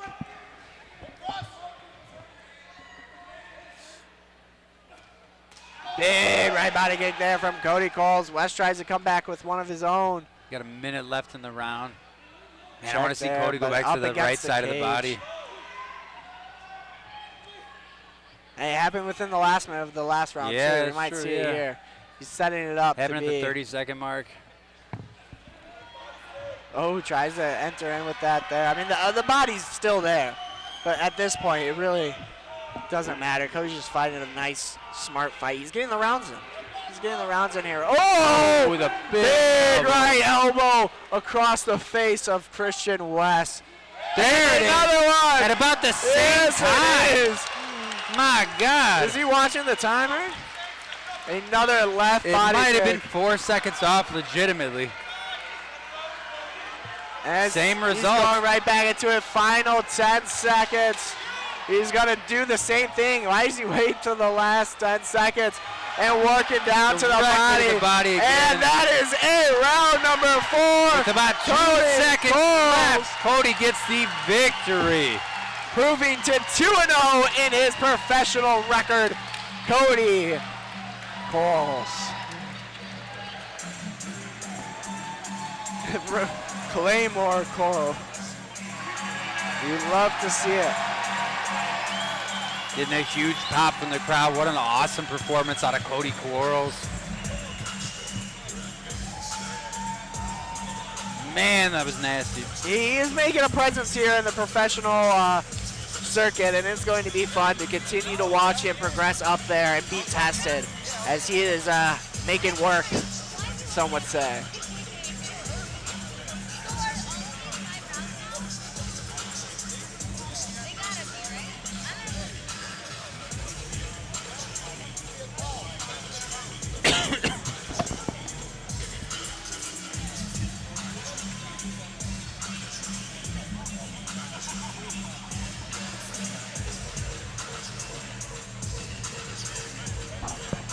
And once this is announced and finalized, we'll move on to our co-main event of the evening, Shane Sobnosky versus Tyler Scott in a 185-hour MMA match. I know, the co-main event ready to go. We are almost there, folks. We're going to throw it into the cage to Brandon to make this official. Ladies and gentlemen, with just 1 second left in the 4th round, referee Nixon calls a stop to this fight, declaring your winner.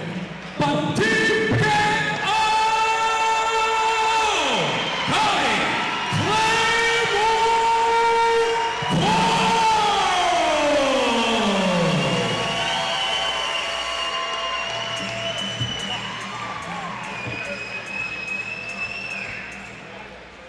Guys, I'm here with your winner, Cody Claymore Quarles.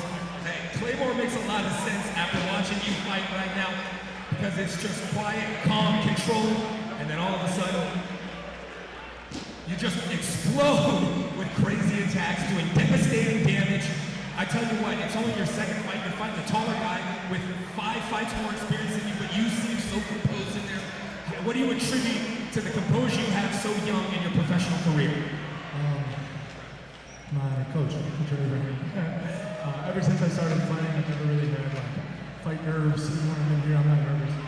My heart never gets racing, so I bring in a calm demeanor. Rich likes to make fun of me because I have slow starts from the first. But I'm downloading, I'm getting ready. I'm seeing what's working. I'm watching him, make his plays and see what his early game plan is, and let him tire himself a little bit before I fucking steal that round in the first.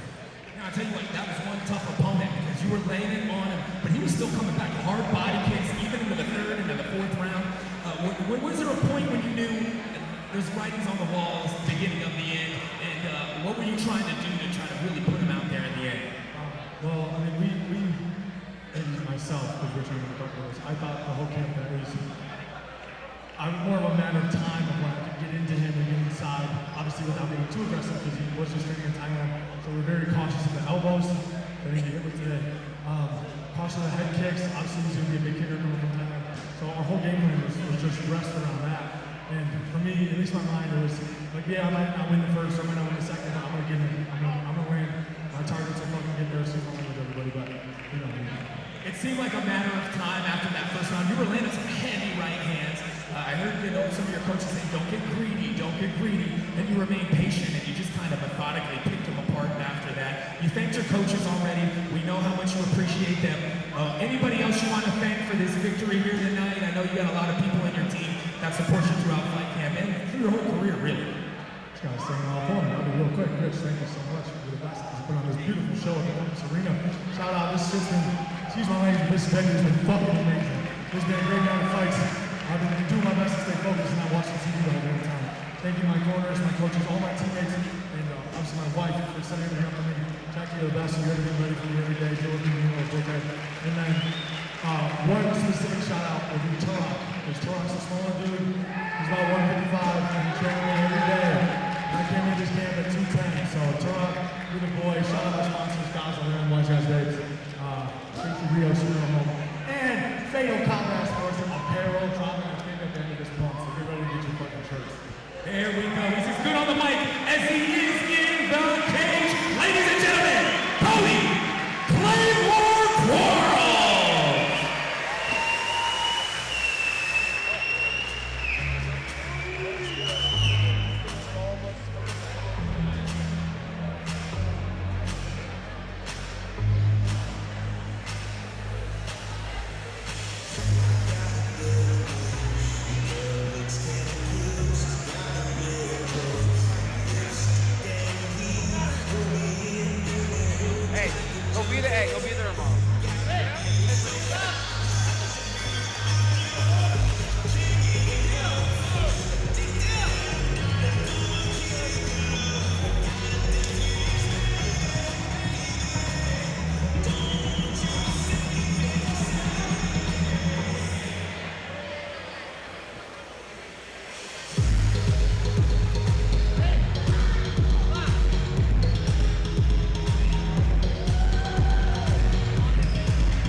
Next fighter, making her way to the Maximus cage, Shane Sobnosky.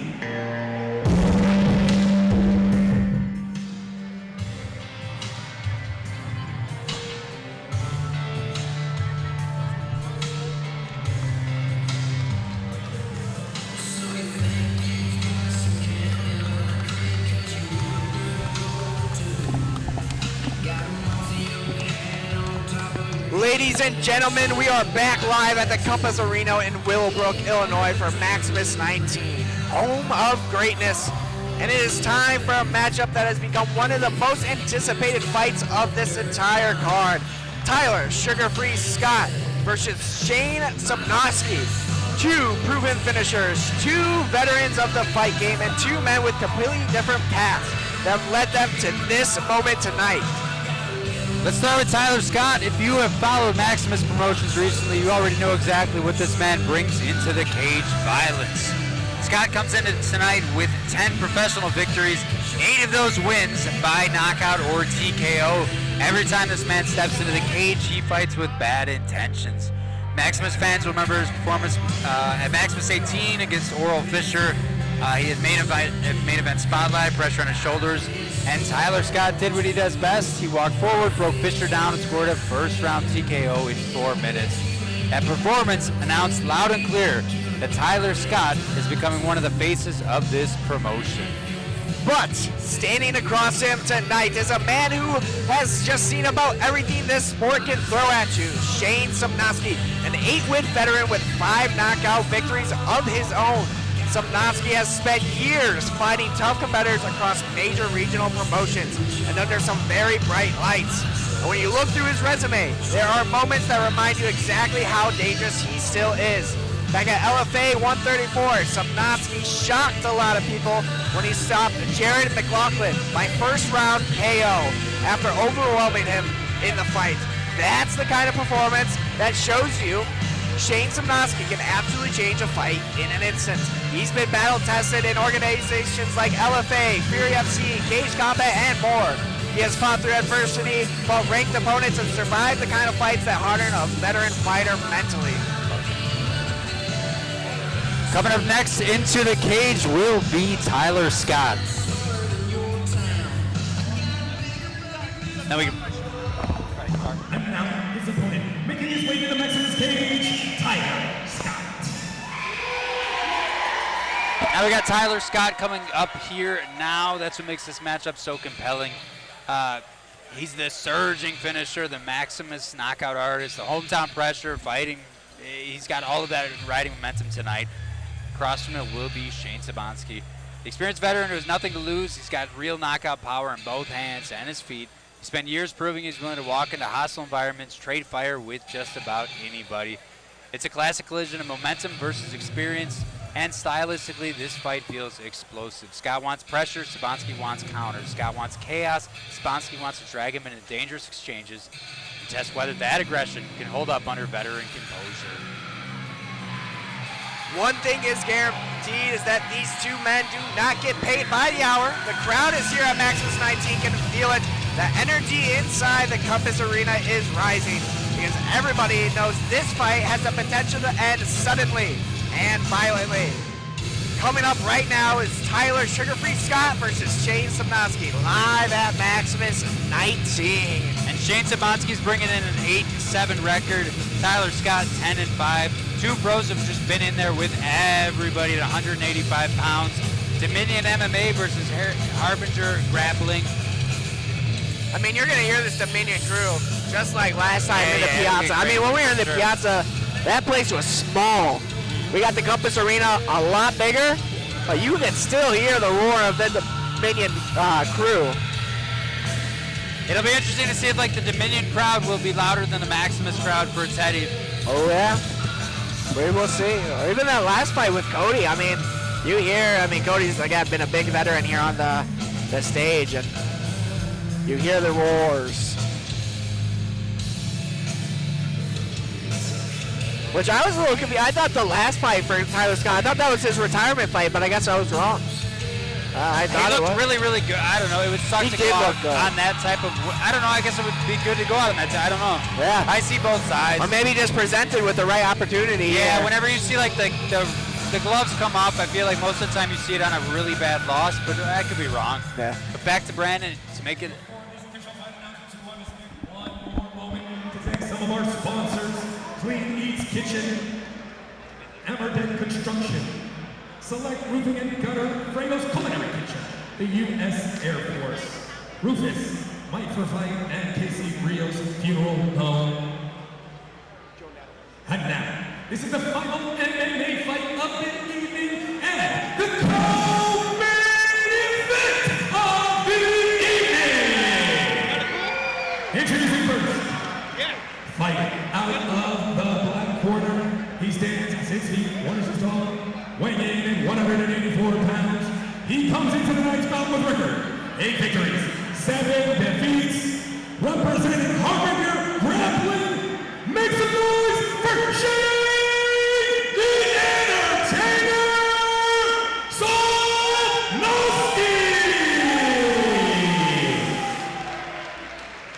And his opponent, fighting out of the white corner, he stands 6 feet tall, weighing in 184.6 pounds. He comes into the night's bout with a record of 10 victories, 5 defeats, representing Dominion MMA. He is Tyler Sugar-Free Scott! 3 5-minute rounds of professional MMA action scheduled. Your referee in charge once that cage door closes. Like I said, this fight is brought to you by Sunrise Solar Solutions.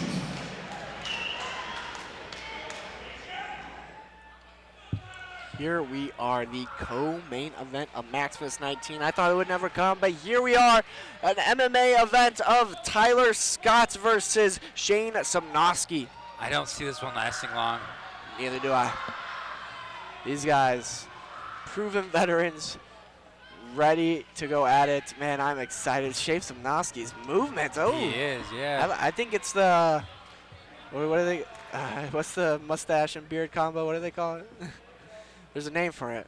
I think that's what gives him his power. I don't know. I'm tired. It's been a long night. It has. It has. Some big shots being thrown here early on.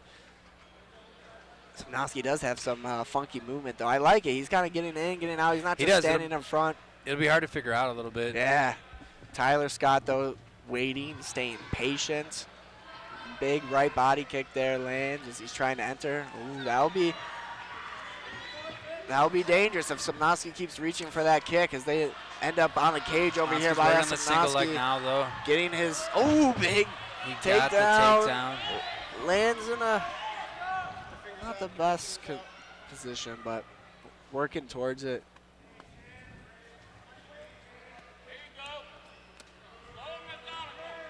Shane's got him up against cage here while Tyler's trying to get back up. Yep, Puts it back moves down. him again.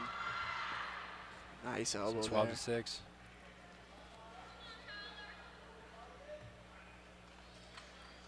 Maybe moving his arm. Nope. Say it looked like he was kind of moving his arms a little bit, maybe looking for a triangle, but again, just two high-level guys going through the transitions.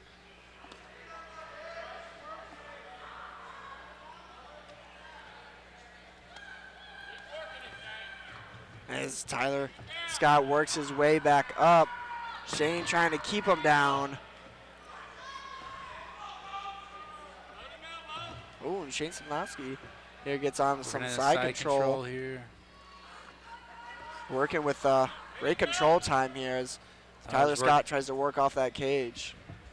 See if he goes back to it now to try to flip him, get a sweep, end up on top himself. Unable to get it, but Sobnosky's just able to just keep the control here. It's a great first round start for him.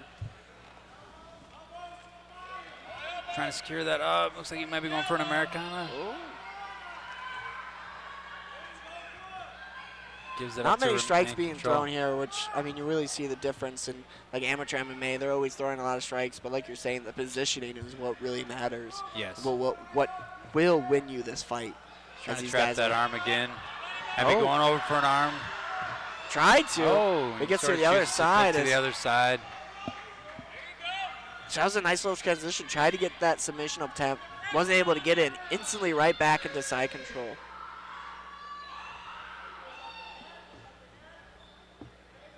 Yeah, Shane's kind of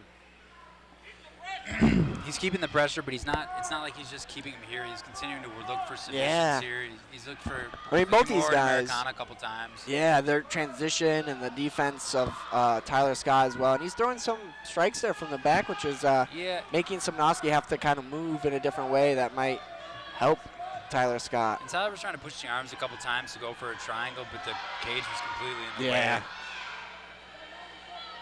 With about a minute and a half left here of the very first round. We have Sobnosky on top, Tyler Scott on the bottom, trying to work out a position here, trying to bump him up, it seemed like. I couldn't tell if he was trying to knee him or bump him up. Yeah, I don't know. The head was right there. But Shane has controlled much of the round via side control.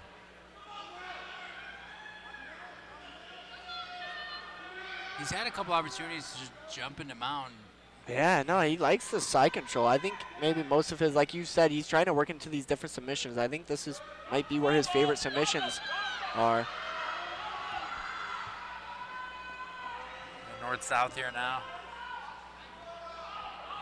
Yeah, he keeps trying to secure an arm. Yeah, he's working towards it. He is. Tyler Scott's doing well. He's trying to trap that arm now. He's getting it by its last 30 seconds if he wants to do something. Yeah, now he's working for a Kimura here. And that would be a great position to try and get it. Seconds left. And he taps! Shane Sobnosky, first round submission! It happened so wow, he jumped that so hard. Oh my gosh, that made my shoulder hurt. Yeah. That was a quick twist, dude. He like jumped into it. Yeah, he oh my to just goodness! look for an arm, and you could tell that was the game. Oh yeah, that that hurts, man. Oh my gosh, what a great finish there by Shane Sobnosky, dude. It might have been his fourth attempt at a Kimura. He tried an Americana at one point. I think he tried to do a runaround armbar at one point. He really kind of jumped into it and twisted as he jumped up and twisted it around. That was we got the replay playing here in the big screen. awesome victory as he moves on. Boom, to jumps 9 up. and Oh, 7. and twists Yeah. through. That was just so quick. We're And going to you see it can't- here you on can't see the it from this instant viewpoint, but- replay right here. Yeah, Tyler began to tap immediately. Oh. Yeah, we got it here on this one. And boom, just goes. Yeah, I mean, Yeah, he starts I tapping would, yeah. immediately. That hurt my shoulder watching that. I mean, what a great fight there. There's your jiu-jitsu. Some great jiu-jitsu. There you go, yeah. Some great professional jiu-jitsu. It'll be our first Kimura victory of the night. Second mark of the very first round. Referee Maximus calls a stop to this fight, declaring your winner by Kimura submission, Sobnosky.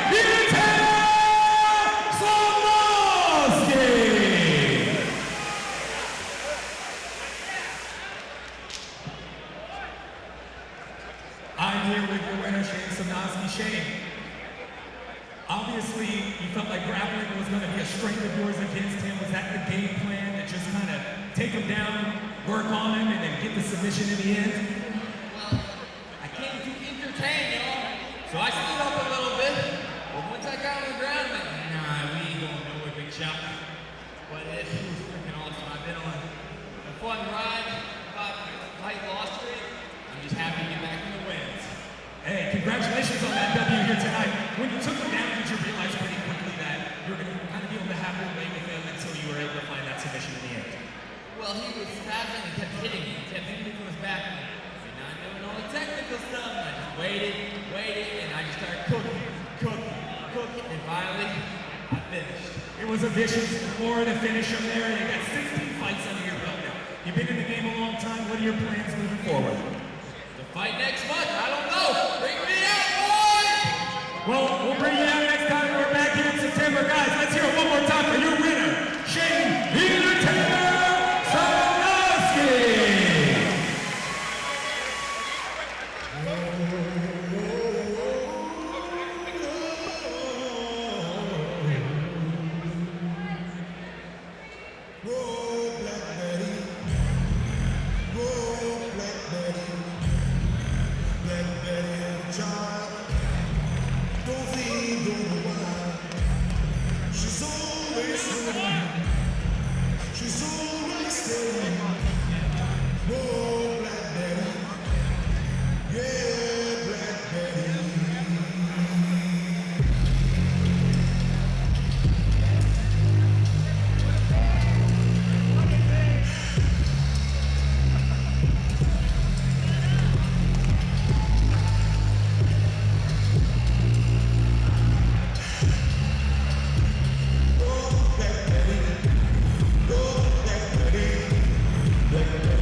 Making her way to the Maximus cage, Valeria Tabares.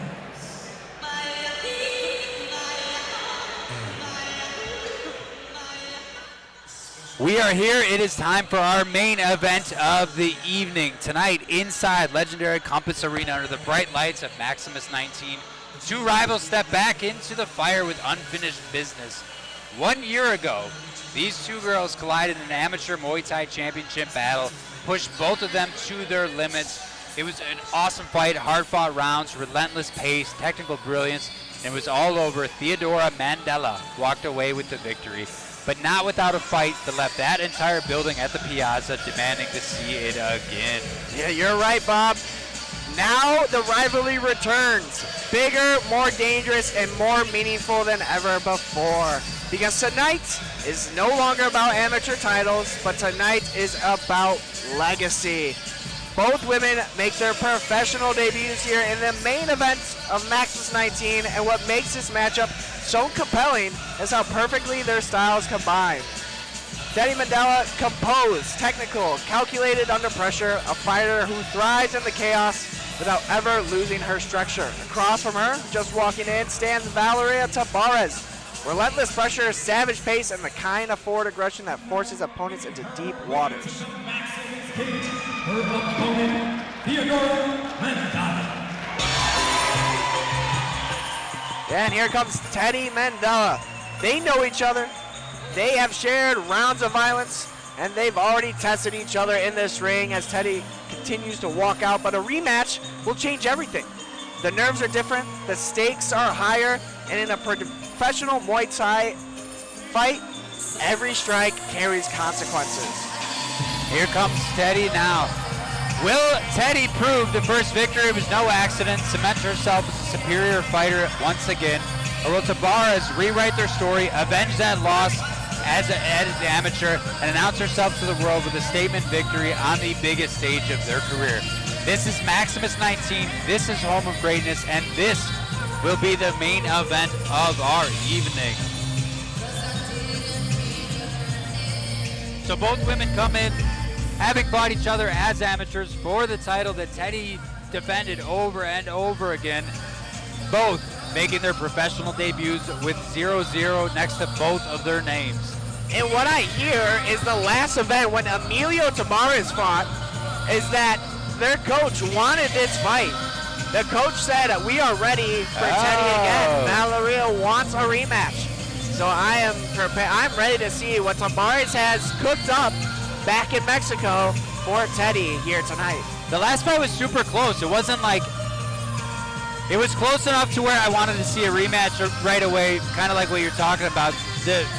Teddy just fought a better fight that night, and I wonder if I know Tabares had trouble with getting here. I know there were issues with the camp getting here the day of travel, the day before travel. So how much of that played into it? Was she tired? All of those are just unknown questions. But now they've seen each other.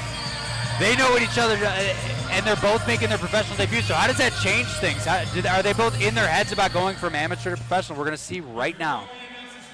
One more thank you to our sponsors, Combat Corner, Golden Era Muay Thai Apparel, Sunrise Solutions, Solar Solutions, the National Muay Thai Association, 5 Knuckle Bullet, Dam Plumbing, and the Unlimited Guide Service.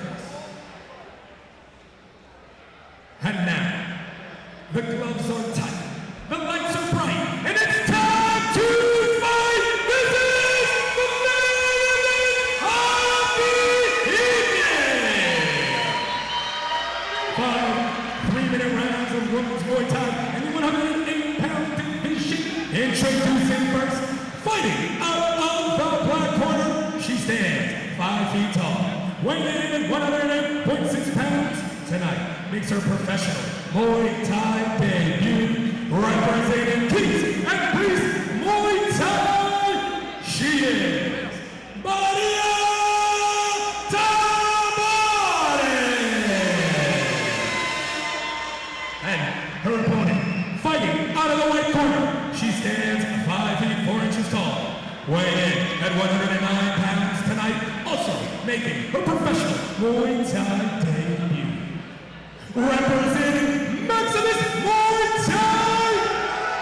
Make some noise for Theodora!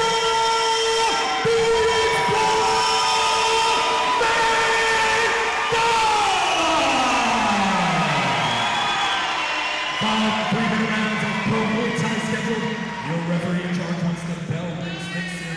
This fight brought to you by Dan. Main event time. I know y'all have been waiting for it. We are on our final fight of the night of Maximus 19, Mandala versus Tabares, the rematch, but now in their professional debuts. Who will have what it takes to come out with the win? Coming out fast from Tabares. Yeah. Teddy has so much star power, man. The place lit up, the whole place. Not just Maximus fans, not just people from the gym, the whole place when she came out. These girls are starting off pretty quick. Into the clinch here. We have 5 3-minute rounds here. So what I was saying when they were walking out, how much of that do you think correlates? When you go from an amateur career to the professional, does that do anything, or is it just same old, and you're just... I mean, fighting is fighting when you're looking at it. Fighting is fighting.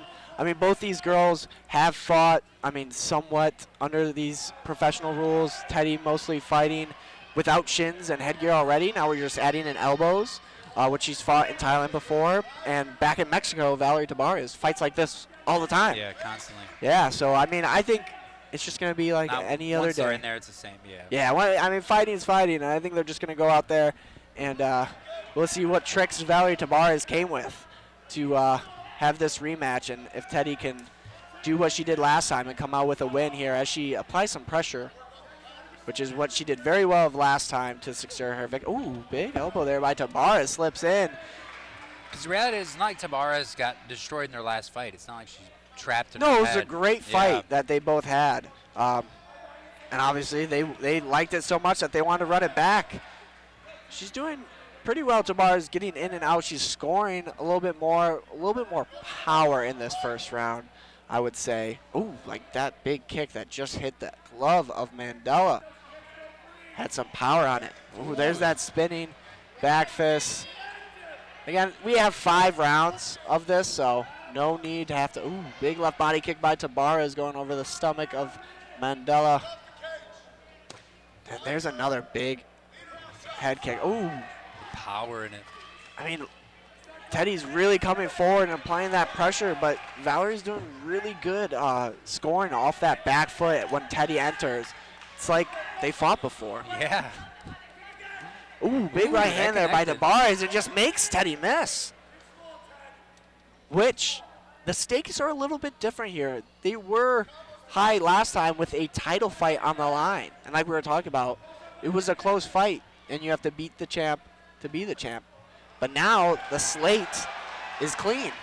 0-0 in their professional debuts. Will that change it? That body kick there by Tabares, 2, and Teddy comes back with 2 of her own. Yeah, Tabares' strikes are just stronger tonight than I recall from last time. Valerie is throwing hard. I mean, she's an inch away from landing that head body kick.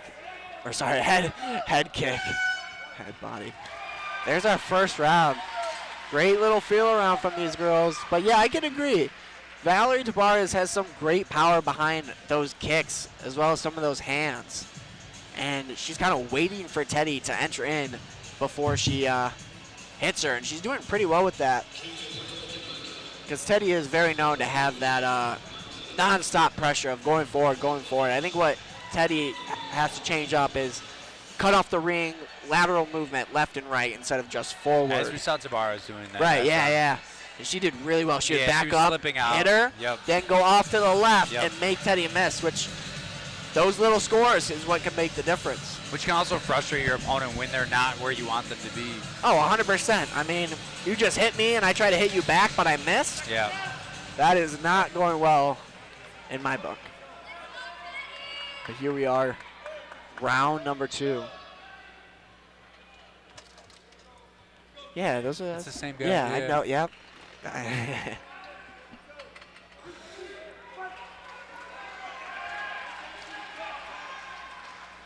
Here we go. Round number 2 of 5 rounds. This is not a title fight.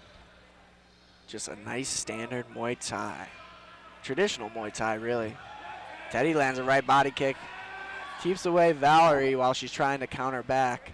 Let's see who readjusts a little bit more to keep this going. Ooh. Kick there on both sides.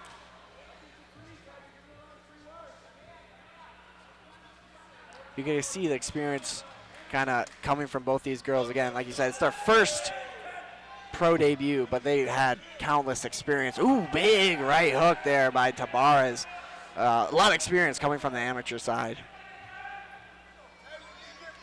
Yeah, which is why I don't expect like adrenaline dump. Oh. That hurt. Oh, Did she no. hurt herself a little bit there? It almost looks like she hurt her foot on the edge of either Teddy's knee or leg. Those toe kicks, Yeah. they stink. Landing with just your toe. Trying to see. She's walking pretty fine right now.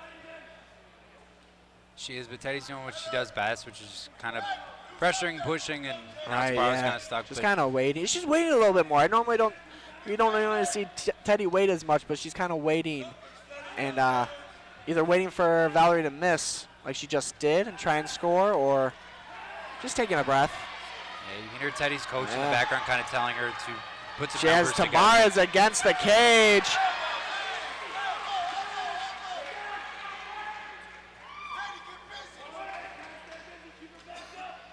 Tabares looking up at the clock there. Yeah.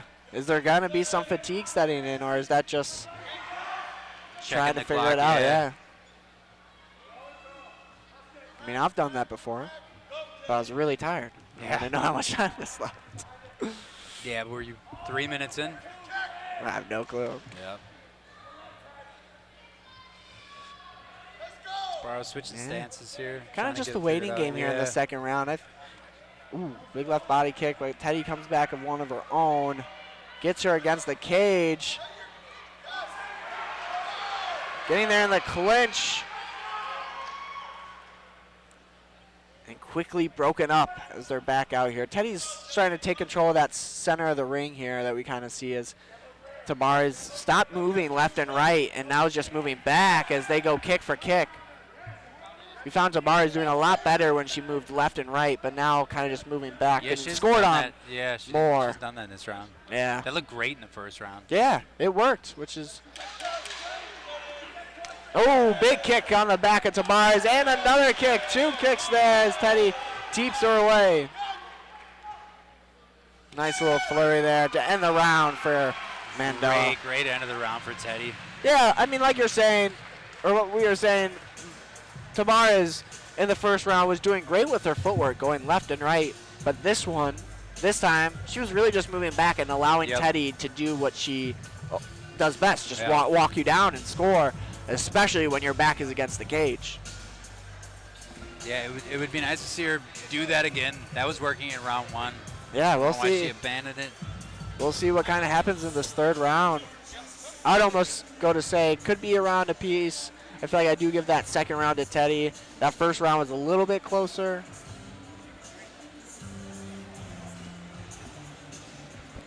We're going to go into the third round of the main event tonight. Seconds left to go before these women jump back up. Like we said, we have 5 scheduled rounds of 3 minutes each. So don't go away after this.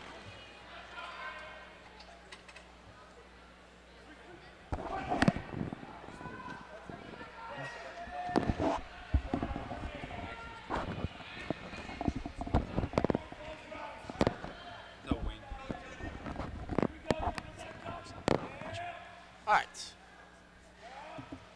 Still feeling out a little bit as they're going back and forth. Exchanging. They are, you see the exchanges as, Teddy really connected there. Oh, elbow there by Valerie. Man, powering her all the way across the cage. Yeah. That's kind of what happened last time, too. She was just able to outpower her a little bit and grab her and kind of toss her wherever she wanted. Backing up again, but here she is. She's moving more left and right now. She's got her mouth kind of open. I feel like she might have been doing that since the first round, though. Maybe just how she fights. But back kick. Did she try and spin back and throw something else?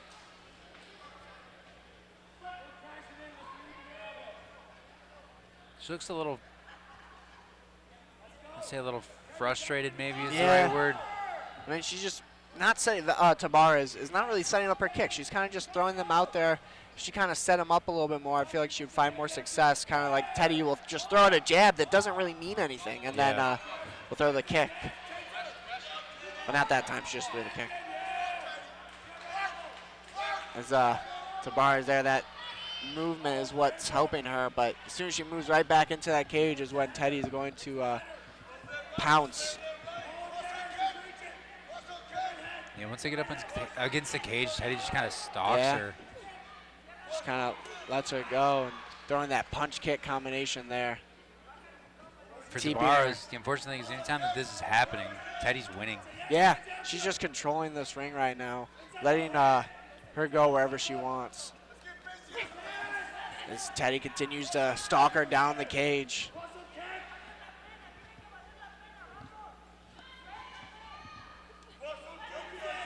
Little standstill here as Tabares is trying to get out of the way. I wonder if that's fatigue setting in or frustration, like you said. I think it's both. Could be. Just because she's trying to figure out what to do and keeps getting hit. Big kick there. Barely misses. Cause she's just, when she's throwing her kicks now, she's just throwing them out there like we saw in the previous fight. Yeah, and even right there with the hands, she kind of just put her hands in the air, which is not normally something you would see out of a professional instead of showing up or trying to. There's a nice little counter there. It's a super, super good round for Teddy. Yeah, I mean, if she continues to be able to pressure and control that ring, that's really what she does best. It's not a title fight, but we're going to the championship rounds now. Round number 4 coming up next. I mean, we started to see Tabares use that lateral movement again and found better success, but I mean, at this point, she might just be frustrated and some fatigue setting in and not able to be as fast in this one. She's using the lateral movement, and then when she gets out, Teddy just also laterally moves and pushes her back into the cage. Right, yeah, it's just kind of like a no point at that point. Yeah, she's taking that control of the ring, keeping her back, getting her to where she wants, and then cutting off the ring is what that adjustment was there. And just again, like you said, making Valerie miss and then stalking down at the end. We got Teddy getting spiced from Cody Quarles, Claymore Quarles right now, who we just saw win 2 fights ago. Yeah. Going to the 4th round of Maximus 19. Yeah. Let's see if I'm eager to see if Tabares comes out trying something different, use more some of the lateral movement. Yeah, especially after those last couple rounds, you Yeah. have to know, let me do something different instead of what I've been trying to do. I'd almost say try and meet her where she's at instead of walking back. Both women's changing stances a little bit here. Even though, if Teddy's throwing hard, but as soon as she just, on anything Teddy throws, she's moving back and giving her ground. It's just back to the same thing, though. Teddy just moving her around wherever she wants. Yeah. She needs to get off and just kind of stand her ground a little bit. Here. Yeah, move forward. Yeah, and don't do that. Yeah, she moved like 10 feet back. She does well on it, but then as soon as she gains that ground, she kind of just moves back a little bit. Little calf kick there. Right hand there by Teddy. As Tabares hits the back of the cage. Trying to keep her away. She just won't find success trying to fight off the cage. Yeah. Like you said, you got to readjust and do something different than what we're doing right now. We're going to let's see Tabares reaching with her hands a little bit. That could catch her in trouble for sure. Because it's not like she knows how to do it. We saw her do it. So at a certain point, is it fatigue, is it frustration, or is it just Yeah, I don't just know. missing there, looking for big shots and missing, not really setting them up. But it's also stuff like that where she's just kind of throwing them out there. She's throwing the kicks out there. She's not doing much with them. Like there, by itself. Teddy's able to just evade completely. Yeah. You have to keep your opponent guessing. Like I think if Tabares threw more numbers too, she's kind of throwing 1s and 2s, maybe 3.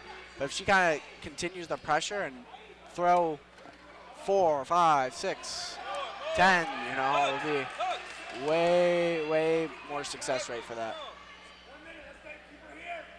Minute left in this round number 4. These ladies' professional debut. Kick for kick.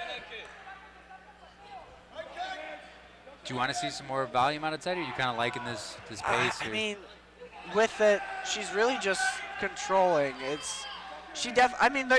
think she would be capable of throwing more volume. This is just kind of smart fighting. Yeah. Just kind of cutting off the ring, throwing a couple, and controlling. Like there, anyone finds success whenever you're able to throw that volume. More than 3 is what you need. Valeria Tabares is just unfortunately not doing that. And Teddy's taking advantage of that right here of just walking her forward, knowing that there's only one shot coming, and then able to throw the combos and just keep her where she wants with 1 strike. Yeah. We have 1 more round left to see if Tabares can dig deep and put something together to stop Teddy. I think at this point, Tabares needs a finish here. I would 100% agree with that. I mean, the first round was close.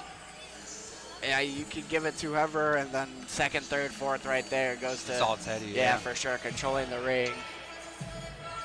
Then I would definitely say Tabares would need a drop at least, finish at most would be kind of the headspace that you're going through now. Definitely a finish, yeah. Because I have Teddy winning all 4 rounds so far, yeah. I can see the first being close, but I don't know if I think Teddy no one still won. Yeah. I mean, just the constant forward movement of that.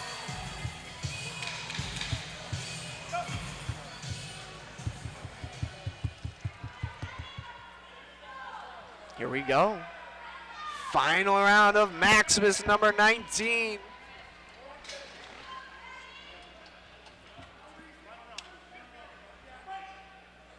This will do it. Last 3 minutes 3 left. minutes here of our show.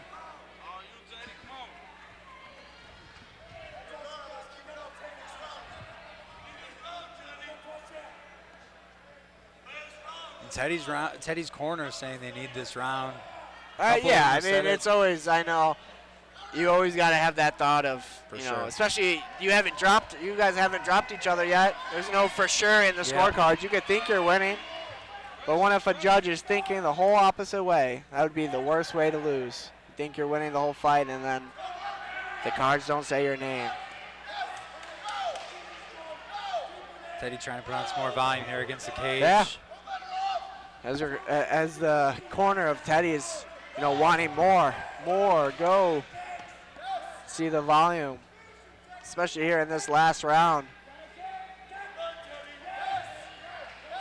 Valeria against the cage, which has been a spot she's been familiar with this whole fight.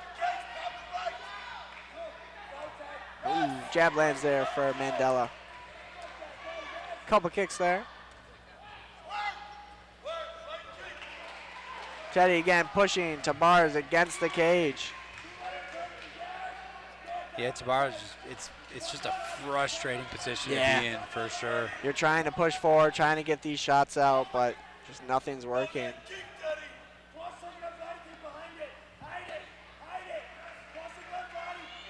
And with that, we have about 1 minute and 20 seconds left of the night. All comes down to this here on Maximus 19.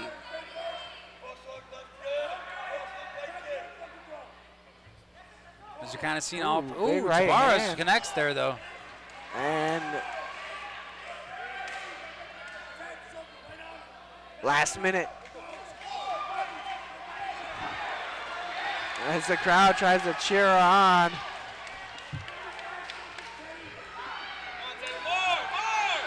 And Tabares with her back literally on the cage. Oh, big elbow there from Tabares. Her back. Let's see if she jumps for a choke. She didn't. I just realized what you said. Is there a cut? Oh! Little spin there. Oh, coming in with more elbows. Tabares caught kicks 4 times maybe tonight, but hasn't really done much once they're connected. With last 10 seconds. Here we go. I mean, at that point, you just got to go for. Yeah. Oh. Got to go for whatever you can. And that is it. Main event of Maximus number 19. With their that was a good last little bit there. Would have been nice if that was the whole fight going on, Yep. That nice, slow, methodical little tie gameplay there.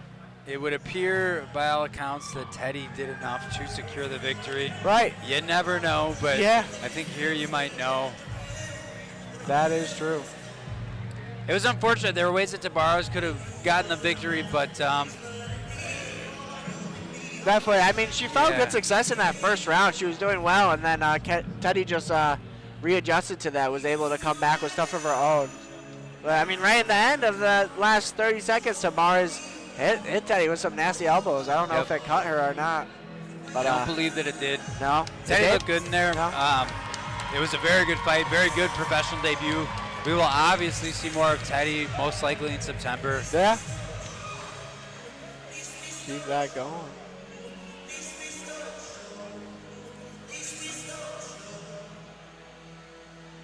And as we gather up the scorecards from the judges, before Brandon announced it, we just want to thank you guys for tuning in tonight, being a part of the Maximus family. It's been fun every single event. getting bigger and bigger as it goes on, with Brandon in the cage about to call the final bout of the evening. Here we go to Brandon in the cage to make it official for the night. Ladies and gentlemen, before we make the final winning announcement of the night, let's give a big round of applause to the beautiful Compass Arena and all their wonderful staff. This was definitely the best event Maximus has held to date. But in our main event, we go to the judges' scorecards after 5 rounds of professional Muay Thai. All 3 judges have scored the fight for your winner by unanimous decision. Fighting out of the white corner, Theodora!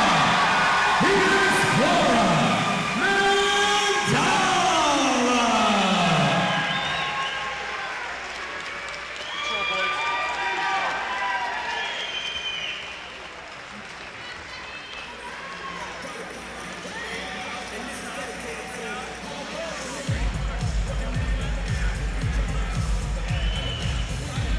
Guys, I'm here with your winner, Theodora the Explorer Mandala. Teddy, first pro fight, first pro victory. How does it feel? It feels great. I think it was a long time coming to get here as a pro. And I'm just super excited to have done it. Yeah, so you were longer than her, you were able to use your range. What was your thoughts and what was the game plan coming into the fight with Valeria here tonight? So, me and Valeria had fought before. We fought last February. We kind of just game planned around that fight, just knowing that she was super strong. Obviously, her gym is great. They work super hard. And she had been working off the back foot in our last fight. So I kind of figured that's how it was kind of going to be.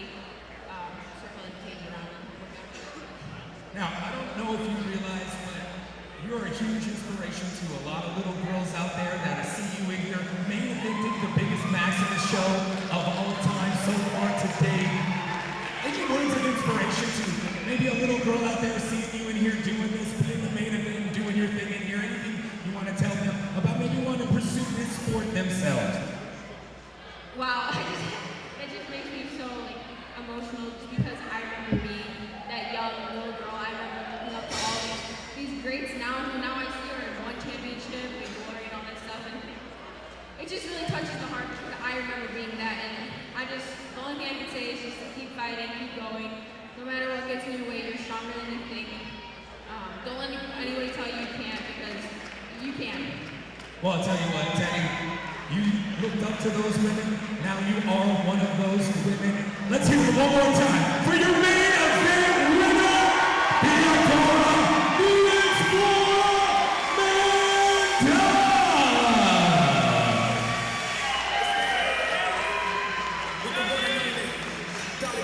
Maximus 20 is already scheduled, ladies and gentlemen. September 12th, mark your calendars. We are so grateful for all the gyms, all the sponsors, and of course, the wonderful Compass Arena and all their staff for putting on the best Maximus so far.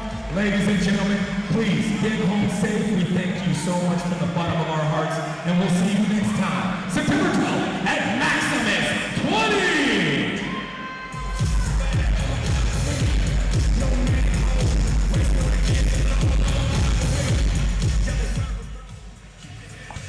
Well, that does it, Maximus fans. Thank you for joining us tonight.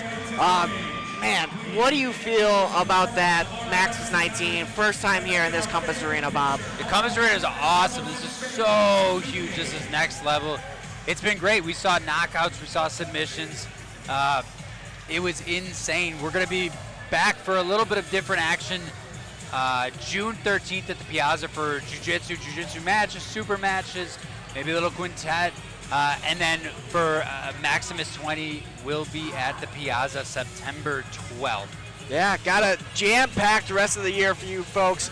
Do not miss out. There is going to be action on action. Again, just like Bob said, introducing into that Jiu-Jitsu grappling, those super fights, it is going to be a packed year. Normally, you miss us for the whole summer, but we got June 13th and then coming back to Maximus Promotions number 20 on September 12th. We are so happy to have you guys as supporters. Remember to download that Maximus Promotions app.